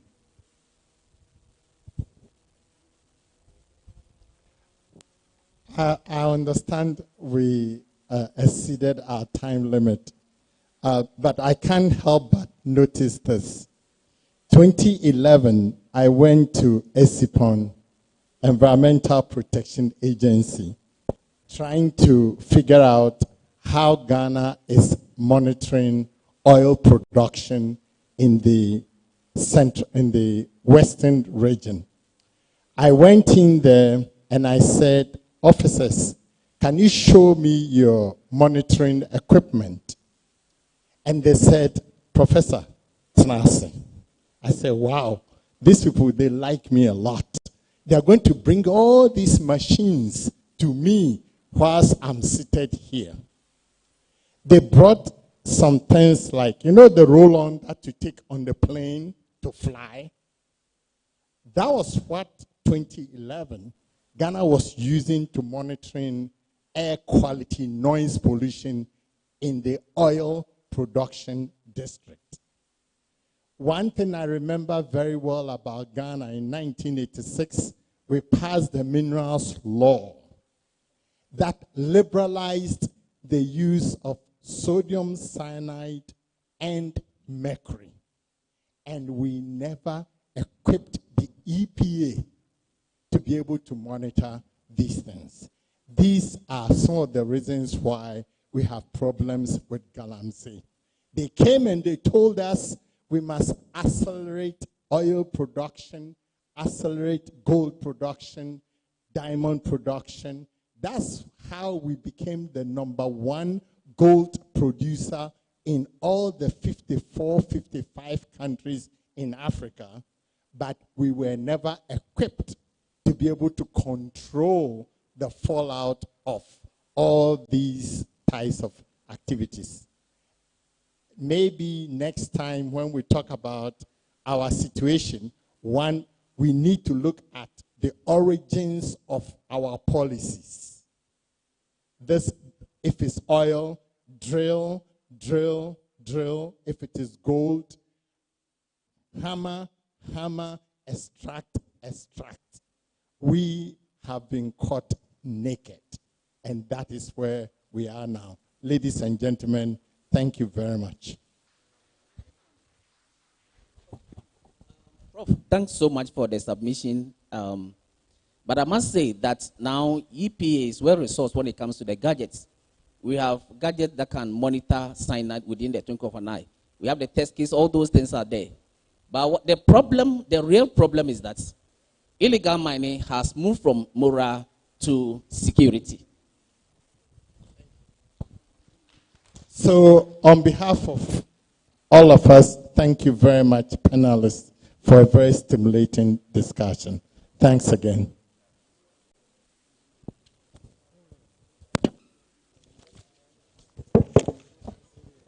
Hello. Thank you very much. Now, forging media academia partnership for addressing challenges with ASM in Ghana is the topic for our final panel discussion, to be chaired by Engineer Dr. Kenneth Ashigbe, the CEO and convener of Media Coalition Against Illegal Mining in Ghana. Shall we welcome him? Thank you very much. I just noticed that we have galamseyed our time. On the program, we were supposed to be starting this at 5:25. So I wonder how long we have. Do we still have the same time to finish it? So let me invite my panelists. I would not be able to do your bios because we don't have time. Professor Emmanuel Ahen. Please give him a round of applause. Then we have Erastus Asaridonko from the media. Then Harry Kwesi Bedu from Metro TV as well from the media. Erastus is from Multimedia. Prof is from this great university. Then my brother, who I would have said from the media, but now has left us, Abdul Momin, is now with the UDS. So we have 2 media people and then 2 of academia here. And our topic is quite interesting. We are looking at that great collaboration that is required to ensure that we can address the challenges of ASM. So our topic is Forging Media Academia Partnership for addressing the challenges of ASM.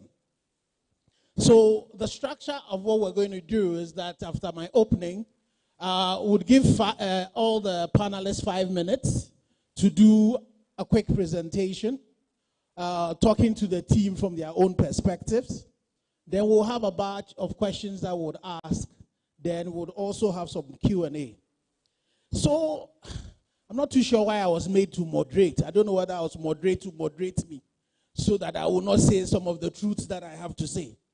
But fortunately, Prof. Chairman and Prof. VC, I would have the first word and the last word.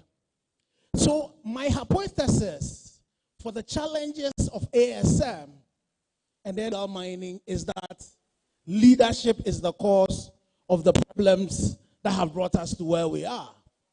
And I define leadership very broadly, very, very broadly. Political leadership, academic leadership, business leadership, traditional leadership. Go and look at the document that the professor gave in 2021. There's a media person has been there. So media leadership as well can be called into question why all of this is happening. You know the reason why they won't answer the question why those people are mining in the forest? You know the reason why? You know the reason why the Minister for Lands and Natural Resources will point to the Akonta mining for being involved in an illegality, and as we speak, nothing has happened? You know the reason why the DC, the MC, former MC for Mason Kwanta, Busome Freon, was caught on tape confessing to a crime? All they've done is sack him. Go and look at the Minerals and Mining Act and see whether the punishment for illegal mining is being sacked. It is leadership, and the leadership should be defined very broadly. We are the reason why we are where we are today.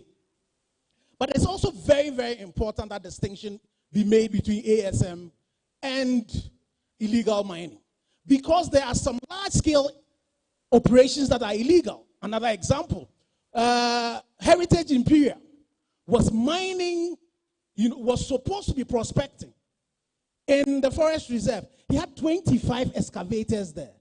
Please tell me, where do you prospect with 25 excavators? What has happened to him? I'm mentioning his name, Heritage Imperial. What has happened to him? You know? So the problems, we know what the problems are. We are not dealing with what the problems are. But I'm happy to that academia we're beginning to get involved in this. And I think it's very important that we look at this. So our perspective today from our panel is to look at solutions. Look a lot more at solutions and look at how we can collaborate. So I will give you the first 5 minutes each to speak to the team that we have to do, that forging the partnerships that we need to ensure that we can deal with the challenges of ASM. So, Prof, we'll start with you. Thank you, moderator. And I think I'm going to stand in the existing protocols so that I don't bore people. Please. MAP, as we have acronymed it, Media, Academia, Partnership, is timely. And what I'm going to present to you now will let you appreciate why MAP is very important. For 5 minutes, oh. Yeah, 5 minutes. I'm not relaxed. I know what I'm doing. There are 18 effects from mining. Taking it where Elasto's video showed, everybody can see the dirty water. Even though within the dirty water, there are some chemicals that are very harmful to mankind. But talking as a mineral exploration geologist in Ghana, all our gold have an association with sulfide minerals. And these sulfide minerals are made of arsenopyrite, chalcopyrite, galena, and sphalerite. These minerals, today we've been quoting creation, what God did. He knew that if these minerals come to the surface, they will harm our health. But that is exactly where we have our gold. So as we dig for the gold, to take the precious minerals, these minerals, arsenic, copper, lead, and zinc, comes to the surface environment. And these minerals are known as potentially harmful elements. Unfortunately, I will not be able to show you, but we have done some work. The Bultre River runs through the Ahanta West municipality, as well as the Mpoho and the Wasa East district. Potentially harmful minerals in our mining districts. And the diseases that have emerged recently and is leading the mortality in the country are the non-communicable diseases. Hypertension, diabetes, cardiovascular diseases, and all others have association with this. So we have created a disease pattern map based on the activities of this mining. So you can see these elements, you can see the associated diseases. I think on the 14th, that is 3 days ago, there was a pathologist who said that people are giving birth to children without certain parts. Again, Dr. Asare also reported of renal diseases being the #1 disease being reported in central and then western region. This was reported by said Kwame Boateng. When these reports came, I said, I don't have to sit down. So I went to Wasa traditional area and carried out the report, some examination.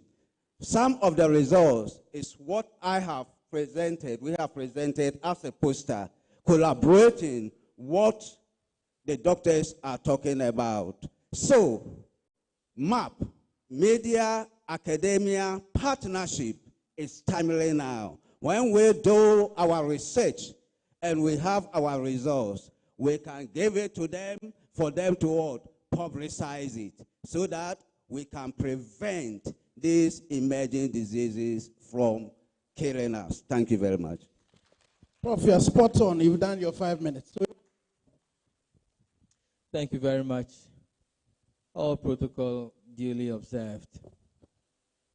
I marvel sometimes when I hear professors, scientists talk about the work they've been doing. And I ask myself, how come we never heard it? How come the people don't even know about it? In fact, in 2018, the issue that Dr. Ashigwe talks about, I was traveling with the IMCM team, and we witnessed firsthand. There was an inscription at Kobro Forest, within the Apamprama Forest Reserve, that they were doing reclamation. The people around that area did not know about reclamation. So they were confused. They thought it was mining, because they know they are mining. But then the sign in there states that is reclamation. When we went in there, there were 25, more than 25, because they had hidden some of the excavators inside the bushes. When we count all of that, we are running about 30 excavators within the reserve, cutting down trees, and all those pits they dug are still open as we speak. So my question is, we have academics, we have scientists who are doing fantastic work. How come we are not having heard of those recent findings so that the media can also carry it out to the people, educate them, and let them know? In fact, our nation stands at a crossroads today. The lifeline or lifeblood of our existence is being destroyed. Almost every major river or stream is polluted. And I have visited all of them. Ankobra, Tano, Brim, Pra, Ofin, Oda, Via, Nyoin, Bonsa. Every one of them is highly polluted. And we all know about the turbidity values from the Water Resources Commission. Very threatening indeed. Let me say that the WHO drinking water guideline pegs the acceptable levels of mercury in water at 0.001 milligram per liter and 0.01 for lead and 0.07 for cyanide. Now, a water sample analysis that a colleague of mine did, and it was done by the Water Resources Institute, Environmental Chemistry Division of the Center for Scientific Research Institute in Accra. For mercury, in the Ankobra, we found 0.015 milligram per liter. In the Pra, 0.016 milligram per liter. Lead, Ankobra, 0.010 milligram per liter. Pra, 0.016 milligram per liter. I don't need to bore you with the effects of these on the human body. And I think we all know about bioaccumulation of mercury in the system. If it gets into your brain, what it can do to you. I have had the opportunity of seeing a baby that died in the womb of the mother. It is currently being preserved at the School of Medical Science, KNUST. It has 6 fingers. And that is coming up in my next documentary because I'm looking at the health effects of all this that we have picked. So you should watch out for my next documentary. But the horror of looking at that baby in formalin with no genitalia, 6 fingers, 6 toes, and the levels of mercury found in the body of the baby, and then the placenta that was crushed, digested, and tested, the levels of mercury. And scientists have been able to link that to the fact that it disturbed the formation phase of the baby, and that's how we are seeing those deformations. There are 4 of such babies at Konfanoche. These babies are coming in from Baby Ani Anua Sobekwai and Wasa Krupon. So the point is, I had to dig and go and interview Professor Sampini and follow up with other scientists who are doing similar works to be able to come out with this and tell people that you are dying because of mining in your area. Why do we not form a formidable media, academia partnership? We can create a solid platform and become very vocal so that you do not need to put your research findings on the shelves or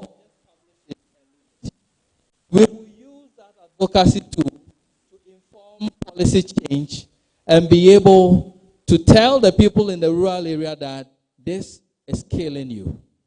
And if you are able to do that, not only are we empowering them, we are also initiating a very big fight at the local level itself. And they will be able to change and force the hand of politicians to be able to change the status quo. I recommend that from today, we can form a partnership. If you are interested, let's pool our resources together and be able to use the media platforms we have to champion and fight this. Thank you. Thank you very much, Erastus. So, people will come from you. So now you wear both hats, huh? Academia and media put together. Exactly. So go at the theme that we have. Yes, exactly. When you introduced me, you said you were confused. I said, no, I represent the theme of our discussion because I moved from media into academia, but I'm still very much working within the media circles because at UDS, we have a whole media setup. Later this year, we are launching a TV network. We have journalists working, and on every issue, even outside of the university, that has to do with issues concerning academia, we have newsmen who will cover those stories. So I'm still very much a part of the media. Having said that, let me use 1 minute to give shout-outs because I'm in the media. Media, we give shout-outs. And so I'll spend 1 minute, but you will find out later that in giving the shout-outs, I'll still be addressing the theme. I have my own Professor Ilyasu and Dr. Bukari from UDS who are here, representing the Vice Chancellor of the University for Development Studies.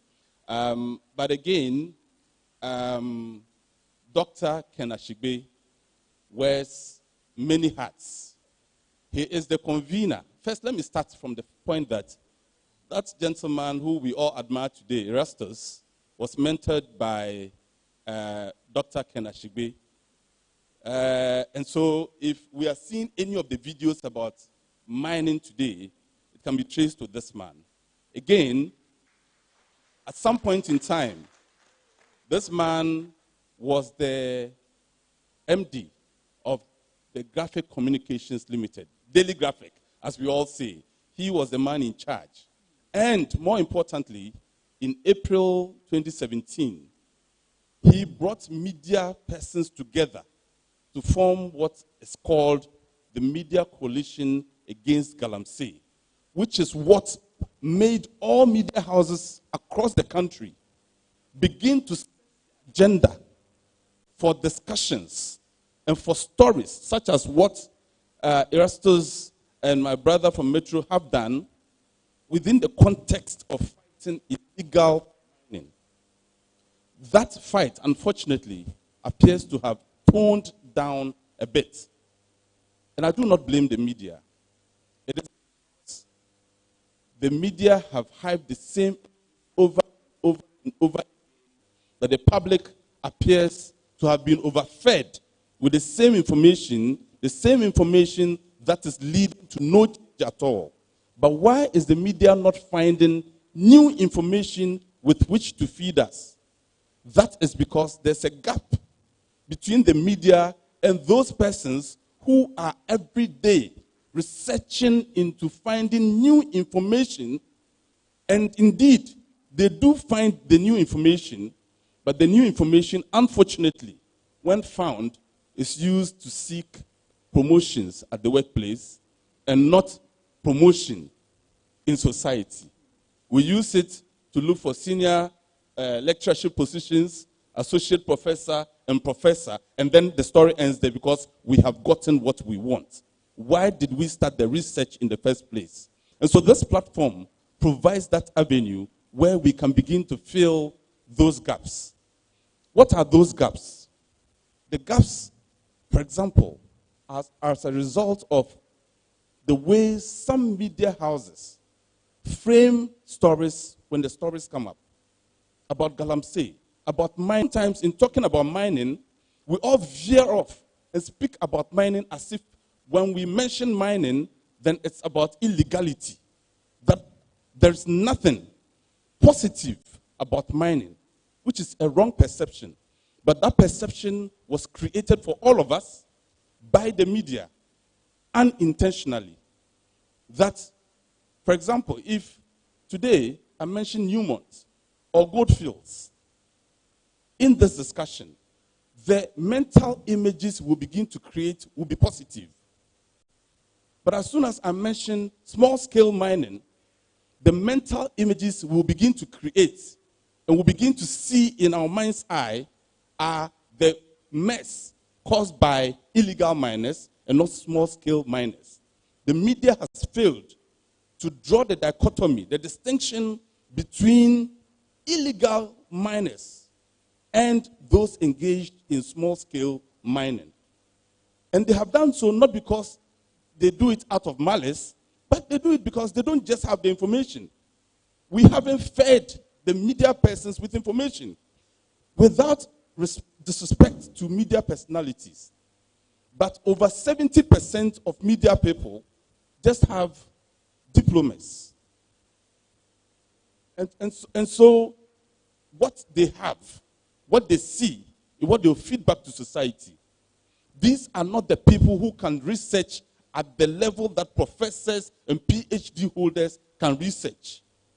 And so if we have diploma holders being the ones feeding us with information, then we are in trouble. We should give them the information so they then break down the information and feed to them. We leave the duty of informing the public to the media alone. Excuse me, this morning I saw small-scale miners expressing displeasure at some comments that were made here. But what has been your own story? Until today, even as a media person, I had never directly engaged anybody from the Association of Small-Scale Miners. Not that I never looked for them. You are simply accessible. Until that accessibility is done, sir, we will continue to have this problem. So yes, let's bridge the gap between the media and academia, and the fight will be won. Thank you very much. Thank you very much. So, Harry, you have the last bite of the theme. Sure. Thank you very much, Doc. I stand on all existing protocols to speak on the theme. So, in 2021, it was May, somewhere in May, it was a Friday. Woke up at dawn, preparing for work, when a story broke online that about 10 persons, I think 30 persons have been trapped in a mining site in Upper Denshire West. So my editor asked that I travel to Upper Denshire West to do this. The Bultre River runs through the Ahanta West municipality as well as the Mpoho and the Wasa East district in the western. On the screen or from the projector is River Bultre. And you will see how people are drinking the polluted water. Yes, they are drinking them. You see, so this is the River Bultre, where these people tell, when I got there, they told me that we don't have any water that we drink. The only thing we know is the River Bultre that we've been drinking over the years. You know, so when we got to Denshire Boase, we traveled on the Praso, that is the Asimfosu areas. We saw how polluted the river was. River Ofin in the Denshire areas, Praso in the Bonsa area, River and Cobra, Butchie.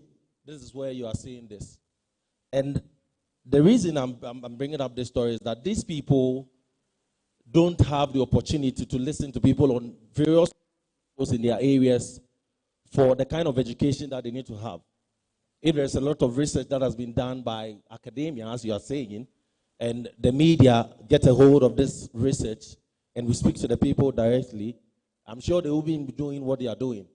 If doctors, for example, go to these communities and do some test or run some test on these people, I'm sure there will be a lot of lead and mercury in their bodies, which we don't know what is going to happen. My brother Erastus spoke about children that are being born with defect, a lot of defect, the pathologies you spoke about.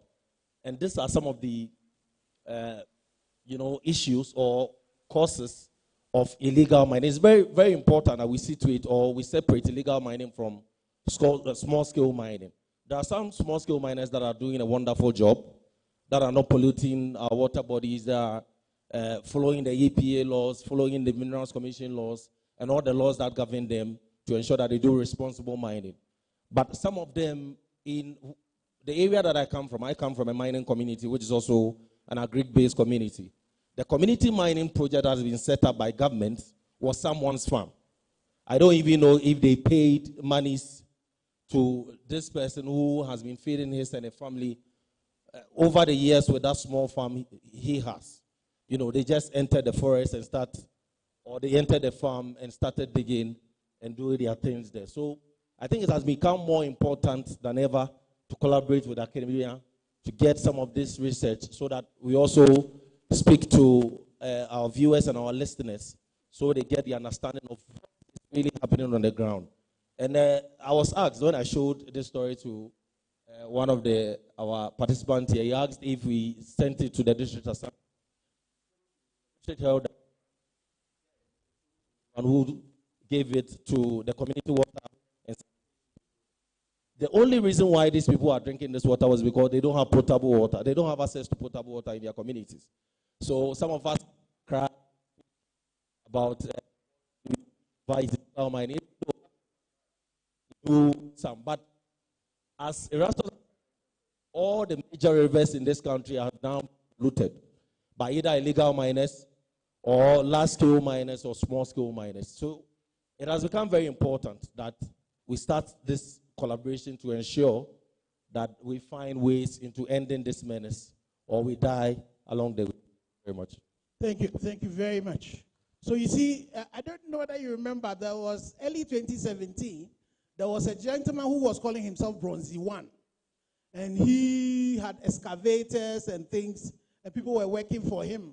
And he said that he was taunting the president, that, Galamsey cannot be stopped. They are the Bronzy One does not, he lived in East Legon. He doesn't live in this community that we're talking about. So, and then there was another picture again of some Chinese who were arrested, on one of the rivers. And all of them were holding bottled water. So they are not drinking the water we're talking about. The people are the victims. So when we talk about human rights, as we talk about the human right of the illegal miner, we should even be looking at the bigger human right of people who are affected by this. So Prof, I'll come to you and in my second round of questions. And my questions are that what specific challenges are currently facing artisanal and small-scale miners in Ghana, and how can partnership between academia and media help address them? Very good question. It's a good question and a good question at the same time. Academia, NASEM appears to be way apart. Communicate. But all that we know is that their activities are impacting on the health of people. And that is not what we want for them. So what we see are things that we try to research into to find solutions that will address them.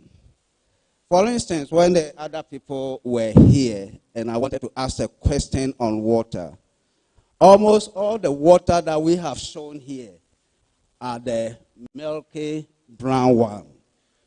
But we can have a clean water that might not be safe.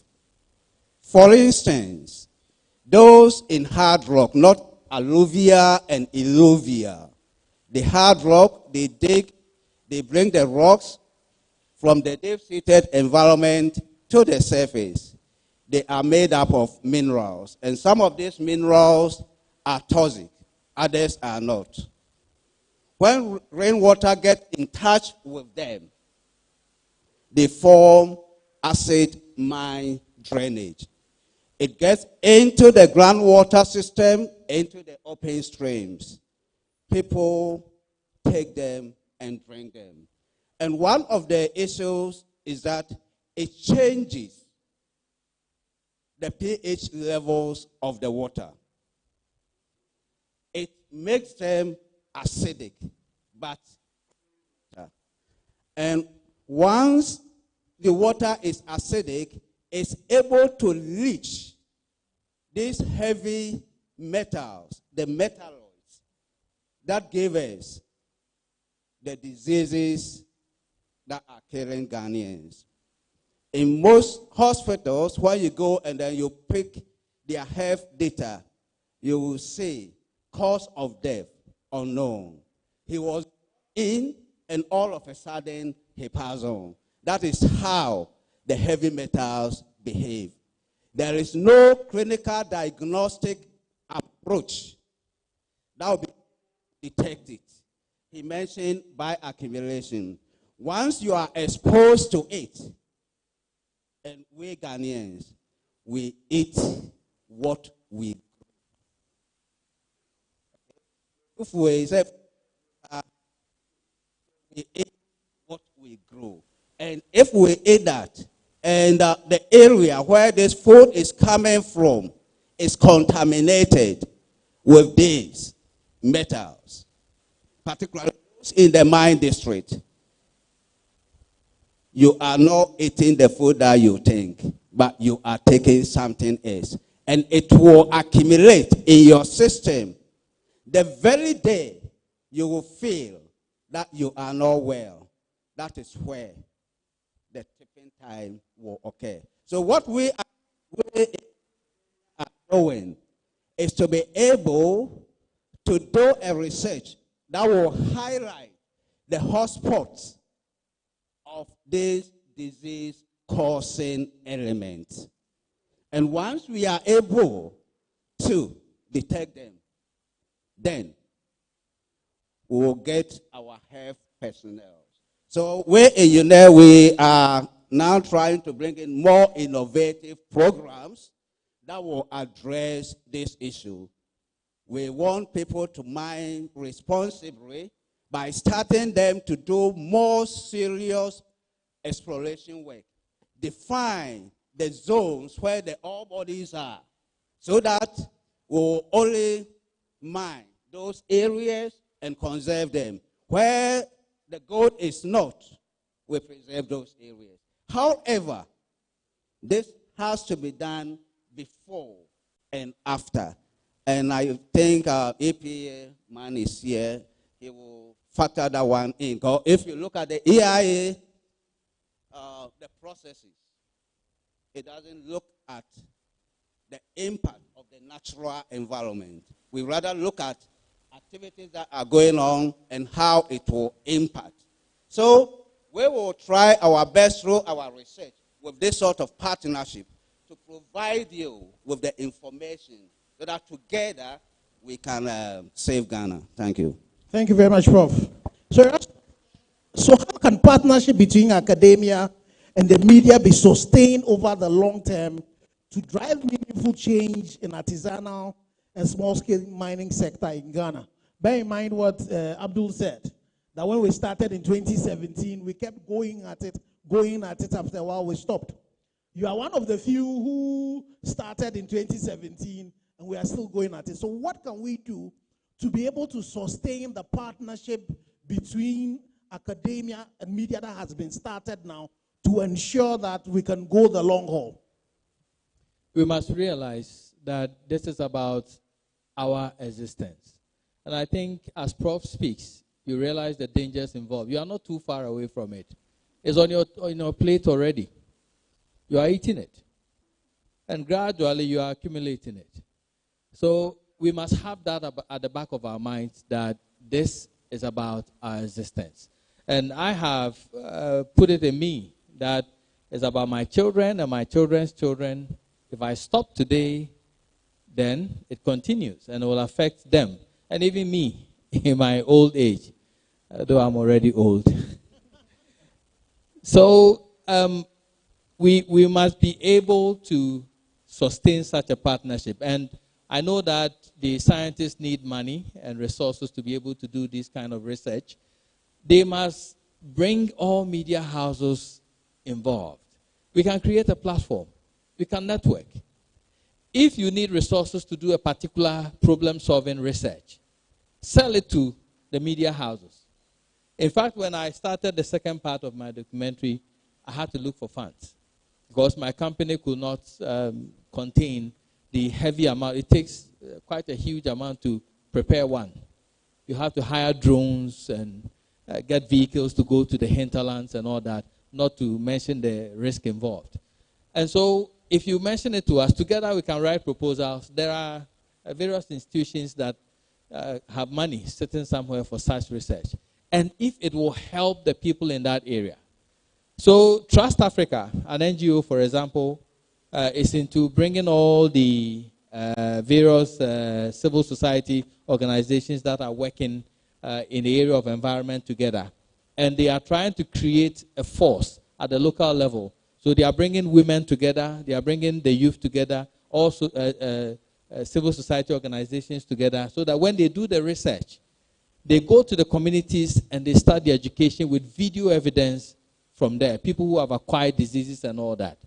So I think to sustain it, let's network, let's build the foundation, let's keep it together, and the universities should bring the interested media organizations like myself, and there are other people who are also doing fantastic work over there. We can sustain it, and it's about our very existence. Let me say this before I hand over. We've been talking about illegal mining and small-scale mining. What's the difference? In fact, the one who is destroying the Apamprama Forest Reserve in 2018, Imperial Heritage, when we met him, he showed us prospecting licenses. It's prospecting licenses for a large-scale mining? Yes. With 25 more excavators destroying the forest reserve already. Is that not an illegality? Is he not a galamsey? But he operates a large-scale mining.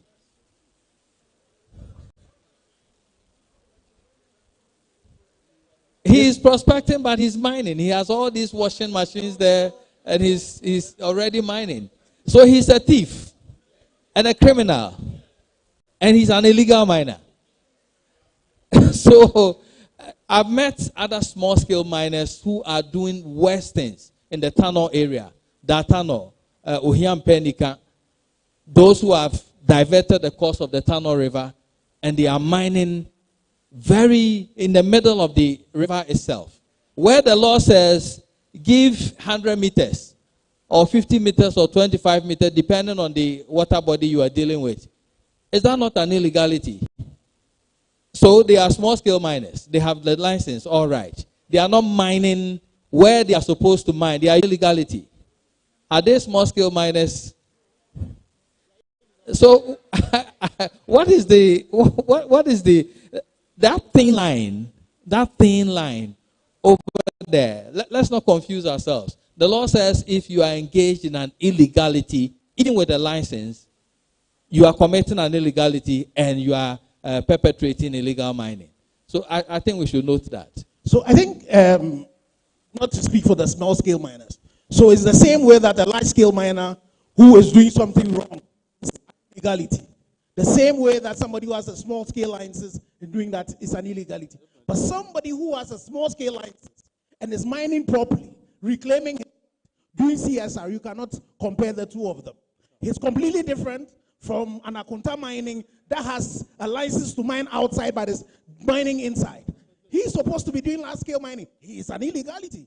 You see? So the issue of the illegality has nothing to do with your size. It has nothing to do with your size. It has nothing to do with whether you have a license or not.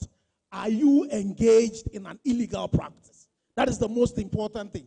And it's the reason why for you small-scale miners, the issue of branding, the issue of exposing those who are involved in illegality, it's in your interest.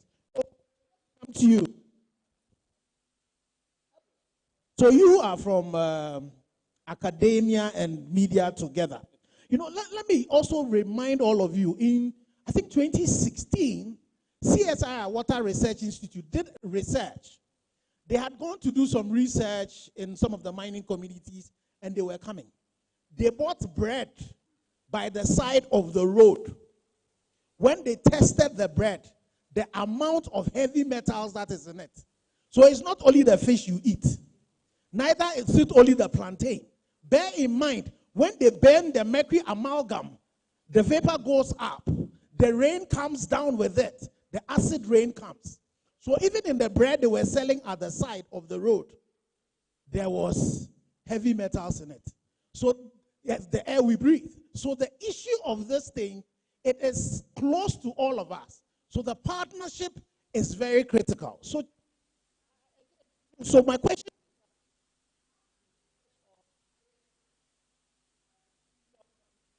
translated into and solution. What role stakeholder group? Thank you. To answer your question, permit me to remind us of certain happenings in this country so that I'll put things in perspective so we can all agree as whether my answer is right or wrong. Between 2014 and 2015, we all remember we had erratic electricity supply in this country. We called it Dumso. And to address the issue, government went to Turkey to get power barges, Ameri to get power plants, and today as we speak, we are paying $25 million a month for power that we don't use. We have power in excess, and we don't use it, yet we are paying for it. How did this happen? Government did it without involving academic people who had researched into alternative power sources for this country. And so we are paying $25 million a month just because we did not consult those who had researched into the area. Again, because I do not want to sound like I'm speaking against one particular government, permit me to come back to this current era. We know about one village, one dam. Today, if you go to many of the villages, you would find that the projects have become white elephants. Yes, they have been provided, but some of them can best be described as dugouts.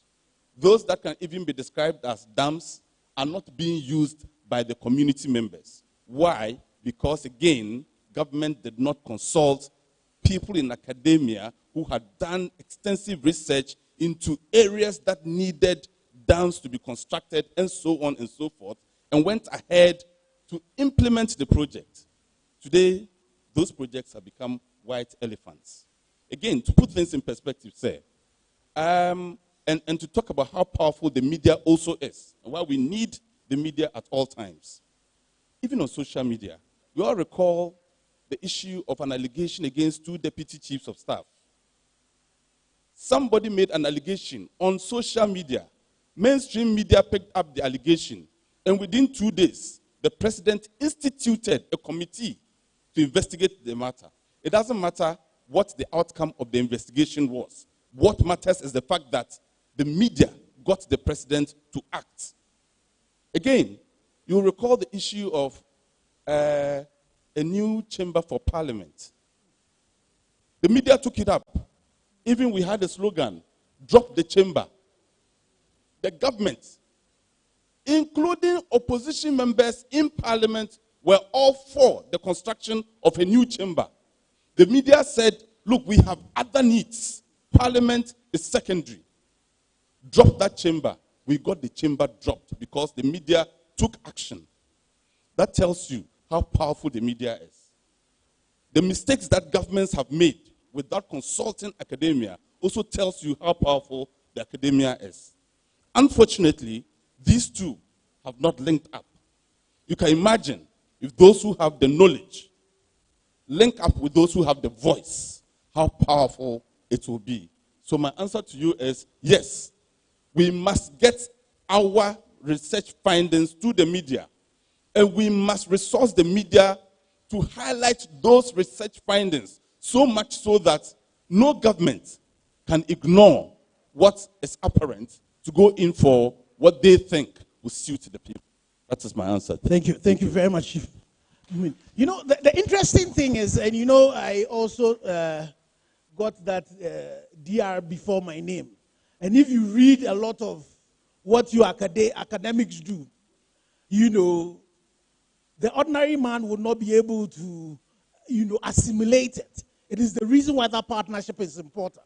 Because the communication from your research would have to be done in a way in which the masses will be able to read that. So I completely agree. And let me give you another example where, you know, government, and that's been the bane of this country. Our policies have not been led by empirical research. E-levy is a typical one.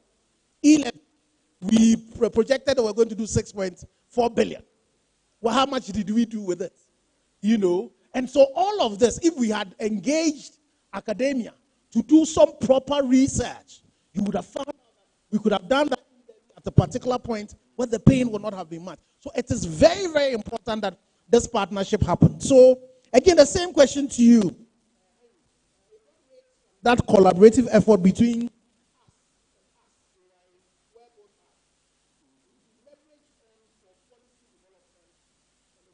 will require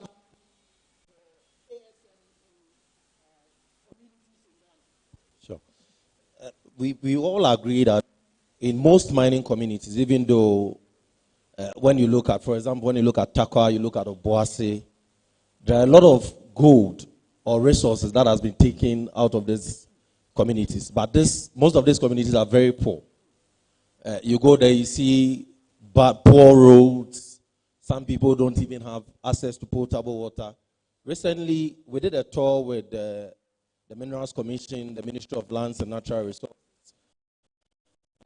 and all the other agencies. I think I met the acting director of the Geological Service, who was on the tour. And we got to Fantiakwa in the eastern region, where a DCE told us that there are 2 artisanal or small-scale miners in his enclave. But it's only one that is paying the royalties. The other one is not paying. You know, and all this account for reasons why. Because when you look at the law, that is the Minerals and Mining Act, or mining companies are expected to pay 5% of their royalties. MDF receives 20%, half is transferred. I think I don't want to bore all of you with the stats because we know what it is. But the amount that is transferred to the district assemblies to help develop these mining communities are not coming in. So I think the CEO of the Minerals Development Fund was there, and he said I was going to see to it that this mining company pays its fund. I'm sure there are several examples in other areas where small-scale miners and even large-scale miners are not paying royalties. Just because most of these people, because they don't have the books, government to check, some of them even smuggle their, that is the minerals outside the country. When we're coming, I think we're talking about it, about 4 billion is lost because most of the minerals are smuggled. I think that if the government consults the media to drum home the business, it is going to help develop some of these mining communities. That is one. The second one is the alternative livelihood enhancement or empowerment program that was launched by government to ensure that it replaces illegal mining or some small-scale mining in the country. There was a time that we traveled with the Minister of Lands and Natural Resources to a community called Manso Edubia, where there was, I wouldn't say it's a small-scale mining, it's a large-scale mining, because when you look at the vast land that has been destroyed by these miners, you marvel. The kind of equipment, and I heard a lot of people talk about how the chiefs and the traditional councils, the DCs, and the authorities in the local areas, you can't fathom how a lot of people would get excavators on payloaders and pass through communities and go and do mining, and these people in these communities don't know about it. So we asked the people, why are you doing this kind of mining? They were like, I buy illegal, your friend is alternative, I bet not seeing good and the India. That ben I ben be ya ebiyaska. Because I ben and then we call ya 1,005. And I think that some of these things, the reason why people go into this kind of ventures is because they make a lot of money. I'm an agri person, so the cocoa, you look at our production for the past 3 years. I think 3 years ago, when we were able to reach 1 million tons, we celebrated and we were very happy. The following year, we did 800. This year, we are doing 765 or something. Whilst Ivory Coast is doing almost 1 million. Ivory Coast did 1.8 million 2 years ago. And they were looking at increasing it, but I think they had a challenge. There was a strike action for a very long time. That is why the production reduced. You know, and some of these farms have been destroyed by small-scale miners, illegal miners, and all of that. So I think that when the academia and all the media come together to look at some areas as the Alternative Livelihood Enhancement Program, to really educate them, you know, tell them about how they are losing their lives, how in future they may be children. I think just today, there was a child who was operated upon. Is it that Kolebo or Confornochi? The story was, yes, with four legs. Yes. If the academia and media do a lot of research and we speak to these people about it and explain to them why it is very important that they stop the illegal mining that they are doing and the Alternative Livelihood Enhancement Program and other things that is going to safeguard the environment, I think they will have a proper understanding. But some of these policies, as we've said, are not well thought through. You know, government just, well, let me give them oil palm, let me give them rubber to go and let me give them this to go and, where these illegal miners or people who are living in the community feel that if I go to a mining, I'll get 2,000 seeds, 1,005, so why should I go and plant? So I think there's a lot of work that should go into, and it's going to improve the conditions of these persons who live in these areas. There are a lot more, but because we don't have time, I think when questions come in, we'll write that. Okay, so thank you very much. I think the panel deserves a round of applause. What we want to do is to take questions. So I have 4 hands. There's 5 hands up, including a public officer as well. So please.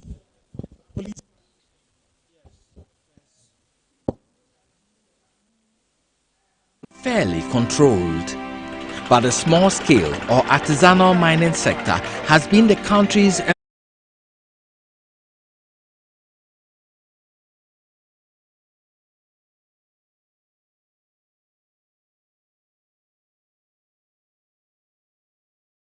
partnership is something that needs to be promoted. But I would say that we need to start it this way. There should be first education. The media people will need to be put together, come to academia and be given some sort of training, basic geology, introduction to mining, environmental sustainability, health and safety, etc.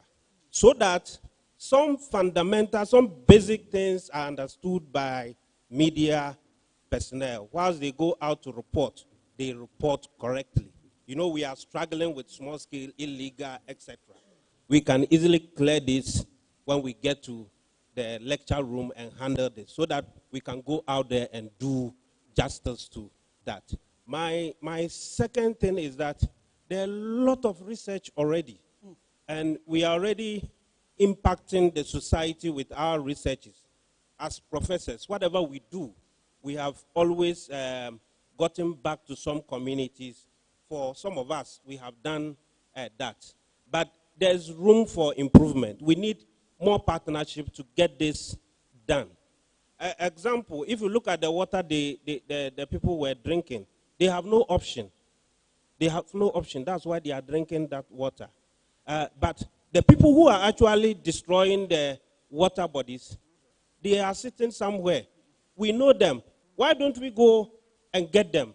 And that is why I support the issue of our chiefs, our political leaders, etc. We should be able to actually hold the bull by the horn. And these things will stop. So that when we do research, we solve the water problem, it is solved and solved. But rather, if we do the research, we solve the problem, and still the people are doing that, then we will not get anywhere. Thank you very much. So, much for your comments. Please, yes. Thank you very much. Please introduce yourself to us. My name is Lieutenant Mr. Paul Ankan, District Police Commander, Kenyasi, in STP North. Yes, first of all, I have to thank the presenters very much for the great job they have done today. And we all know the important role that academia and media play in our society. But from time immemorial, we can observe that, look at the number of students who have come out from various universities. For example, UDS, they have a very beautiful program, the third trimester program, where students go to the field, live with the communities, know their problems, come up with their challenges, so that they help the community in whatever they need through their district assemblies. All this while, we don't see their publication. So my simple question is, what are some of the inhibitions that is preventing the smooth collaboration between academia and that of media? So that as we are going to start now, those bottlenecks and challenges shall be eliminated. Thank you very much. Thank you very much. I think this is about one of the best questions I've been asked the whole day. Please, there's a hand up there. Questions? Thank you very much. Thank you very much. My name is Raymond Usuechao, working with Conservation Alliance International. I think this meeting part is the icing on the cake. I'm very glad about it. As the SDG even states, partnership for development. So media and academy for development, civil society for development. All of us coming together to solve societal problems. And I think it's a laudable initiative that we should be able to expand.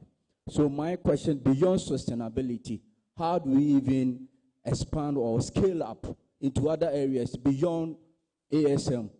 Look at issues of pesticides or other developmental issues that are affecting us. Then secondly, how do we even contribute? Is there, let's say, an area, secretariat, website that we can even contribute researches, reports, so that we can enhance this map, the work that we are doing? Because apart from the academia, there are other people in the civil society who also do research, education on all these areas. How can we contribute materials towards the map? Thank you. Thank you. Okay, so we'll take a last question. A lady's hand up. Okay. I think we've not come here. If you've asked the question before, so the man in red, Chief, I'll come to you. Last one for this round. Michael Edujemfi, Secretary, Ghana National Association of Small Scale Miners, Ashanti District. I think this session should have started earlier because your introductory remarks touch on the sole problem so far as the fight against illegal mining is concerned. That is leadership. And now most of them are not around. If they have been there, you could have hit them right in the face. That's why they put me in the afternoon, so that they will go really, before I really. I have one issue that I want the academia and the media to also focus so far as the fight against illegal mining is concerned. Per my observation, we have all the laws. We don't need any law, any new law to stem up the fight. But the big question is, why is the laws not working. And one of my observations is about politicization of the sector. The president, His Excellency Nado Dankwa Akufo-Addo, when he was giving his acceptance speech after his second swearing in, he was emphatic on this, that he has observed that politicization of the sector has caused us where we are now. Because if you look at the stakeholder institutions like Minerals Commission, the EPA, the what, if they have been given the free hand to handle the fight, I'm aware that they will never go to this tangent. This is not the way they will have approached the whole thing. But it seems they have not also been forthcoming to let people know their challenges so far as politicization is concerned. So I want the academic to also look into that area, the effects of politicization on the illegal mining regarding the stakeholder institutions who have the knowledge and to be given the free hand to do so. Thank you. Okay. My question is about the work some of the journalists are doing, especially Erasmus, and even yourself.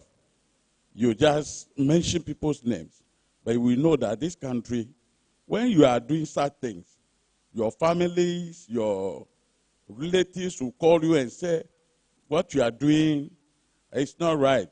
They will kill you. They will do this to you. I want to find out from Erasmus if he will be able to share with us how he manages what the family people tell him. It's not a question to laugh about. I think it's a very important question. And so Erastus will come to you, because if you are saying this partnership should work, academia should know that they will be exposed to the challenges that the media face. So it's good that we are able to look at that. So Erastus, if you can take that question, and then I would direct the other questions that have come. Prof, you have a few to answer as well, and all of us. Let me put it this way. If your child is sick in the night and is not safe in your area, would you let him die? Or you risk it to take him or her to the hospital? That's how I see it. Whichever way, we are going to die. So, if I can do something about it, then I have to. And that's what I do. I leave the rest to God. If you're doing something very good, and you know God is protecting you, then you have no cause to be afraid. Yes, there is a risk, and it's very, very high.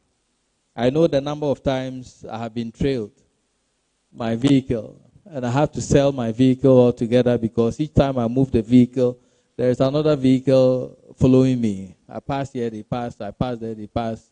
Then I decide that then we won't sleep tonight. We'll roam the city. He gets tired, I come back home. So yes, the risk is there. My family gets really scared sometimes, especially when the people who were trying to molest me were not small-scale miners or illegal miners. They were military, our own armed military, keeping us in a forest for 5 good hours, assaulting my driver and breaking our mirrors. Why? All because there's a large-scale miner who is mining in a forest reserve.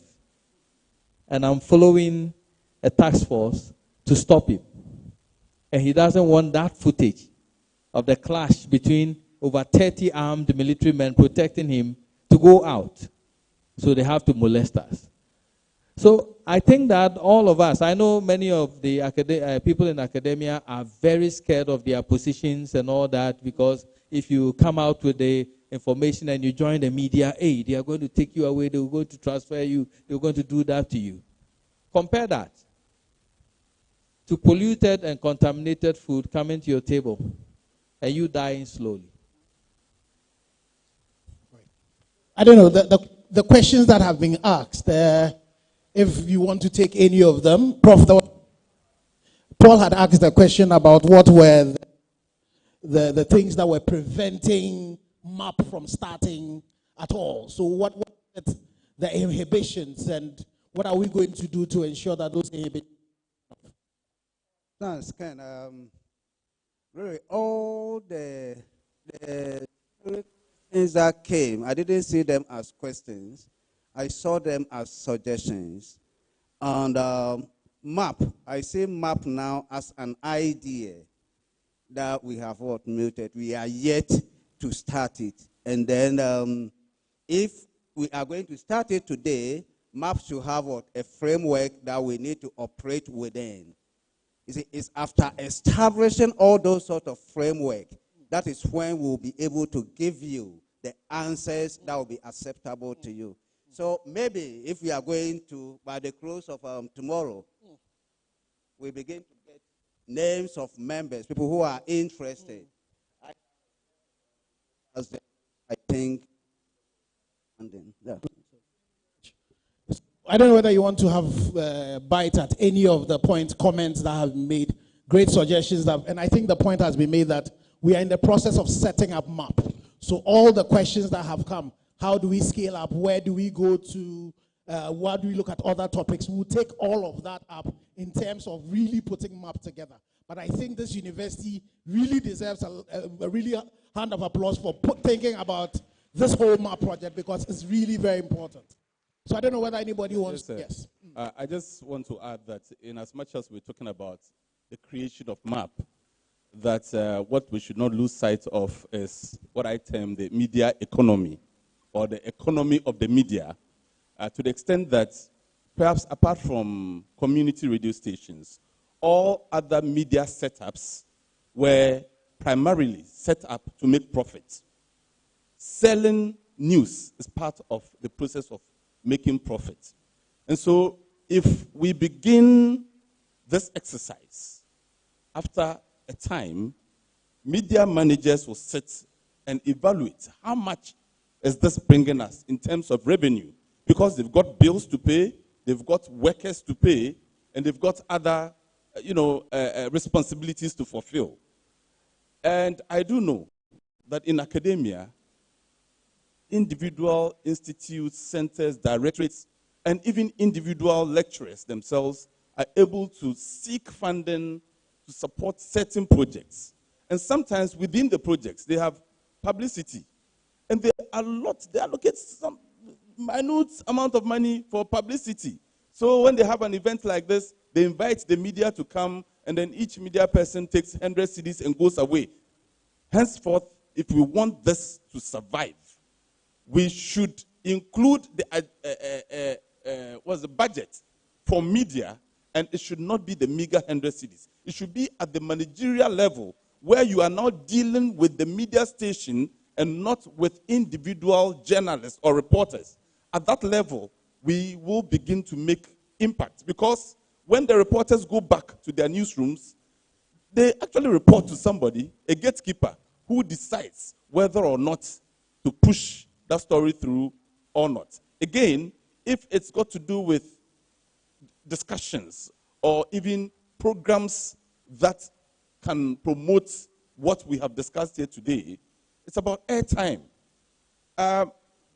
When you switch on a transmitter for a radio station for an hour, the amount of money it consumes, no media manager will sit back and say, okay, I'm just doing this for the good of it, and then at the end of the day, they run at a loss. I'm just drawing our attention to the fact that there is no free lunch. The media is broke. Academia, you have sources that you get funding from. When you get those funds, remember to include the media. Thank you very much. Thank you. Harry, is there anything you want to add to it? Do you have other questions? Let me just take 1, 2, 3, 4. Please, those who have spoken already, you have to close. 5 and 6. There's a lady. Please, you are number 1. So please, let's see your hands up again. I'll give the numbers. Number 1, number 3, number 4, number 5, number 6. Then we are done. Yes. Okay. So there was a workshop that we attended, I think somewhere last year on WASH. Beautiful plan. I think the framework was even put together on how we're going to move forward to ensure that we have the collaboration between media and academia to solve some of these problems, the WASH problems that we have in this country. And it gets to a point in time that it was only talk shop. We just went there to speak, and that was it. There was nothing that was done after that. I pray that illegal mining is something that is very important that we talk about. We all know the effects that we've spoken about throughout the day and all of that. That I think that we should put our shoulders to the wheel and ensure that we make this work. Because if it works, it is going to have a lot of positive impact. I'm just hoping that it's not just the talk shop and we get the funding that we need. Because traveling only from, let's say, from Accra to tour some of the illegal mining areas, if you don't take care, even if you are only 3 people, you need to spend close to like 10,000 cedis for like a week to do that. So it's a lot of money involved. We hope that we get the funding from the proposals that Doctor said. If there are anything that we need also to add to that, we would add to ensure that this really works to achieve the aim. There was a question about why the laws are not working and the politicization bit of it. Well, on my trail to various mining sites, I have a task force right up to this current administration. I followed Operation Vanguard, IMCIM, and all that. Side various political actors, people with power, controlling what happens on the ground.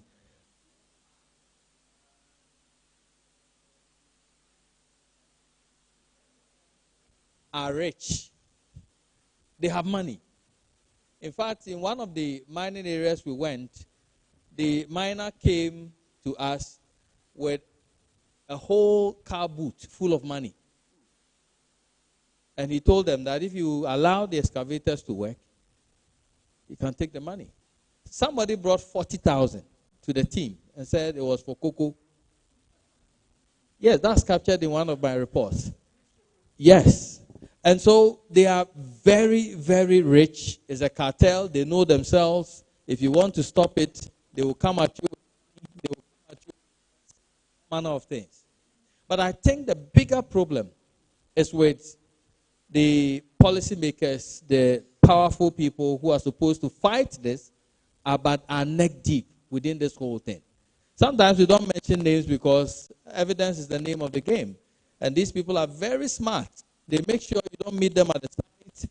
You don't have any link them to the site. And so, yes, you know this is the one who is mining here, but you cannot mention his name. And that's how come we are having all this back and forth between people concerning Professor Frimpong Boateng's report and all that. So that is one thing. Who is politicizing it? Nobody is politicizing it. They themselves are politicizing it. They put a political tap on it so that in this country, if you want an issue to fall, just tap it with some politics, NDC or MPP, and then focus is lost. And that's exactly what they are doing. Right. So, number one. Yes. So my comment is just coming from what Erastus mentioned. I feel that we may end up having another talk shop if we don't plan well, because these issues keep coming up, we keep discussing, we keep researching, the media takes it up, the political parties or the government of the day quickly put together something just to let people know that they are doing something, and then it's just a 9-day wonder. What can we do? If we just leave it at media, academia partnership, what is the way forward? Because there may be the lack of political will. At the end of the day, the implementation of everything will lie on the government or will lie on these political leaders. How do we maneuver around them? Should we maybe consider MAP with double P, media, academia, political, maybe, partnership? if we are able to identify some political figures we can trust. Of course, we cannot trust anybody, but I think we need to do a lot of work to be able to really make any meaningful impact if this will work. My second issue has to do with one of the panelists mentioned that the media is broke. I think academia is also very broke. Yes, so what is the way forward then? Because if we should even write a popular science to publish in the Daily Graphic, it's so expensive. How do we make it? Because if we don't have the money, the little money we have, if we use it to conduct these research works, because we will only take it to journals that are published for free.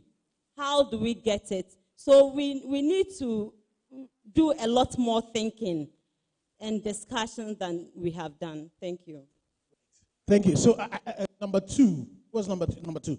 So it would answer that, but definitely if you put media and academia together, we are not broke. We have potential to be able to raise funds. We have potential to raise funds. That's the thing we need to bear in mind. Even for media themselves, that's the new source of revenue that will make them more relevant. So I think that one, we need to research it, think through it, and find sustainable means to do that. Number two. Oh, thank you very much. My name is Bedu Samura from NASEM. My question is to Prof.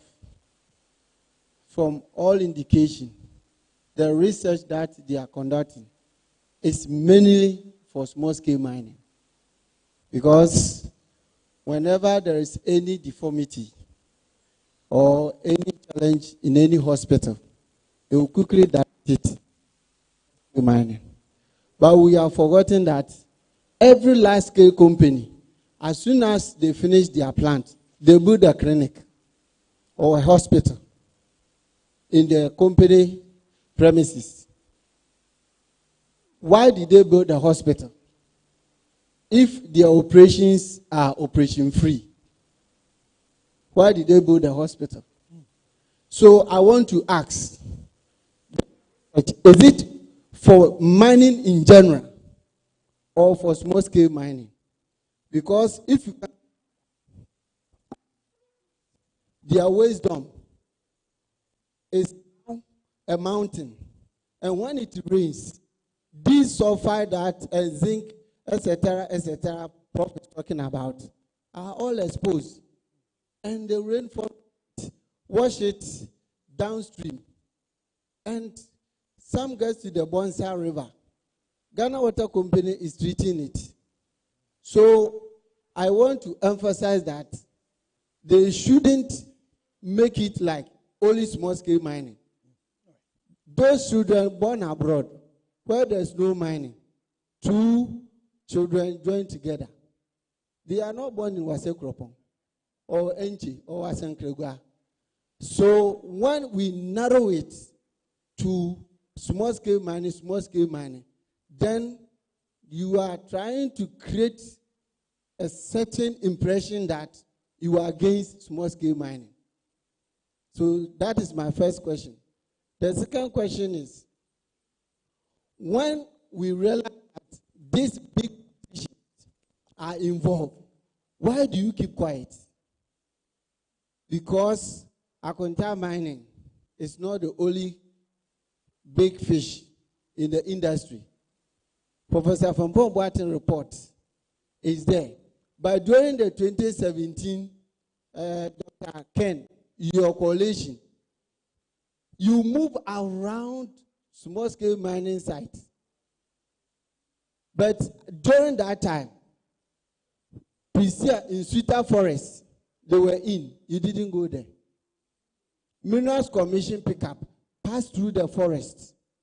They see the excavators working, but they will leave it and go to a small-scale mining site and report that they are doing illegality.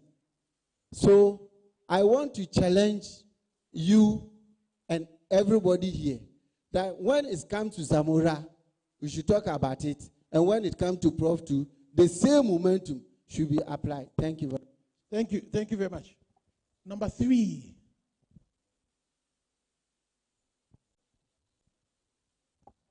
Right. So much. Firstly, that is why I would say that mining, regardless of the size of production, be they small. Please introduce yourself, please. Oh, sorry. My name is Dr. Albert Kobina from the CSI, Soil Research Institute in Kumasi. That is why I had always argued that mining, regardless of the scale of production, be they small, medium, or big, is not ecosystem friendly. Mining is not ecologically friendly. Mining, when we talk about mining, is you are exploiting Doc, I'll plead that you ask your question. Is Okay. there a question or a comment? Because, you know, it's I think, our time. I think I'll go on. So I would say that mining is exploiting non-renewable resource. Is there a question or a comment? I'm making a comment and a follow-up. So this is me.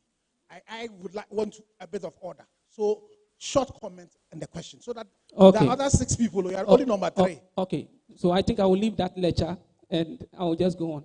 So I go with what Professor said about the arsenopyrite and those geology. So the thing is that even whether people are mining or not, there is biogeochemistry taking place, there's weathering taking place, and the rocks will break down and it will release toxic elements into the environment. Now, the situation is exacerbated when we leave mine spoils unreclaimed. Now, I have done work on mine tailings that is left by large-scale mine, not small-scale. And I think the law, people argue that it does not bite the large-scale, even though they equally cause environmental havoc. Now, the mine tailings has been left, and it is used as a playground. It is a point source pollutant for PTEs such as copper and arsenic. Now, copper is linked to Wilson disease. It's also linked to Parkinson, and it's also linked to other neurological symptoms. Arsenic is linked to Buruli ulcer. Research has established that those mine areas are more, people who come from there are more prone to Buruli ulcer than those that are far away. And it is studied more in medical geology. Now, I have done a health risk assessment of mine tailings, and I realized that the health quotient and hazard index. Doc, you see, you don't want my lecture. If you don't want my lecture, round up. You see, bear in mind the topic we Ken, hold it. Bear in mind discussing so that we can focus on the topic. Okay, thank you. Now, what I wanted us to talk about is for the media people to be well educated on some of these things, especially in medical geology, so that they are aware when they are talking about the issues and they touch the issues very well. Now, I will now come to whether the media check the authenticity of the information they put out there. Why am I saying this? Recently, a minister shared a river, that the river has rejuvenated. And the minister was attributing it to the success of the military intervention. Now, interestingly, he was attributing that because the color has reduced, or the turbidity has reduced, it means that the water has rejuvenated. So we saw other media houses picking that story from the Facebook page of the minister, and they were also sharing it without verifying the authenticity of that particular story that the minister was sharing. Then another thing I want the Thank you very much. Thank you, Doc. Thank you very much. Number four. So, media, are you verifying? That's the question. Okay. Thank you so much, Engineer Doctor. Yes, my concern stems from a comment that was shared by Erastus in regard to the fact that in his work, some of the threat he's received has come from some of the security people who have been detailed to the sites in the fight against Galamsey. So I think that the security personnel dispatched in this fight against Galamsey have betrayed all of us. And unfortunately, it looks like the media have not focused sufficient attention on their activities towards the fight against Galamsey, and rather has gotten all of us focusing on the betrayal that is coming from the political actors. Somewhere around 2018, I met a female friend who is into this business of small-scale mining, somewhere in the Dunkwa area. And she told me that if any of these security people dispatched to that area does not become rich, then it means that he and his family will never get money. You know, she put it in chi. So because people are selling the opportunity that has been given to them. They come to your site, they collect money from you, then they allow you to mine. After a while, another team comes to you and they are collecting money. So she told me they had even stopped the business. My problem has to do with why the media over the period has not focused some attention towards exposing these security people who were involved in the fight against Galamsey. Thank you. Thank you. Right. So number 5 and 6. So then we can. So maybe as we go to 5 and 6. Microphone. Let me.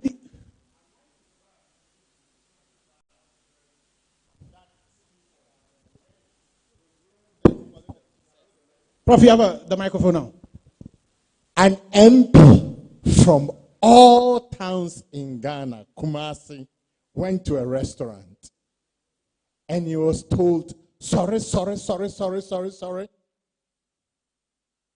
His question is, if I gave you more money, would you let me sit here? They said, no, get out of here. The next thing he saw was, this is an MP from Kumasi, not an MP from Kofoiduao, Kumasi, of all places. The next thing he sees is a Chinese person is sitting in his seat. If this can't wake us Ghanaians up, then I don't know what else will happen. Last week, he was on TV. Do you know what he said? Someone in me problems with Chinese forum, and this is an MP. Thank you. Prof, let me give you one example. You know the attack that happened at Wassa, Goldfields Wassa. So it's not, the Chinese are a major problem, and there's empirical evidence to back that. But even the Wassa one, the people who went to attack, the people who led the attack are foreigners. As a country, I don't know where we're going. Number 6, please. First of all, I would like to thank UNIA for thinking about Ghana and organizing this program for us to deliberate on it to solve this problem in this country. And the media, my brother Asare Donko, thanks for your good work. I can see that last year that we gathered here, we'll deliberate on these issues. And I think we reminded ourselves that next year that we are coming back, we should think that we have found a solution to the problem.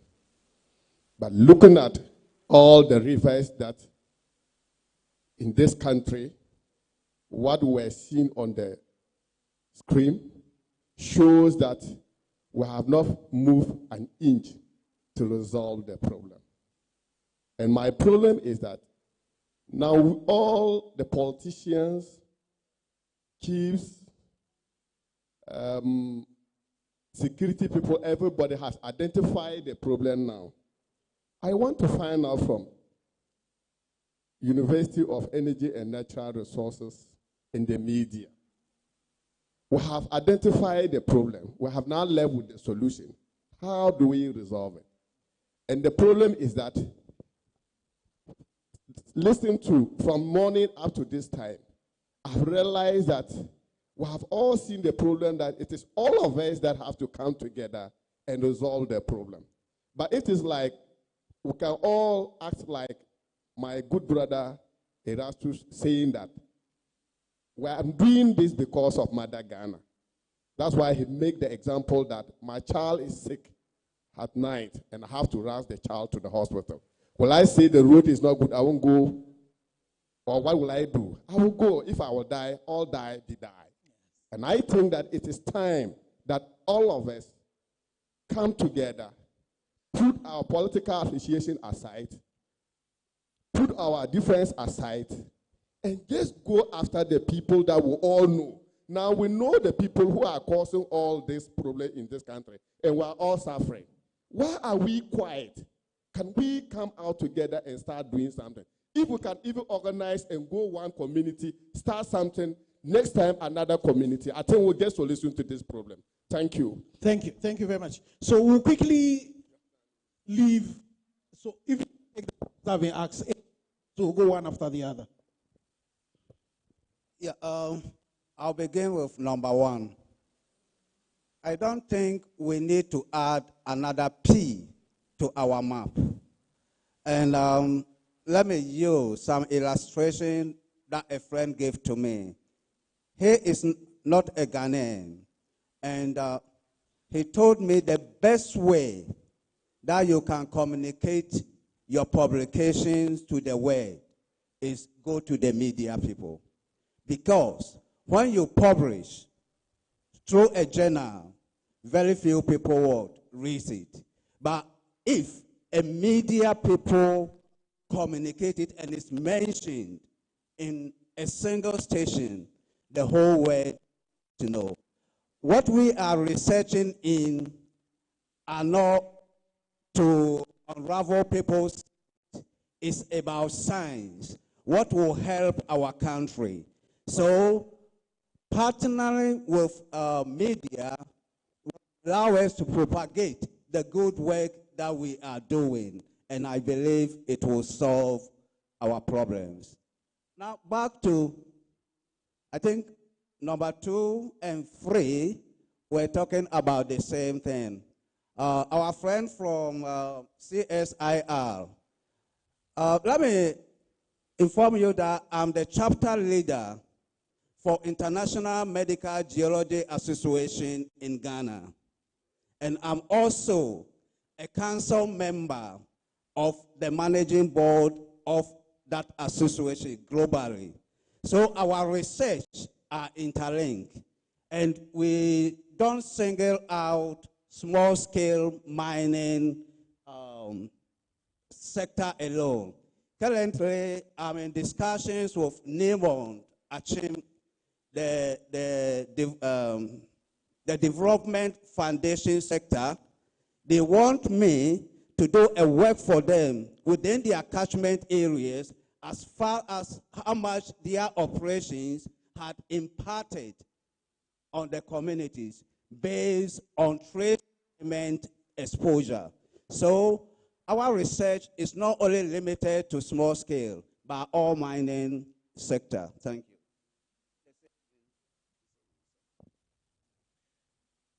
Well, somebody talked about the media not verifying the that Ankobra estuary issue.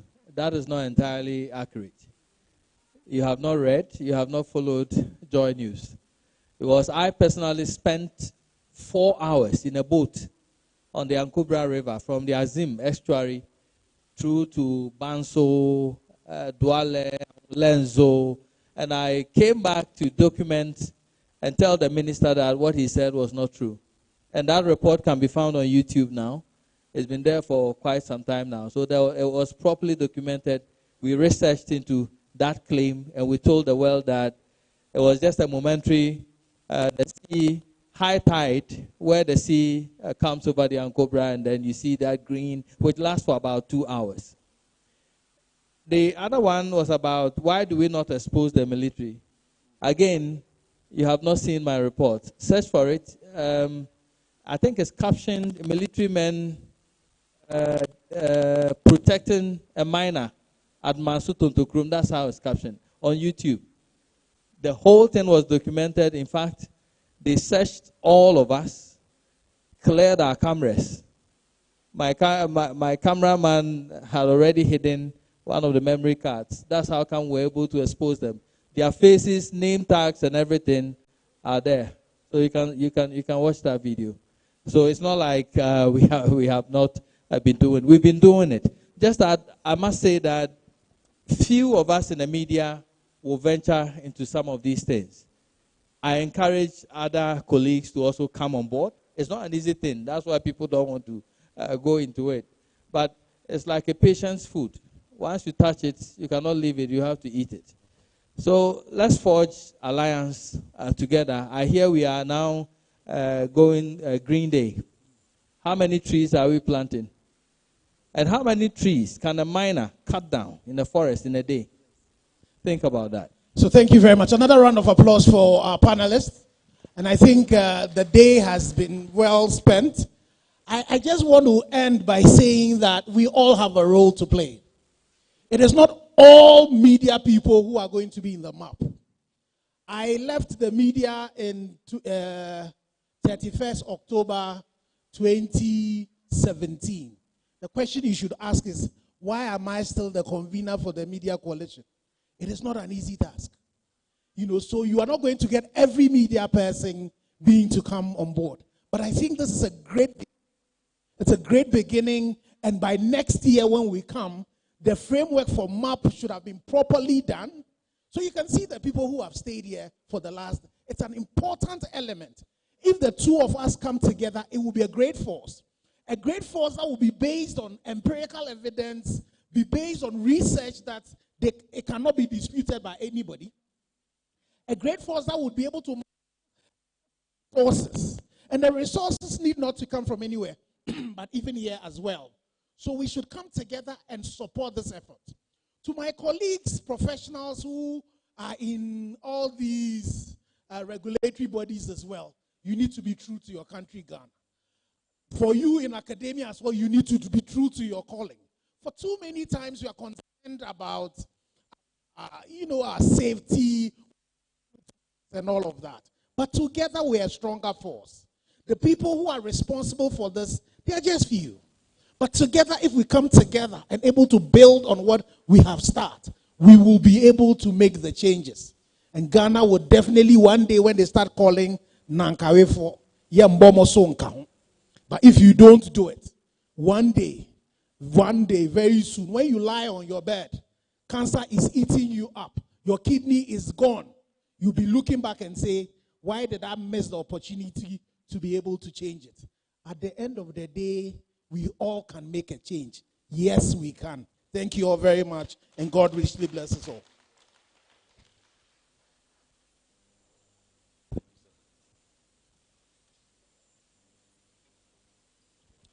Just before the Chairman General of the occasion comes to close, we have a few housekeeping conversations. First and foremost is I'd want to just give a little reaction to Mr. Robert Tampore's address earlier, that what has been the outcome last year we met and we have met this year, and some of the issues that were discussed last year are resurfacing this year. I will follow the path that has been cut by Erastus. When you have a deep cut,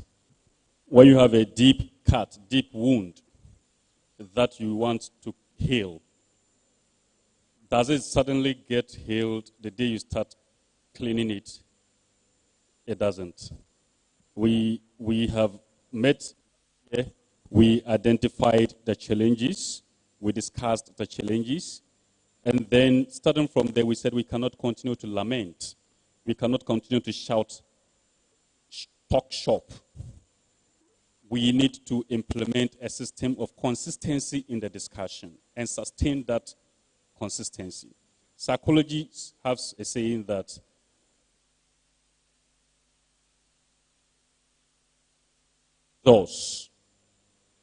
the university realized that most of the actions and projects that governments and other agencies implement are reactionary. We ought to be active, not react to when accidents and incidents occur. say that we need to sustain the consistency and persistence in brainstorming ideas to identify challenges and also brainstorm solutions to address those identified challenges. And that is why we have gathered here again this year, as we announced last year, that having identified the challenges, we need to meet again and find solutions, possible solutions to address the challenges we identified last year. So if you go through the program lineup, we're actually not coming here to lament. We are here to share ideas as to how we can tackle practical and technical issues. That is why we have technical discussions tomorrow. Stepping on that, I want to announce that tomorrow has 2 sessions. And it's based on invitation, strictly by invitation. 7 a.m. to 9. And it's a focused discussion that is going to take place. And the general discussions will start at 9. So the focus will just migrate to join the general presentations and discussions. So please, I humbly appeal that if you do not have the invitation to attend the focused discussions that is starting at 7 a.m., please process yourself to this very hall for the general discussions. And those with the invitations to the discussions at 7 a.m., please, we will advise you in due course as to the venue for the focused discussions. Thank you very much for your audience.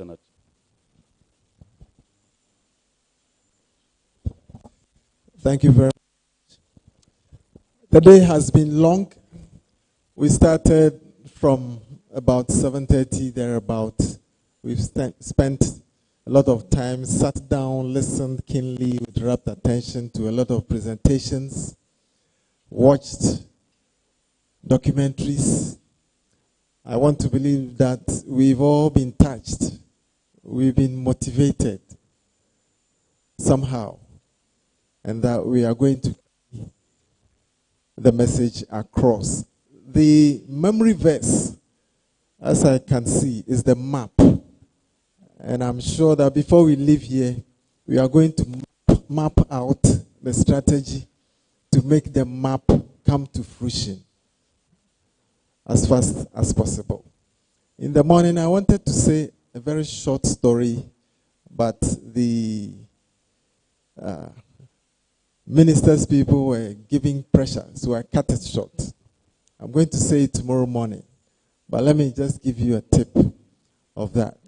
I said, once upon a time in the animal kingdom, there was one called Kruchu Amansa who was harassing the whole community. Na United Tree, the kind of tree grand there. Oha no aba anajo. No abe kumwane bi. No awibi. No ajabi. Ade abachina mwanu gu. They were lamenting over a long period. Kruchu Amansa or Shiomasi. So one day they met under a tree to plan strategies to face Kruchu Amansa. The suggestion was that any moment a don being concerned you come na oba a don beba me ate near Jane. In fact, a don concern Kruchu Amansa come. They all agreed. So that was the planning stage, the execution stage. Why in a day, sir, don't know concern Kruchu Amansa come? No, no, grab home baby or ten or the concern come. Several years passed. No, that's all sure, my sister. So one day the monkey came up and announced that he could do that. Also, bit me the donor concern Kruchu Amansa come. Ntiampa okofru dia na baby Kruchu Amansa no okura don no de ahoma na soso e na ode se hot se de wasum fidie no ti Kruchu Amansa e pie free ne dem no na otwe ahoma no na ojai don no no fa dua no so no koe. Now the import of this is that we can liken the Galamsey menace to Kruchu Amansa. We know the causes. We know who are behind it. How do we face the challenge? When a day a donor cause we need a monkey at this time. Right. I will invite Professor Mrs. Mercy Efua Aduchumwa to express appreciation to us, after which the chaplain, if he's here, will pray for us. Otherwise, you pray, and then we close. Thank you. Thank you very much. I know the chaplain is here, so he will do justice to it. Where were we?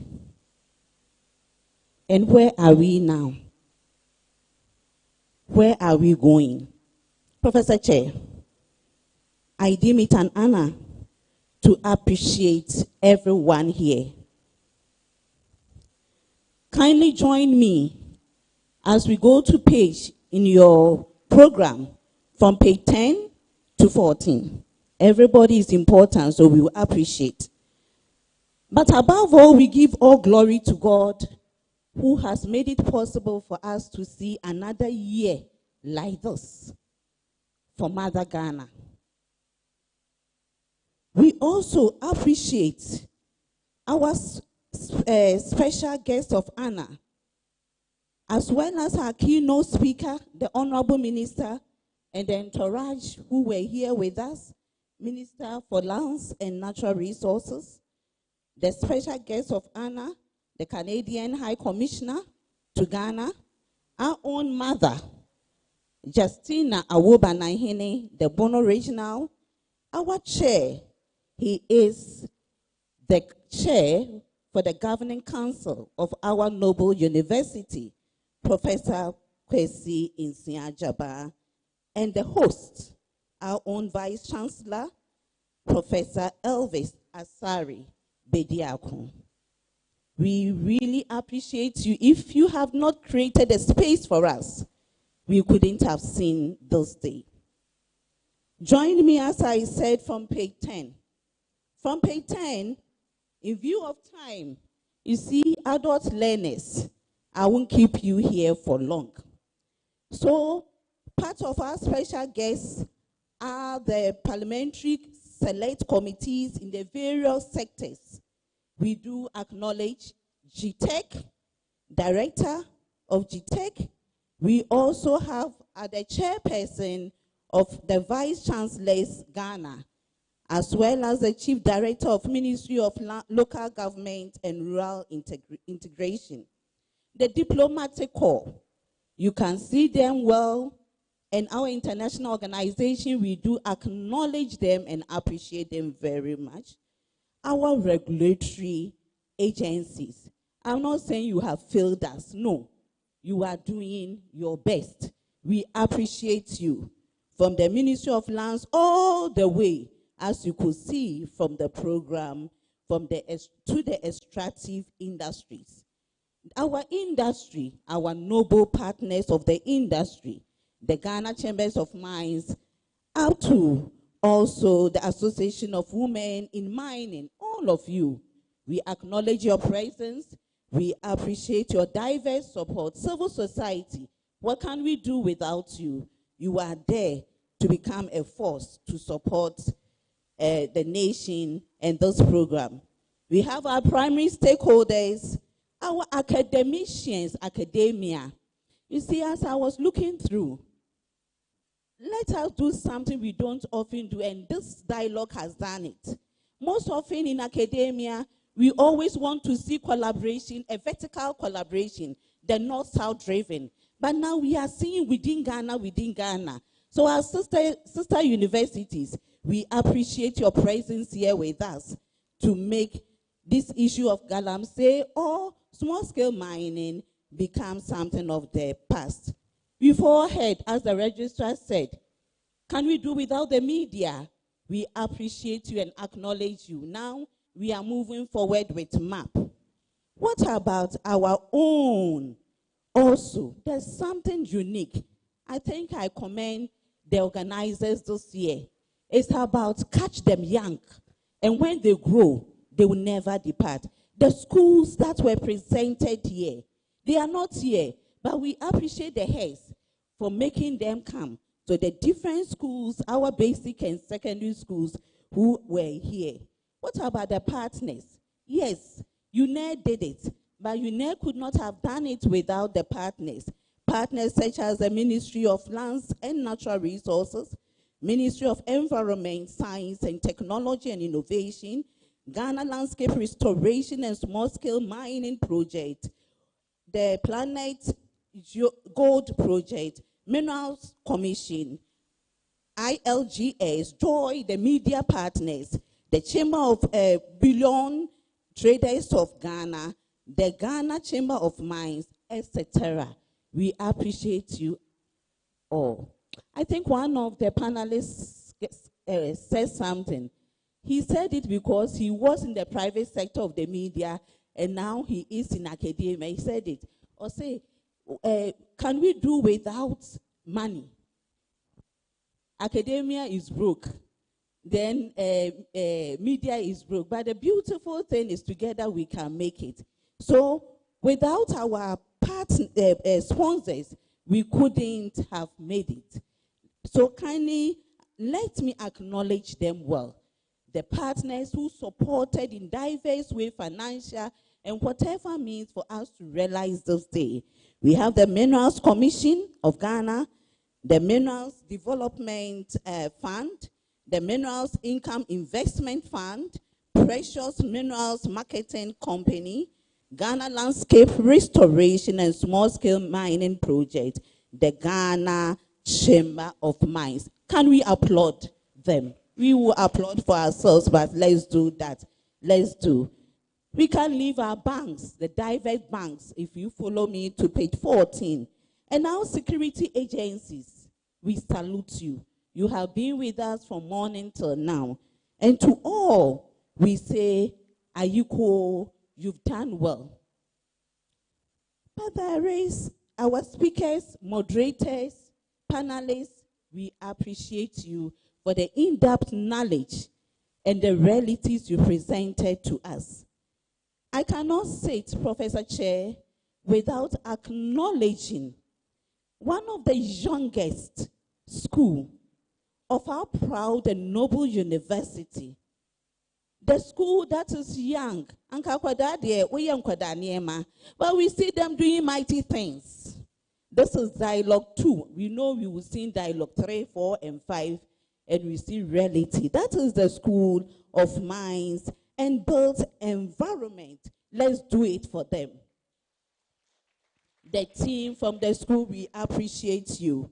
And to the committee members, are you here? The LOC, come. Don't hide yourself. Come out and let's applaud you. You have done well. Organizing, I saw them busy. Are you comfortable? Are you this? Do you need that? I was just watching.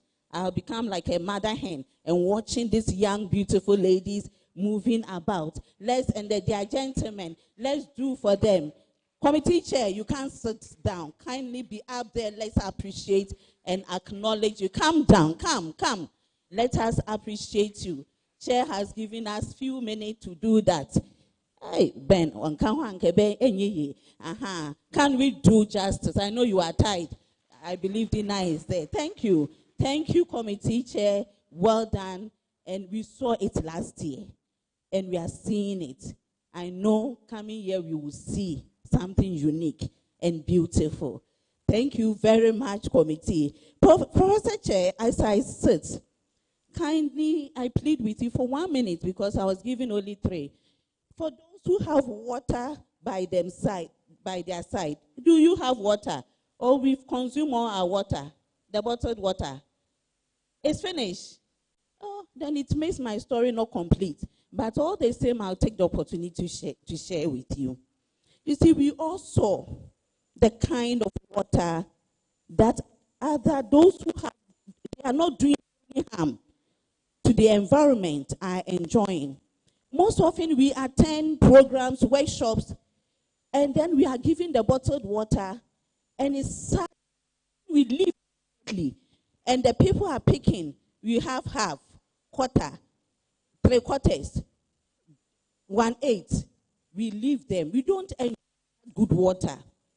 Please, let us drink every water that is given to us. As we drink, let us see, reflect on what is happening in other areas. Suffering our actions and inactions. Thank you very much. Thank you very much. The Imam is here to close us with a Muslim prayer.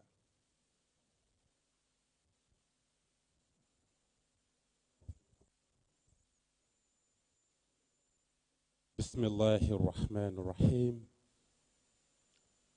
The Quran says that we should always show gratitude to Allah for what He has done for us.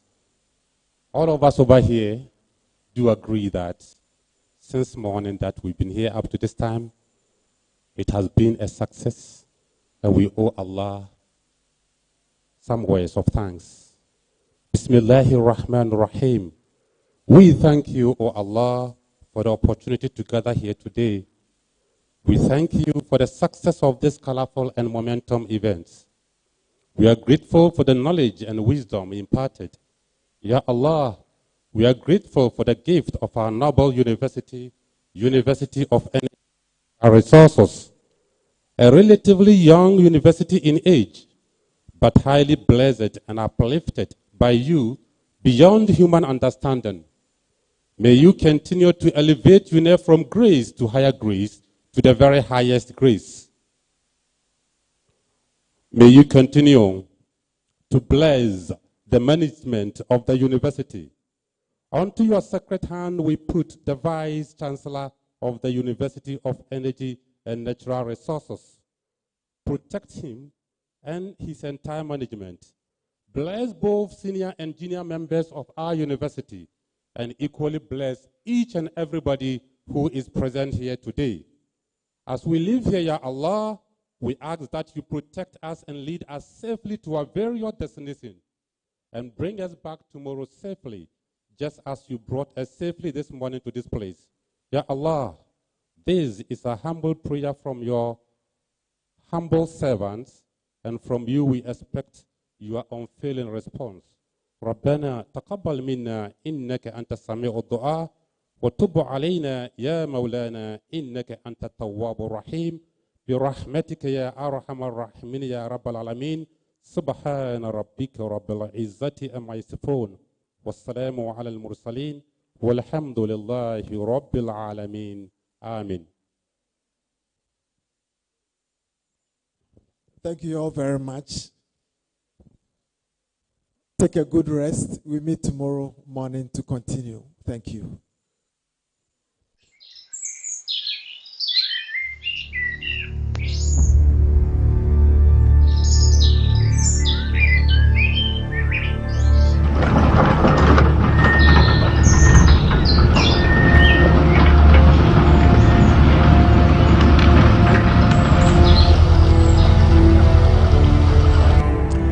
Artisanal and small-scale mining.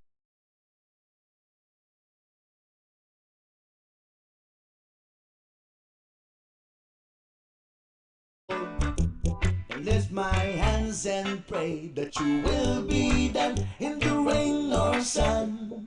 Oh, it's a beautiful day. I don't want to end tomorrow and mighty, cause tomorrow I'll be fall down on my face. Lord, thank you for sunshine. Thank you for rain.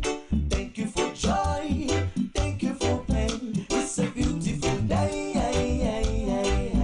It's a beautiful day. Lord, I thank you for sunshine. Thank you for rain. Thank you for joy. Thank you for pain. It's a beautiful day. It's a beautiful day. I wanna thank you, Lord, for love and care and blessing that we share. I thank you, Lord, for food we eat, for all the friends we meet. I thank you, Lord, for love we share, for every tears. I thank you, Lord, that you are cared when I'm not scared. I thank you, Lord, for every day. I wanna thank you, Lord, that you will stay. I thank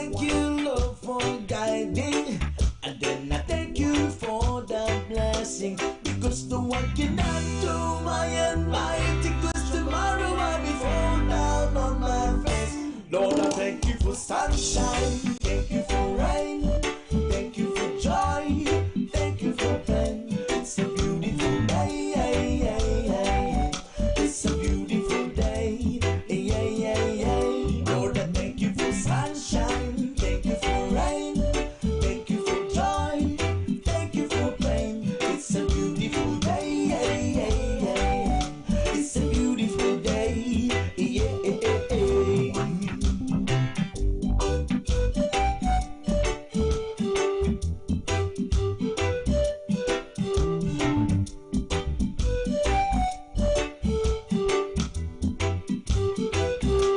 I don't want to add to my and mine, because tomorrow I'll be fall down on my face. Lord, I thank you for sunshine, thank you for rain, thank you for joy, thank you for pain. It's a beautiful day,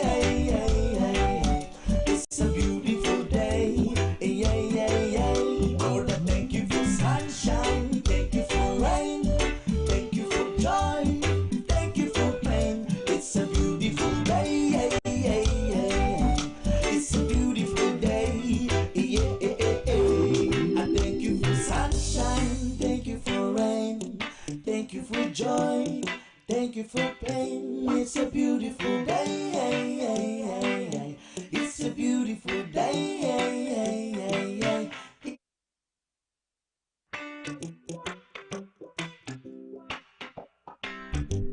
Sometimes life is good, but then the trouble comes my way.